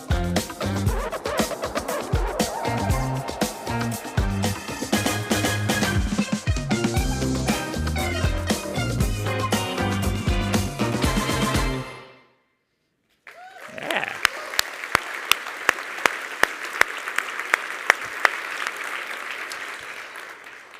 There are thousands and thousands of little details in there. Like, notice the space theme, like a little homage to our opening keynote from NASA, which is pretty cool. For those who don't know, the NASA website's coming over to WordPress and getting some really cool stuff. My favorite is probably the command palette, which is essentially like a command line for WordPress. You do Control K, Command K, right? And immediately go and like jump to any part of it. It's pretty cool. One of our most feature-packed releases ever. But WordPress never rests. So right around the corner on November 7th, we're going to do version 6.4, which is coming out. It's going to be our, yeah. We're keeping up our pace of 3 major releases per year. We tried to move it to 4, but it seems like 3 is the right cadence for us right now. 6.4 is going to be similar to, I think it was 5.6, and that's going to be a underrepresented gender release squad. And there's some cool new features that are going to be in it. First I'll talk about is the new default theme, which will be 2024. This was actually introduced on Contributor Day. We're trying to tailor this theme not just for sort of the SMB use case or site creator use case, but actually for creators and bloggers in this. We had 31 people contribute to it at Contributor Day the other day, and you can read about the theme, and yeah, that was pretty cool. You can read about it and get involved on the make.wordpress.org/core P2. Other cool features that are coming up are font management. So what you're going to see here is actually, it's got the fonts that are built in. This is a library, actually coming from Google right now, of other fonts. And when you click on this, what it's actually going to do is import those files from Google, upload them to your, sideload them to your site so they can load completely locally, which is something we heard from, yeah.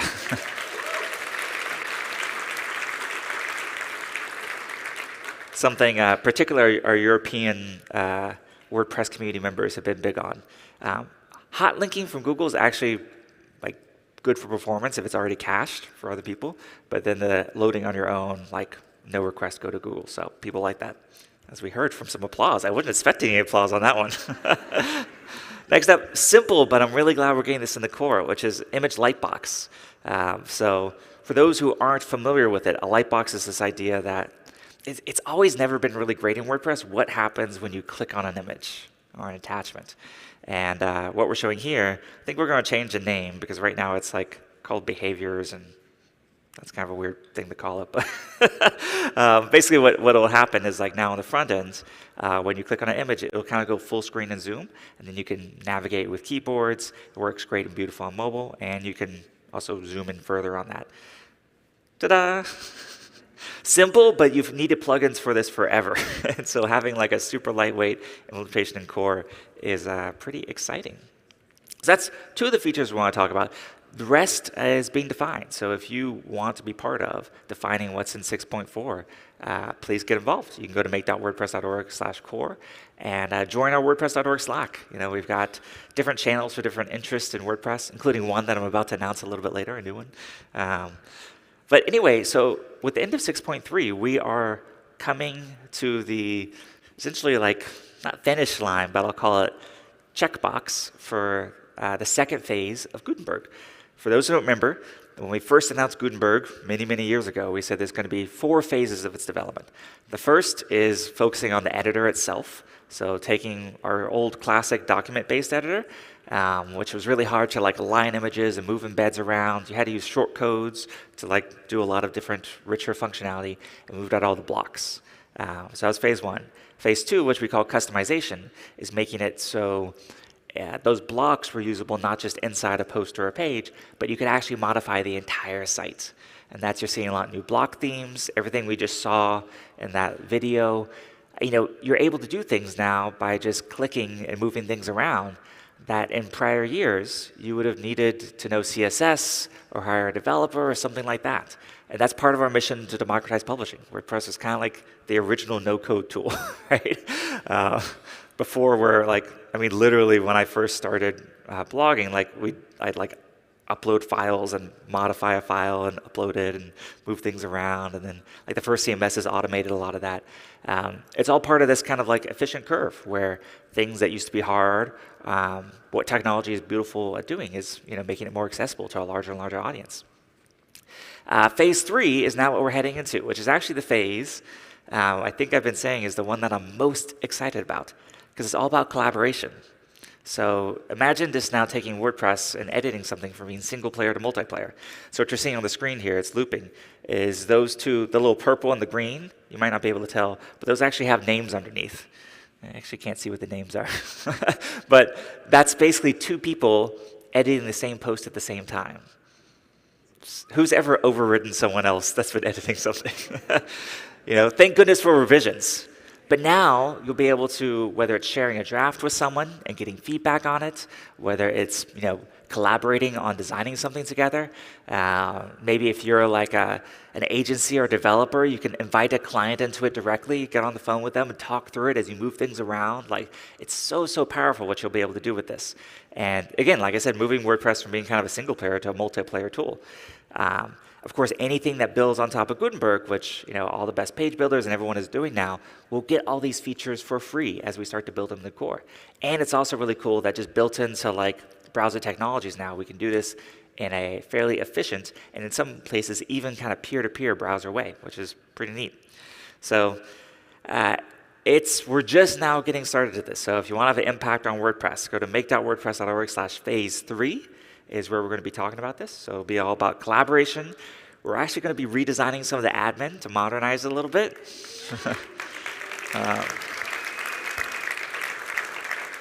The first big redesign, probably since MP6, if anyone remembers that. It's going to be workflows. So like allowing plugins or maybe even some stuff in core to register different workflows. Like for example, maybe this role can edit the page, but someone else has to approve it to publish it. The command palette, revisions, we're going to get really much cooler on revisions. Block library, media library. I'm also really excited about finally looking at the media library.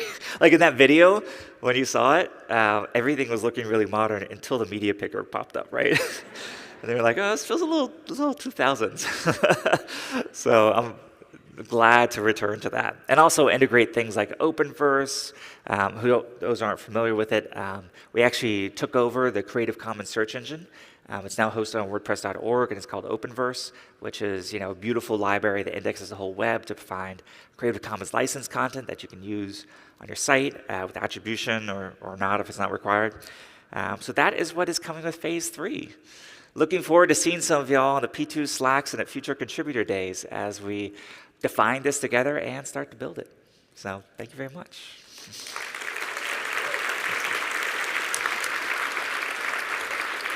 I have one of these. Got just kind of two final things I wanted to end with. Oh, that was loud.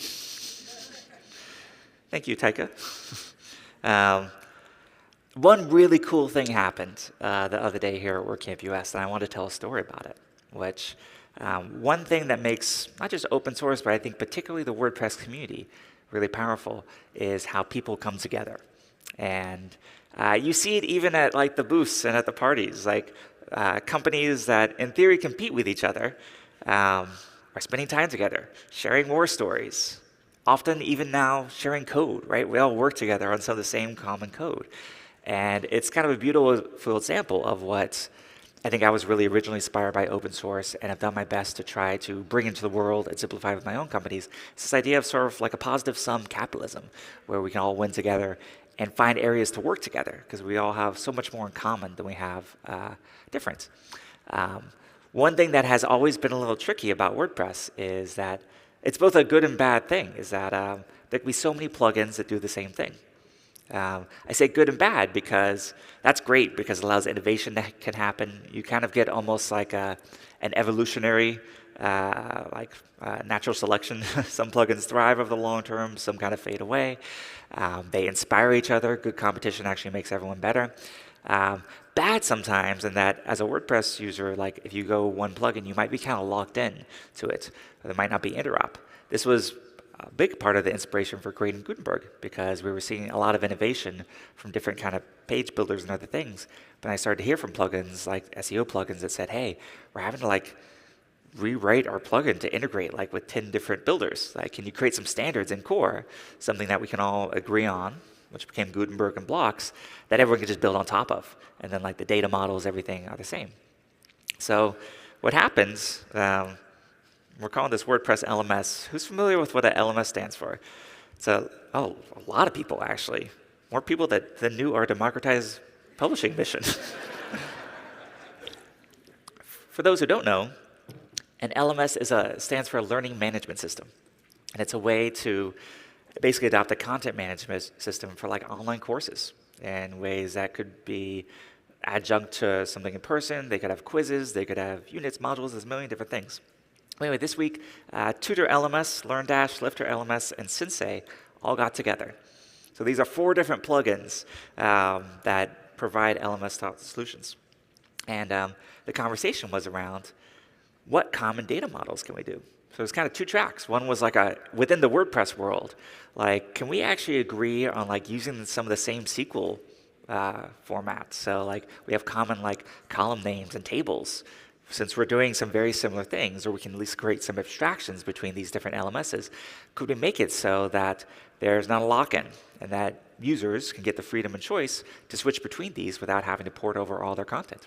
Then second is that are there industry standards? I didn't know a lot of this, but I learned some. There's like something called SCORM, I guess. There's some other, like, was it XAPI, or like there's a few different things there around industry standards around like what other software might be doing, or even some governments like ask people to put their content into. And are we, as a set of plugins within WordPress, again, we're always about user freedom and user choice. So are we doing everything we can to make sure we interop with those standards, have import or export or converters or things like that? The group came together. We decided to kick it off with a Slack channel. So there's now hashtag LMS in the WordPress.org Slack.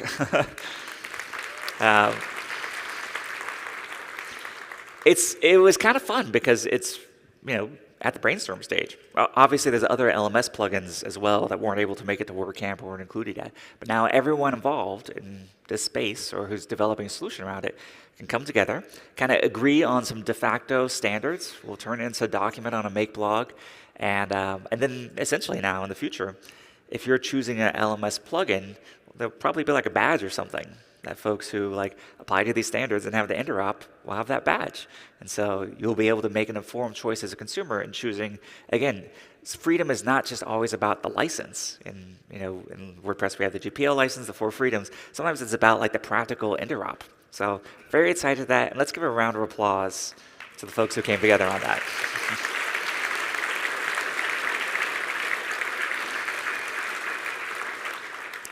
And I'd be lying if I tell you it didn't get me thinking about like how can we get this kind of interop in our SEO plugins and the builder plugins, and probably a bunch of areas y'all are familiar with that I don't even know about. Like how can we get, even when there's going to be different plugins, we definitely want canonical plugins for some areas, and we're going to do a lot more of that. But where there might be lots of different solutions, maybe dozens even, how can we get them maybe agreeing on some data models or something like that, so that there's a more standard and performant way to put all this in. And to me, this is really about long-term thinking. Like I said, we're about 20 years into WordPress, and we're thinking for the coming decades, and perhaps even beyond, how do we create a thriving, so go back to Josepha's word, community, software base, something that's always evolving. One of my favorite inspirations here is there's a cool foundation called the Long Now Foundation. They're involved with, you might have heard about this 10,000-year clock. Has anyone seen this?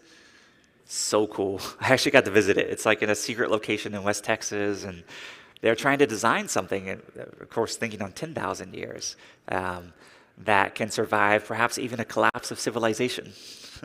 So the clock is kind of interesting in that it only shows the time when you kind of wind it up. So they're imagining like 5,000 years from now, someone might stumble across this cave and go through it and like kind of figure out what this thing is, and there's almost like a Rosetta Stone like way where it like explains how the clock works and how timekeeping. It kind of ties into some solar energy and stuff, but it needs to not be like solar panels because that might not be as longevity. The other fun thing that Long Now Foundation does is when they talk about all of their years on their website, they say like we were founded in 01996. Which is really nice, right? Because obviously at some point we're going to need to talk about years in 5 digits, not 4. So they're planning ahead. It's like for WordPress. I remember when we switched from being like int to big int. I was like, oh yeah, now we're ready. We got 64 bits of storage now with big int is 64, right? Who knows MySQL here? I should have looked that up before the talk. Other thing we just did, my company Automatic on WordPress.com, we just yesterday announced a 100-year hosting plan, which was, yeah, thank you. This was both a really interesting exercise as a company, like what would it mean to provide service for 100 years? What's it mean on top of the things we're built on? Like, for example, domains, you can only register 10 years at a time. So what we're doing is when someone signs up for this, we're going to register it for 10 years, then add a year on top of the 10 every year until 90. And then those last 10 years, it'll kind of come down. Hopefully we'll get some renewals on this.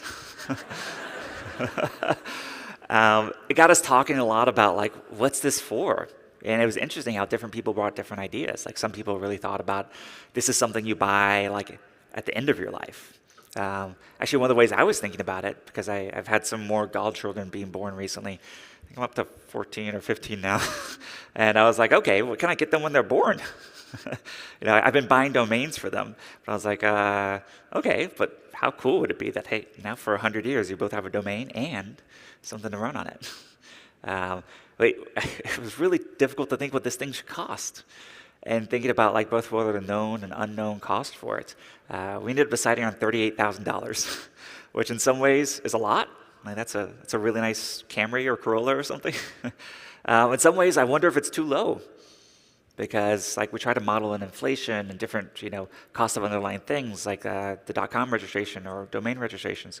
But again, like, what does it look like to provide this service, including with support 50 years, 80 years from now? What technology are we using? Will we have to do, like, VR support or metaverse support? Well, it's kind of. But those thought exercises are really interesting. It also got me thinking about lifetime licenses, which I think we should stop doing in the WordPress world. Also, like, if you've ever worked with an accountant or an acquirer, they don't like when you have those, because essentially it's an open-ended commitment, including often with support. How do you recognize that revenue? There's all sorts of reasons that I think, offer a 20-year plan or something. But I think when you're saying lifetime, it sort of cheapens the word. And so if we're really thinking the long term and what promises we're making to our customers, I think we should re-examine those practices as well.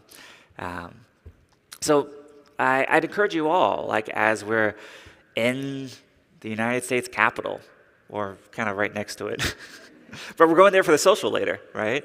Are y'all excited about the Smithsonian Museum? How cool is that?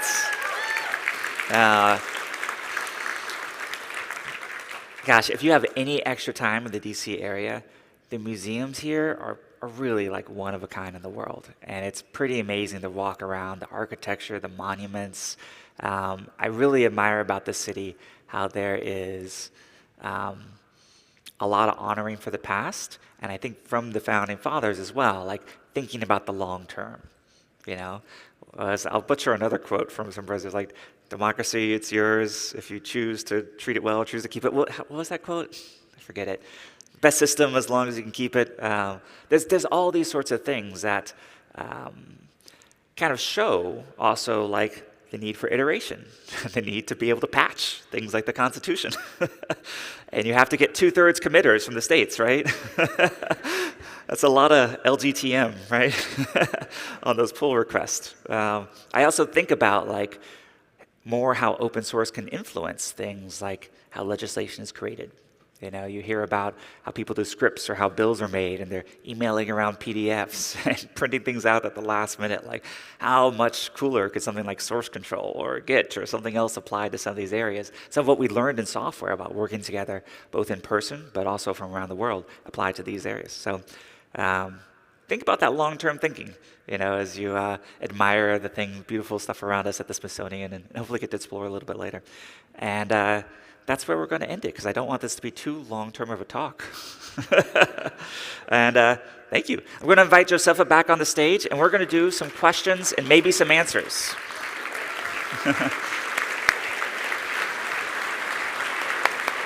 Great job. Come join me in my office. I also have no idea how the Slido thing is going to work. And this is an experiment. It's much like being at this venue is an experiment. One we might not continue. Yes. But, okay, we've got the slide.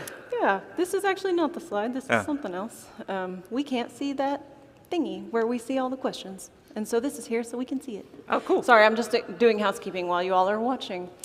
Yes, so you can scan this QR code or go to slido.com and put in that number with the #/ or no. Anyone? You got it. You can figure it out. I believe in you. It's kind of a cool Easter egg that we have 1770 or 776. Oh, yeah. Oh, it is 1776, yeah. And I think you can also vote on the questions. So part of what we were trying to do with this was allow people, like whatever. So this is now, I won't feel bad if you all look at your phones right now. Let's see how good this Wi-Fi is. And kind of vote up the questions, because that way, one thing we're experimenting with this is it's not just who gets to the mic first. Like we're trying to hear what most of you would like to know. Okay, let's see. If this gets to 10 votes, I'll answer it. Oh, 13. No. Okay. It's also here if you would like to see it there. Yep. So first question is, do you still blame Nason? We're going to have to explain this one. Yeah. Andrew Nason, please stand up.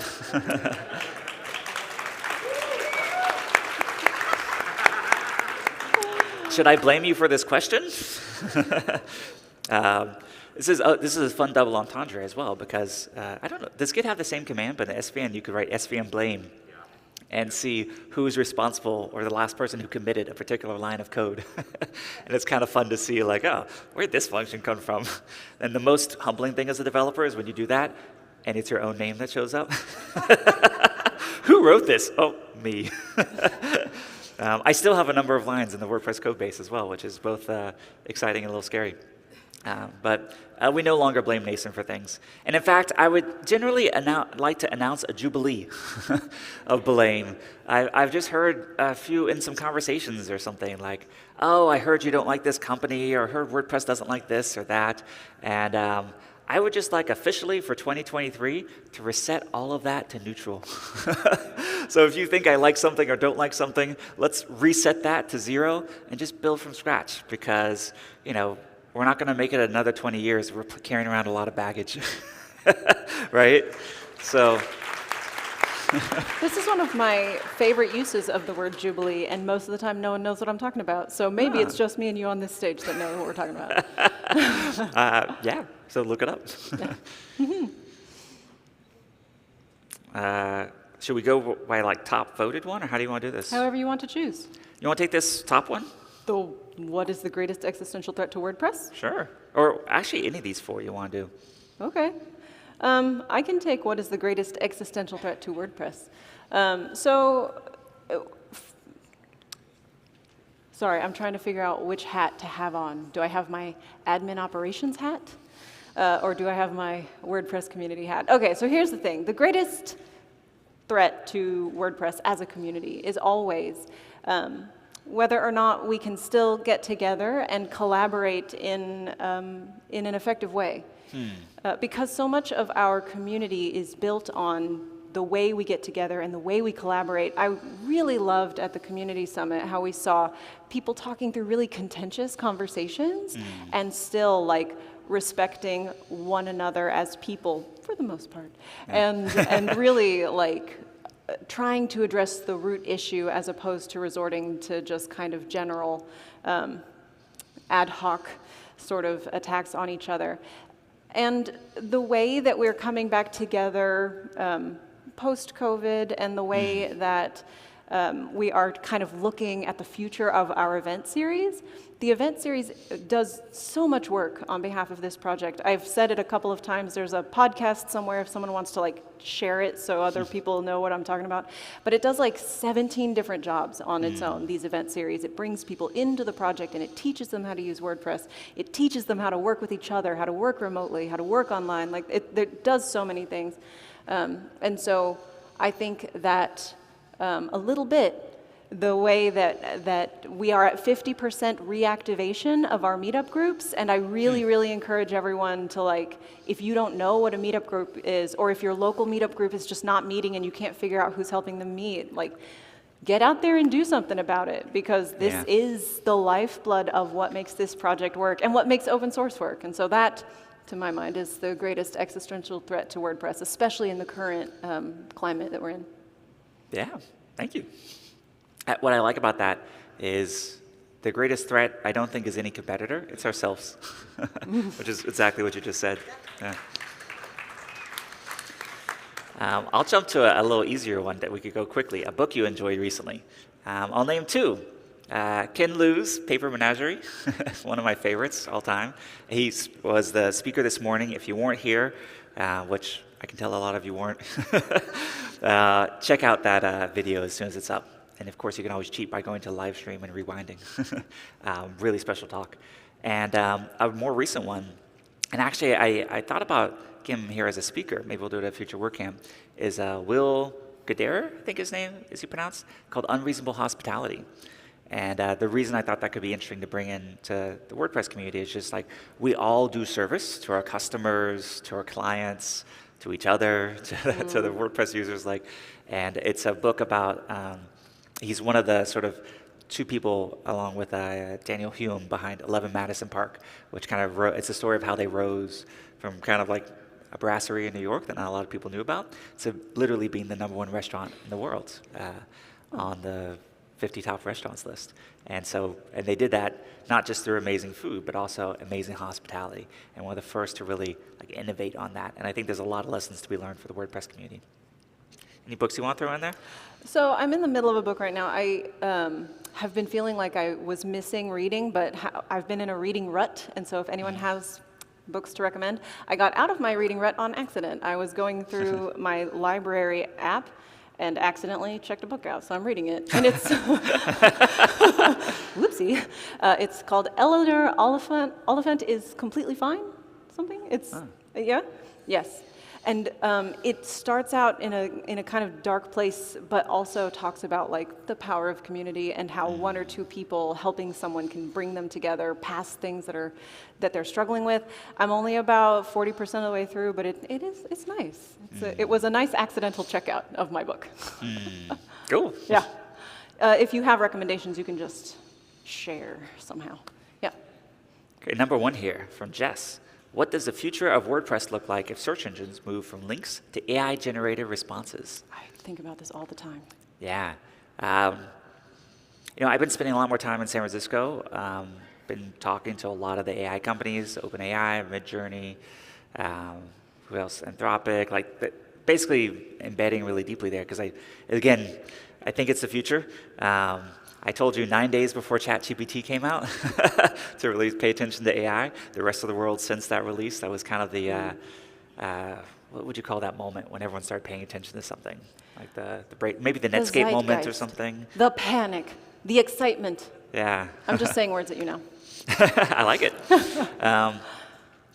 So one thing that I'll say from all of those conversations is that the folks making this, although these initial versions do kind of if it's just giving the whole answer, there's no reason to visit the site. It's interesting to see the experiments on things like Microsoft's Bard, where they're trying to do attribution a lot better. And it's very imperfect now, but I can tell you that every single one of these companies is very much thinking about both how they attribute and then maybe also how they do like micropayments or something like that. So like places where content came from or creators. And also how they can enable creators to create more and train models on your own stuff. Kind of like what Ken attempted to do with the KenBot. It's way better now. And so how that could be like a co-pilot or like an assistant editor for you or something like that, available on demand.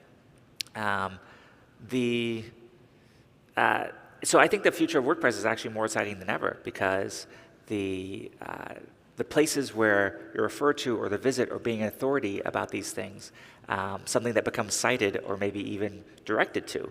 Perhaps even a future of WordPress looks like where we're providing an API so that let's say you asked a question to ChatGPT, it could call out to your website to run an additional query to maybe get results for items in your store or something like that. So I think there's actually going to be a lot of integrations. And I don't know if it was obvious from that 100-year thing, but I think having your own domain is really important. And we should all be thinking about like what our homes on the web look like, feel like, and also like that sort of search for differentiation. Like it was already a little bit on the social networks. I think when people are in like chat boxes all day, that's not the final interface for these things. And what's it going to look like when maybe you talk to something, but then it takes you in a browser directly to something. So maybe it's not like you're in a chat box. It's just like a little Siri-like icon that pops up on your desktop or something. So I think that might be one of the models. But again, I wouldn't try to predict anything in AI more than like 2 months in advance. And even then you feel a little like, who knows what's going to happen. Well, too much. Yeah. Let's see. When these are anonymous, I can't tell who's asking. I realize that's the point. Unless, is there someone named Anonymous here? I know. Oh, hi. Nice to finally meet you. Oh, okay. And what was your name? Blake. So Blake asked the accessibility standards question. We can skip to that one. How do we ensure that more Gutenberg developers are aware of accessibility standards? Well, talk to them. They're here. It's a little bit of a tricky question because it assumes they don't know about accessibility standards. And I would actually argue that they care about it quite a bit. Did you have a follow-up there? Or?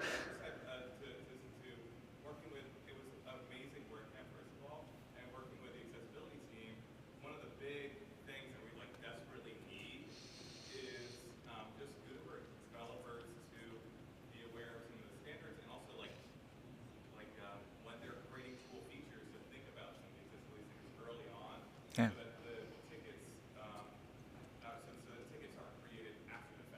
Sure. So let me try to repeat that. So because people can't hear you, we have no mics here. So let me try to, is that all right if I try to summarize? So the accessibility team that met at the contributor day felt like the Gutenberg developers were maybe thinking about accessibility later on in the process, and tickets were being created and testing after a feature was developed and not early enough. I will say again that your question assumes that they're not doing this. So it's a little bit like, when did you stop beating your wife type question? And on behalf of the Gutenberg developers, I will say they deeply care about accessibility. They can name to you all the standards, and they're still going to mess it up. And so there will always be a process. So I would say if there's certain things, like if you literally believe they don't know about WCAG 2.1 or something like that, like let's do a session and get together and talk to them. Or maybe like just reach out to the people who you feel like are doing a bad job at this and say, hey, can we do a Zoom about like XYZ? And everyone always wants to learn. I will say that coming at it from like a, why are you doing this wrong is probably not the best place to start. Or why don't you care about this is not a good place to start. I would start maybe a little bit more with like, hey, you know, I'm seeing the same kind of ticket come up over and over again. Like, how can we maybe get to this earlier or someplace like that? So, yeah.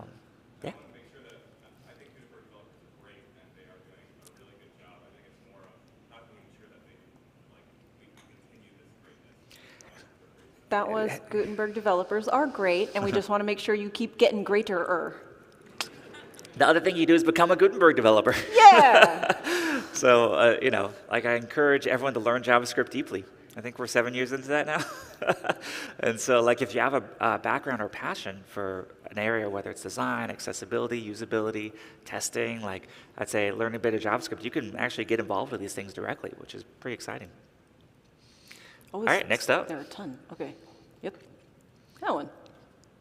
Can you speak more about where you see the design of the WP admin dashboard going? Let me take this one? Yeah. There are some posts out about it. There are some posts. And will those be on Make Core? Those are on make.wordpress.org/I-believe-design. Yep, that's a yes, on design. /design. You can leave out the I believe. Correct. No.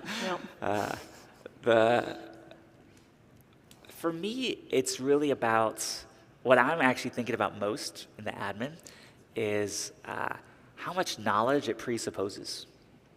So we have amazing documentation and tutorials and learn and everything like that.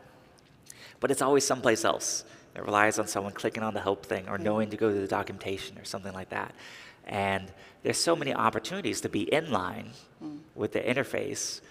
Just a few extra words could be really, really powerful, or thinking about how we name things. Yes. So I had a great conversation with Rich as we were going through the slides earlier, like, okay, this is called behaviors. What does that mean? A behavior is like, when I think of that word, what do I think of? Like, I think of maybe like a kid getting into trouble at school, or and then you go into that, it says default, no behavior. No behavior, yep. And then lightbox. Each of those, like, what does that mean if you don't know what it means? Even the word lightbox is kind of a jargon. It's terminology. As I was going through the slide, I made sure to try to explain what a lightbox was. So if you didn't know, you would kind of know that means a little inline thing where you click and it pops up without going to another page. And so if that's what we're doing when we teach WordPress to someone, can we just say that in the original name of it? And can we put some of that inline? The other place I've been thinking about this a lot that I'm excited to work on, so personally I'm thinking a ton about media and then actually comment moderation. Because I realized that spam is starting to get pretty good. Yeah. I think I got my first LLM spam. Maybe it was written by those spam cans in the art gallery. I don't know. But it was a really good comment that was totally contextual to my blog post and a little unusually long. It's like 4 paragraphs. And from an IP address I'd never got anything from before. I'd never got a comment from this person. And then, of course, a website that was a bit spammy. And so, but how easy would it be if I was brand new to blogging to not really realize that what this was an automated comment that was just trying to get a backlink to the website?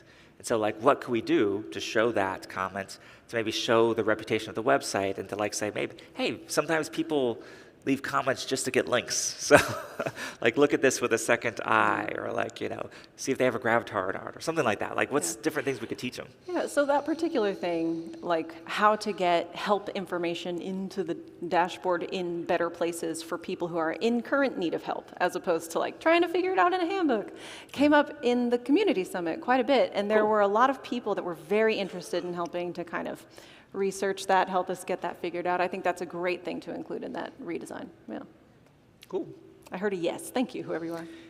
So think about that as well as y'all go through the WordPress interface. Try to look at it with a beginner's mind and ask yourself, or when you're teaching other people WordPress, which I hope you're doing frequently, what words do you find yourself using or explaining things? And actually a really cool way that anyone can contribute, right? Because this kind of what to call things and what to name things is, as who said it, Simon, one of the 2 hard things in computer science? Mm-hmm. Naming things, caching, and off by 1 errors. Yes. Well, what can we do around that? So, cool. LMS question. Long-term planning is great, and the LMS improvements will be awesome. How much support can we get behind a project like the Fields API, which is making progress? Did anyone work on the Fields API at the Contributor Day? We didn't have anything around it? Oh, I saw a hand and a half. Okay. So maybe that's also something, WordCamp Asia is coming up, and there's also other WordCamps with Contributor Days, so maybe we could do a little table on that or something. I have to admit, haven't seen the latest with Field API, so if it's making progress, I'm not aware of the latest. This is, as you might have seen, Drupal is actually exploring Gutenberg, and so it might be actually really, really cool if Drupal adopts Gutenberg, which I think is right now the best thing about WordPress. So I was also looking well, what's the best thing about Drupal we could adopt? And they have some awesome custom, they call it CCK, custom content kit, I think. They call it Fields API? Oh, in Drupal it's called Fields API now? Did it used to be called CCK? Oh, it did, okay, all right. I'm just old school. Thank you. I Yeah, think 2016. my Drupal or originally drop.org user number is in the hundreds or something. It was very early on the Drupal front. It actually predates WordPress by a couple of years. So I'll check that out. I'm going to tell you a secret, because it's a secret to us because we can't see what's in here. There are 87 questions in this queue. Oh. Yep. And we don't have that much time left. We have 35 minutes. We are not fast question answerers, Matt and I. Let's try to end about 5. Okay. Yeah, so let's call it 15 minutes. Just because we've been sitting for a while. And I also don't know when I got that text, so it could have been. We're ending at 5. You want to read this top one? Sure. Advice for developers on smaller agency teams that are having trouble keeping up. I have a top-down suggestion and a bottom-up suggestion. The top-down suggestion is smaller agencies. Why not have a host your own learning day inside your teams, like inside your company? I know that if it's like 3 or 4 people, it feels kind of weird, but also like that's the best number of people to learn with. You don't have to feel too stupid because you're not around 150 people in the internet. And yeah, you can learn a lot by just like puzzling through problems together. But then the bottom-up suggestion is, yeah, go over to learn.wordpress.org. That is the newest extension of the training team in the WordPress project, and there is a lot of stuff that is in small chunks. And so you can see like little bits as you go, as you need them, just like, I don't know. I want to call them like tidbits, morsels of education, because I think I'm hungry. But yeah, that's what I would suggest. I know it's hard to keep up with all of it all the time, though. Yeah. I'm going to suggest a really awesome podcast, too. Oh. Hosted by someone here on stage with me. Oh. Hello, everybody, and welcome to the WordPress briefing. Weekly podcast. You can subscribe to it in Pocket Cast, which is open source, or your favorite podcatcher. Yep. And it's on wordpress.org/news as well. Yep, /news/podcast. And I have listened to, I believe, every single episode. Oh, wow. They're short, they're sweet. You get some Josepha, and it's a good way, I think, to keep up with what's going on in the WordPress world. So that's true. That's true. Ooh. Thank you, Amy, who asked that question. Next up, we have Awesome Paul. Good to differentiate from all the other Pauls, I guess. Yeah. Or, I think all the Pauls in this room are awesome. If you were starting all over with WordPress and still starting where you did, what would you do differently? The number one thing I would do differently is change the column name of ID in the post table. That's quite a number one. All right. It's capitalized. It's also just ID. It should be post_ID, which is the convention we took with naming future column names. I actually think maybe our migration stuff is good enough that we could change this now. And we've had the database abstraction layers for a while. But man, that drives me crazy. I love a good column table structure. Still love SQL. Something I originally learned thanks to my sister here, Charlene. She's a professional genealogist, but was doing genealogy research more than 20 years ago, so before WordPress started, and before there was really awesome stuff you could upload your genealogy files to and things. And so we made a website, mullenweg.com, still up there, that I was trying to post all her genealogy research. It turns out a great way to learn about relational databases is relational family trees. And you can kind of see me learning SQL on there, because it's like, here's a page of a person, and then here's everyone else with the first name, Lewis, and everyone else born in 1959, and everyone else, like sort of different, pivoting and stuff. So I think this is a skill actually that would be a good sort of thing. I feel like some newer developers aren't as familiar with just like some basics of SQL and optimization, learning how to use explain queries and stuff. So maybe a good thing if you haven't looked at that in a while to loop back to. I wasn't there when it started, but I would like to add one that I would start. I would start doing the WordCamps earlier. Ah. I think that the thing that really differentiates our project from everybody else and sets us apart is this community, and that is when that all really had an opportunity to bring in non-developers and design and all the things. And so I know you did the first one ever, so I'm saying please do this, back future you. And so yes, that's my answer. It's pretty early, 2006. It was pretty early. If you want to see some of the story of that, check out my blog, ma.tt. I posted a blog post a few days ago called I Love WordCamps, because I do. And that's some of my favorite days of the year. And a little bit of the story about how WordCamp got started, the inspiration for the name, everything. So if you want to get some little tidbits of history, check that out. As you're choosing the next one, I'm going to tell everyone, don't worry, we're going to answer these questions later. Oh, yeah, the ones we don't get to now, we'll put online, right? Yes, as always. Cool. Yep.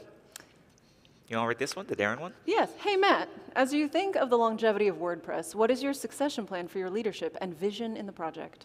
From Darren. Thank you, Darren. Yeah. My vision is it outlasting me, for sure. Someone replied it was morbid, but you might have seen, actually, one thing that as our community has gone longer and longer, we deal with all parts of life. We have new babies born. We have people who were babies now start to contribute to WordPress. We have kids camps. We also, have some people who we've lost. And we now have a page at wordpress.org/remembers. So wordpress.org remembers to honor those people who were members of the community, members of people who contributed, who organized things, who were really part of this tribe of people who choose to care about the mission of WordPress. A place where we can, have their name, link to their website, link to their profile, tell a little bit about them. And when we posted this, I said, I'm going to be on this page someday. So I was like, oh, Matt. But I actually meant it in a really positive way. And that I hope that, hopefully not soon, but that someday this page is going to far outlive me and be something that, and when we designed the page, we actually thought, okay, how do we make this something that, can be around for many decades to come? How I think about it is much how we approach this long-term thinking. So like what's really key to, what's the magic that makes WordPress work? That's right. What are structures that are really conducive to iteration?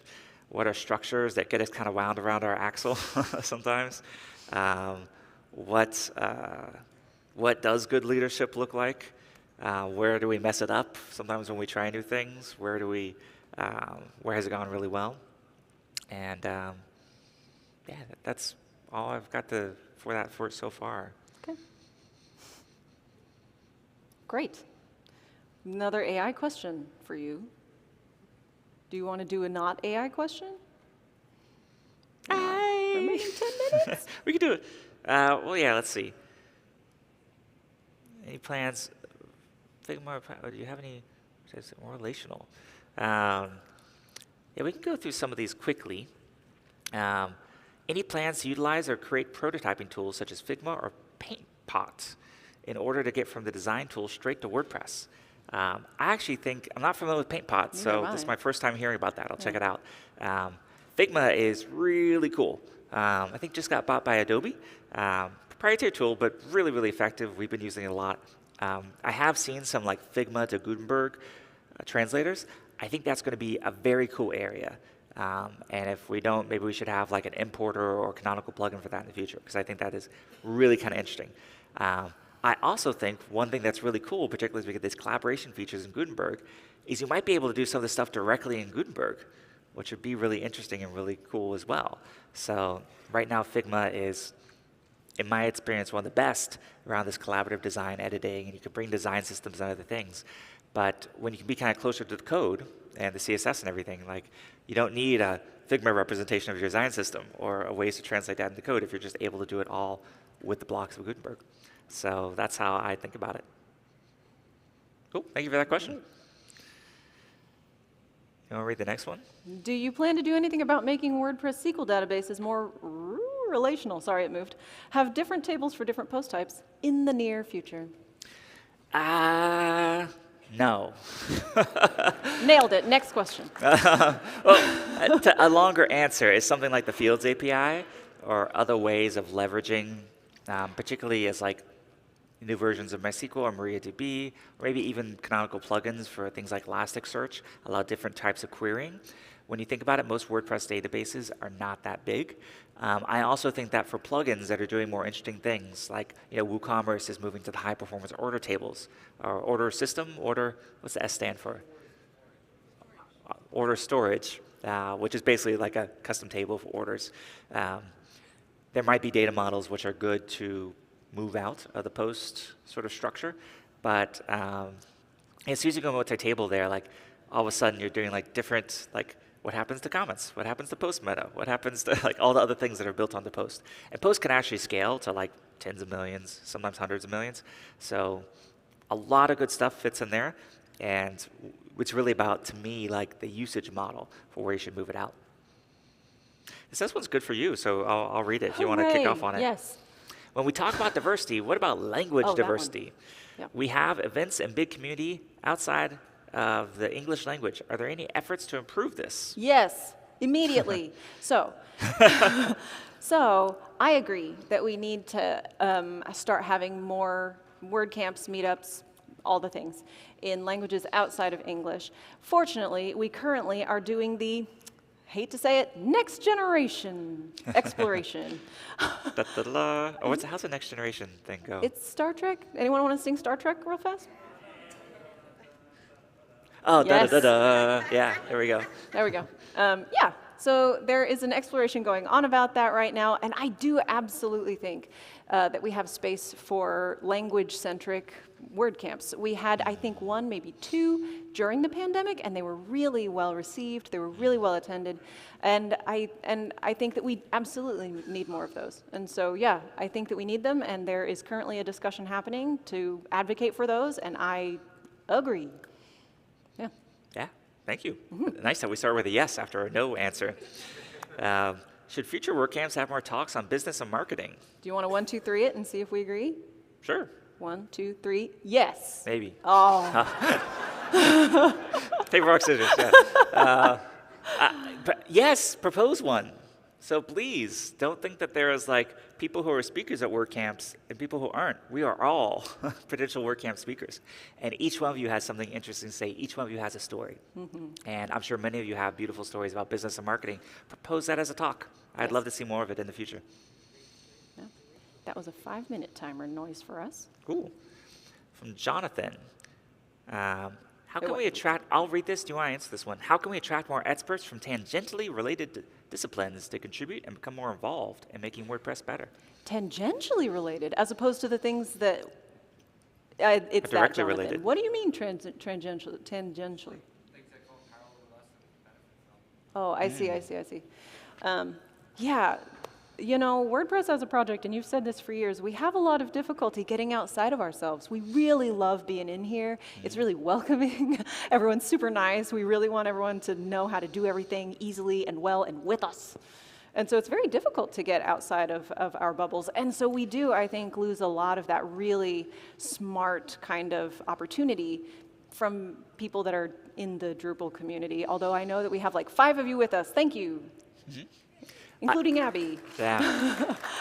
And so, yeah, I think taking our knowledge that we have from the WordPress project, whether it's PHP, JavaScript, our success with Gutenberg, and taking it out into other communities is a really great way to do that, because they don't know how to find us either. And so if we go to them, that's a great way to do it. Yeah, and something I'll personally try to contribute here, and you saw some experiments with it at this WordCamp US, was having both Ken Liu talks and Simon Willison's. Simon being maybe the first, maybe last speaker that doesn't run WordPress for his website yet.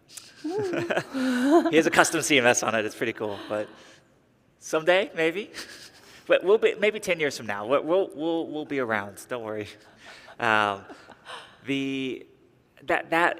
on my part, I do a lot of reading, a lot of spending time in other communities, and I will try my best to try to bring in some speakers from outside and to some of these flagship events. US is probably the easiest, but I'll think about Asia and Europe as well, to see if we can bring in some different perspectives, whether they're tangentially related or not.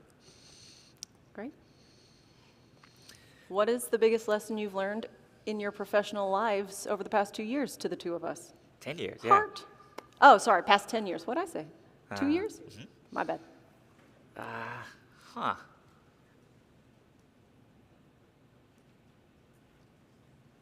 I'm going to start with an answer so you can think. Yeah. All right. One of the things that did not come naturally to me when I started learning, when I started leading, was learning how to keep people with me and with the project that we were working on when we were doing things that were very hard. And fortunately, by the time we got to Gutenberg, I kind of had an idea, because that was very hard for the community. And so I have learned not necessarily like how to prevent all of the problems or all the crises, but certainly how to, when you encounter them, because we can't predict the future, what to do when you get there. And it was really basic stuff when I started. It was things like thank people when you find that they're in a really tough time with you. When you are there helping with the tough time, like be clearly there. Like say, I'm here, I'm helping. I don't know if I can help, but I'm here to try. And the third thing that was really clear to me later was that, especially when I'm the one who created the problem, because I do that sometimes, I have really big ideas. And then I'm like, hey, developers, can we make zebras out of WordPress? And they're like, yeah.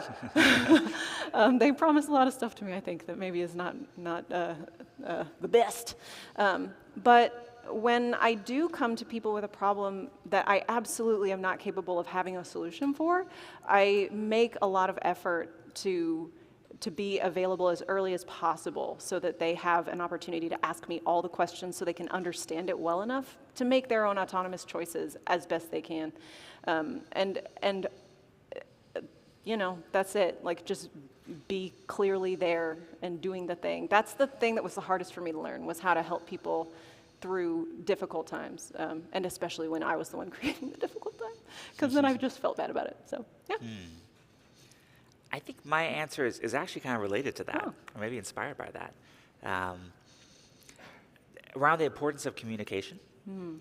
And for me, that was, I think it's Frank Luntz who says, it's not what you say, it's what people hear. Yes, it's what they receive. And so the importance of, like, if someone doesn't understand you, the onus is on you to think about how you communicated it and go back to that. I was studying things like nonviolent communication. And also I'll say, like, so much of communicating is about listening. And I've been doing a lot of work on listening in the past 10 years that I think has been really remunerative in terms of, like, understanding better what the needs of y'all, sort of having a pulse on the community a bit. And if you haven't tried meditation, recommend it. There's great apps like Calm or Waking Up, I think, by Sam Harris. Like, there's a lot of really good ones. It's kind of nice because you don't actually need anything. You can read a blog post about it or a book or go to a retreat. There's a million different ways to do it. But all of them, I find, are great for creating that awareness that allows you to both connect with your thoughts and truly be present and listen to someone else in a way that's really important for communication. So, yeah, maybe I'll summarize that TLDR as try meditation. I think that was our last question, because I think you have some thank yous and goodbyes over on that slide. Oh, awesome. Yep. All right. Well, thank you, Josepha. Thank you all for the great questions. Don't go far. He's saying things.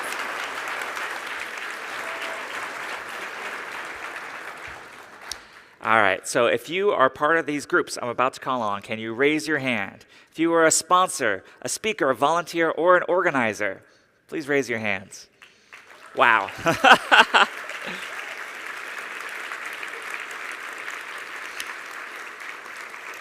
Now I want to give a special thank you to the lead organizers as they come up on stage to give us, to wrap up. So if you're a lead organizer of this WordCamp, how special has this been? How interesting has this been? Like, come on up. Thank you, Matt. Thank you. Thanks, Joe. Oh, I missed some folks. Howdy, howdy. I want to shake everyone's hand. Thank you. Thank you.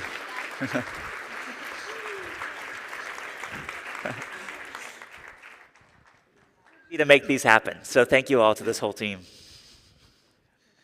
Thank you, everybody. Oh, could I get, is mic on? Okay, good. Thank you, everyone, for being here with us for WordCamp US. This has been the largest WordCamp US in WordCamp US history.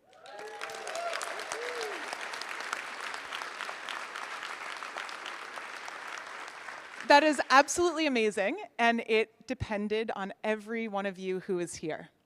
I have a couple housekeeping items to share before we conclude the sessions and make our way over to the party. So one thing is, if you are parked in the Gaylord parking garage, we have discounted parking passes for you. They are at the attendee help desk, just out there. The second thing is that our WordCamp US social event is at the Smithsonian Museum of Natural History. There are many Smithsonian museums in Washington, DC. Make sure that you are going to the right one. That is the Museum of Natural History. We have 4 wings, or 4 halls in the Smithsonian Museum that are just for us. It's the Geology Hall, the Mammal Hall, Gems and Minerals, and Ocean. Super cool. So we'll see you there. We'll hang out by the Hope Diamond and a giant elephant. So at the social, please be absolutely certain that you bring your badge. This is essential because your badge is your ticket, and we literally cannot let you in if you don't have your badge. There's also a metal detector, so just be prepared for that. And we'll be serving desserts and non-alcoholic beverages. One other just tip, because of the metal detector thing, make sure that you don't bring any beverages in. So leave your water bottles and things like that behind. I know we all like to carry them. There will be water on site for you, but we can't have those coming in. It's just a requirement of the venue. Okay, thank you so much again to all of you, to our sponsors, and especially to everybody, but I really want to give a special shout out to all of the organizers who helped make this WordCamp possible. Yeah.